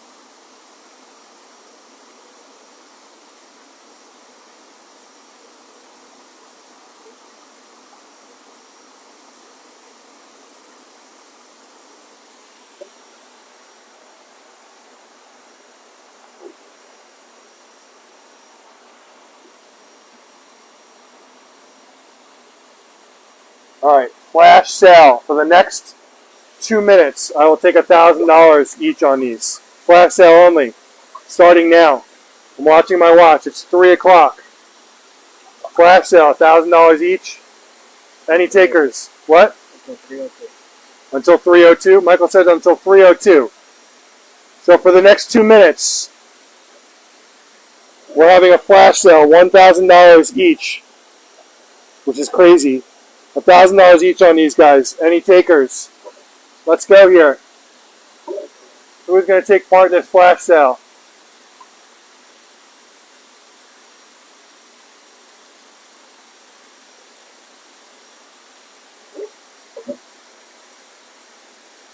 Guys, these are big fish. These guys are 17 to 19 inches.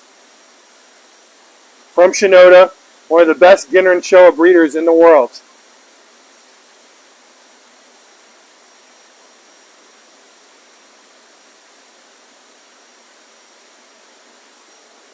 One minute left. Anyone taking advantage? These guys go back up to $1,500, $1,800 tomorrow.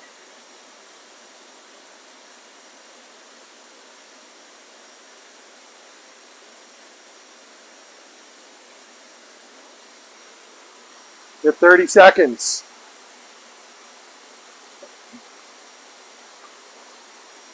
Really? Where did everyone go? 44 people on.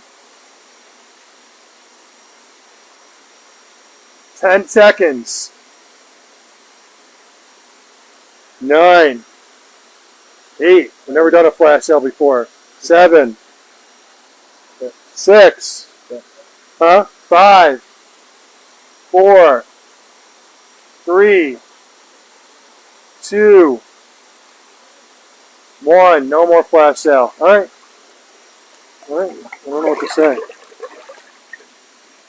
Amazing deals, but you're not going to take it. You're not going to take it.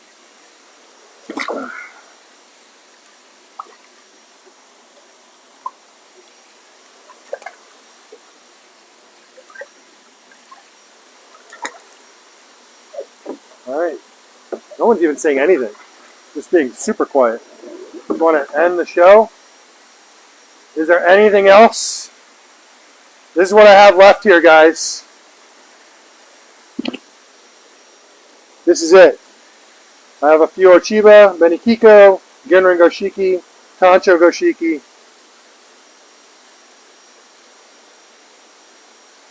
This Tancho Goshiki I'll let go cheap.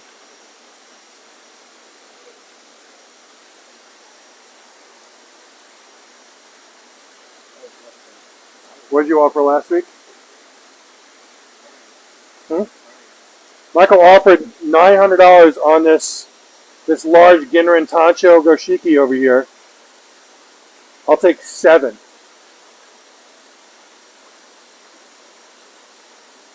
We'll grab the net.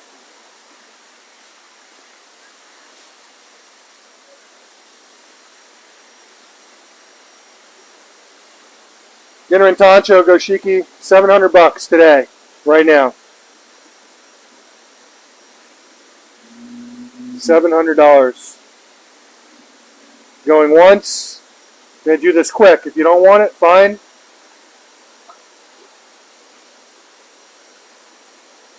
$700 going twice. Where's Joe Kaufman? He would have jumped on that.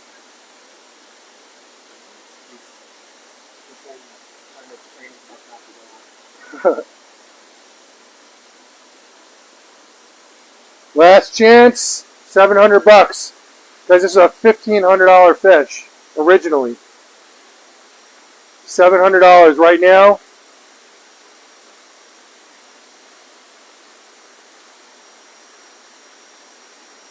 Can you guys still hear me?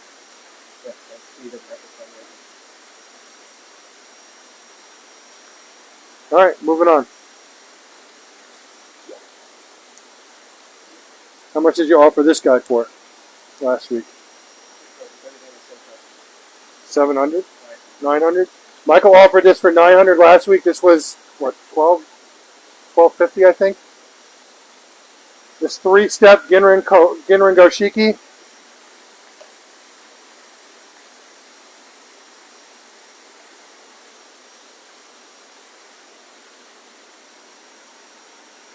Which one?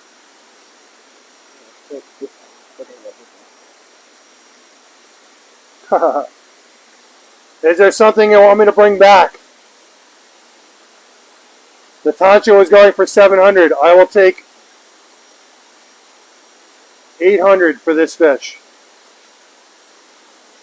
You can see the black is starting to come out. Starting to come out. This is all going to turn black in here. Nice fish. $800 today. You guys have seen this fish in the show before. I can't believe it's still here. But I'll take $800 today. Going once.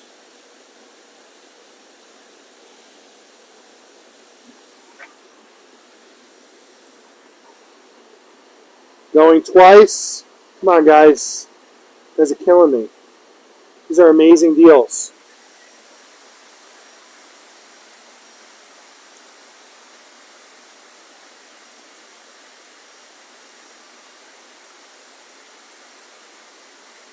All right. Get back to me today. These deals are only for today. Ochiba. Really nice reticulation on the scales. See lots of fukurin, which is the skin in between the scales.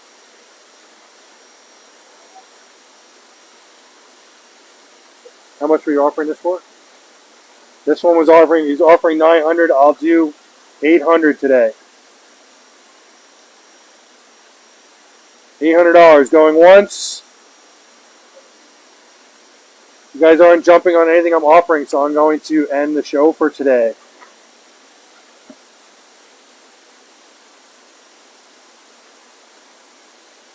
Going twice. What? All right. I think we're going to call it, guys. You want to pan through here really quick? Is there anything in here that you guys are interested in? Otherwise, I'm going to call the show for today. It was a great show. I want to thank you guys.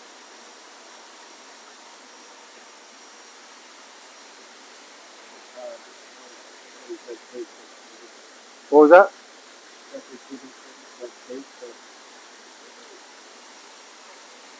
Jeffrey, which fish were you looking at? The Ochiba?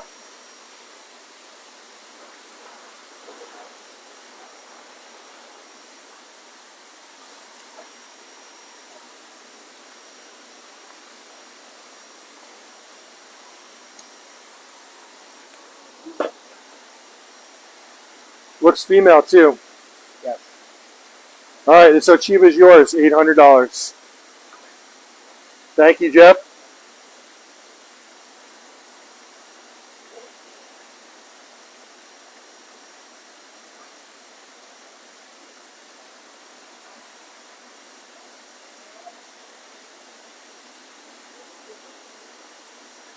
Beautiful. Got it?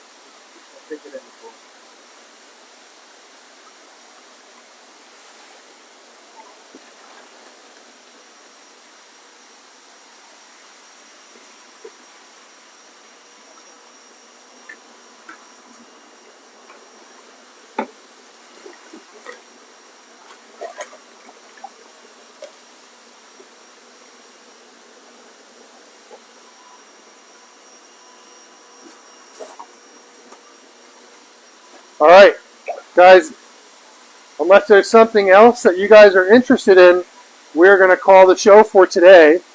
It was a great show. I want to thank you guys for joining us. Unless there's something else we went over already, next week's show, assuming everything all goes well, we get our results back from Kennebec Labs, assuming everything's okay. Next week's show will be primarily, I think we'll just do all the new fish. So next week's show will be all new fish. Thank you for joining us. You guys can reach me at any time. You can reach me by phone or text at 516-547-0164. If you are buying a fish today, do we have new customers today? No new customers, okay. What else was there? Next Friday, or this Friday coming up, we will be doing a special personal shopper day, and this will be giving everyone first picks on fish. I'll probably do that on Friday. I don't think we can. If we get the results on Wednesday, then we could do. I don't know if we can do it Thursday because we're moving fish on Thursday. So Friday is the day. So Friday will be first picks day. If you want to get on for Friday, go to our website, go to Personal Shopper, and set up your appointment for Friday. Okay? Thank you guys for joining us. We look forward to seeing you next week. Any questions, just reach out to me. Again, phone number is 516-547-0164. You can also email me at sales@koimarket.com. Have a great day.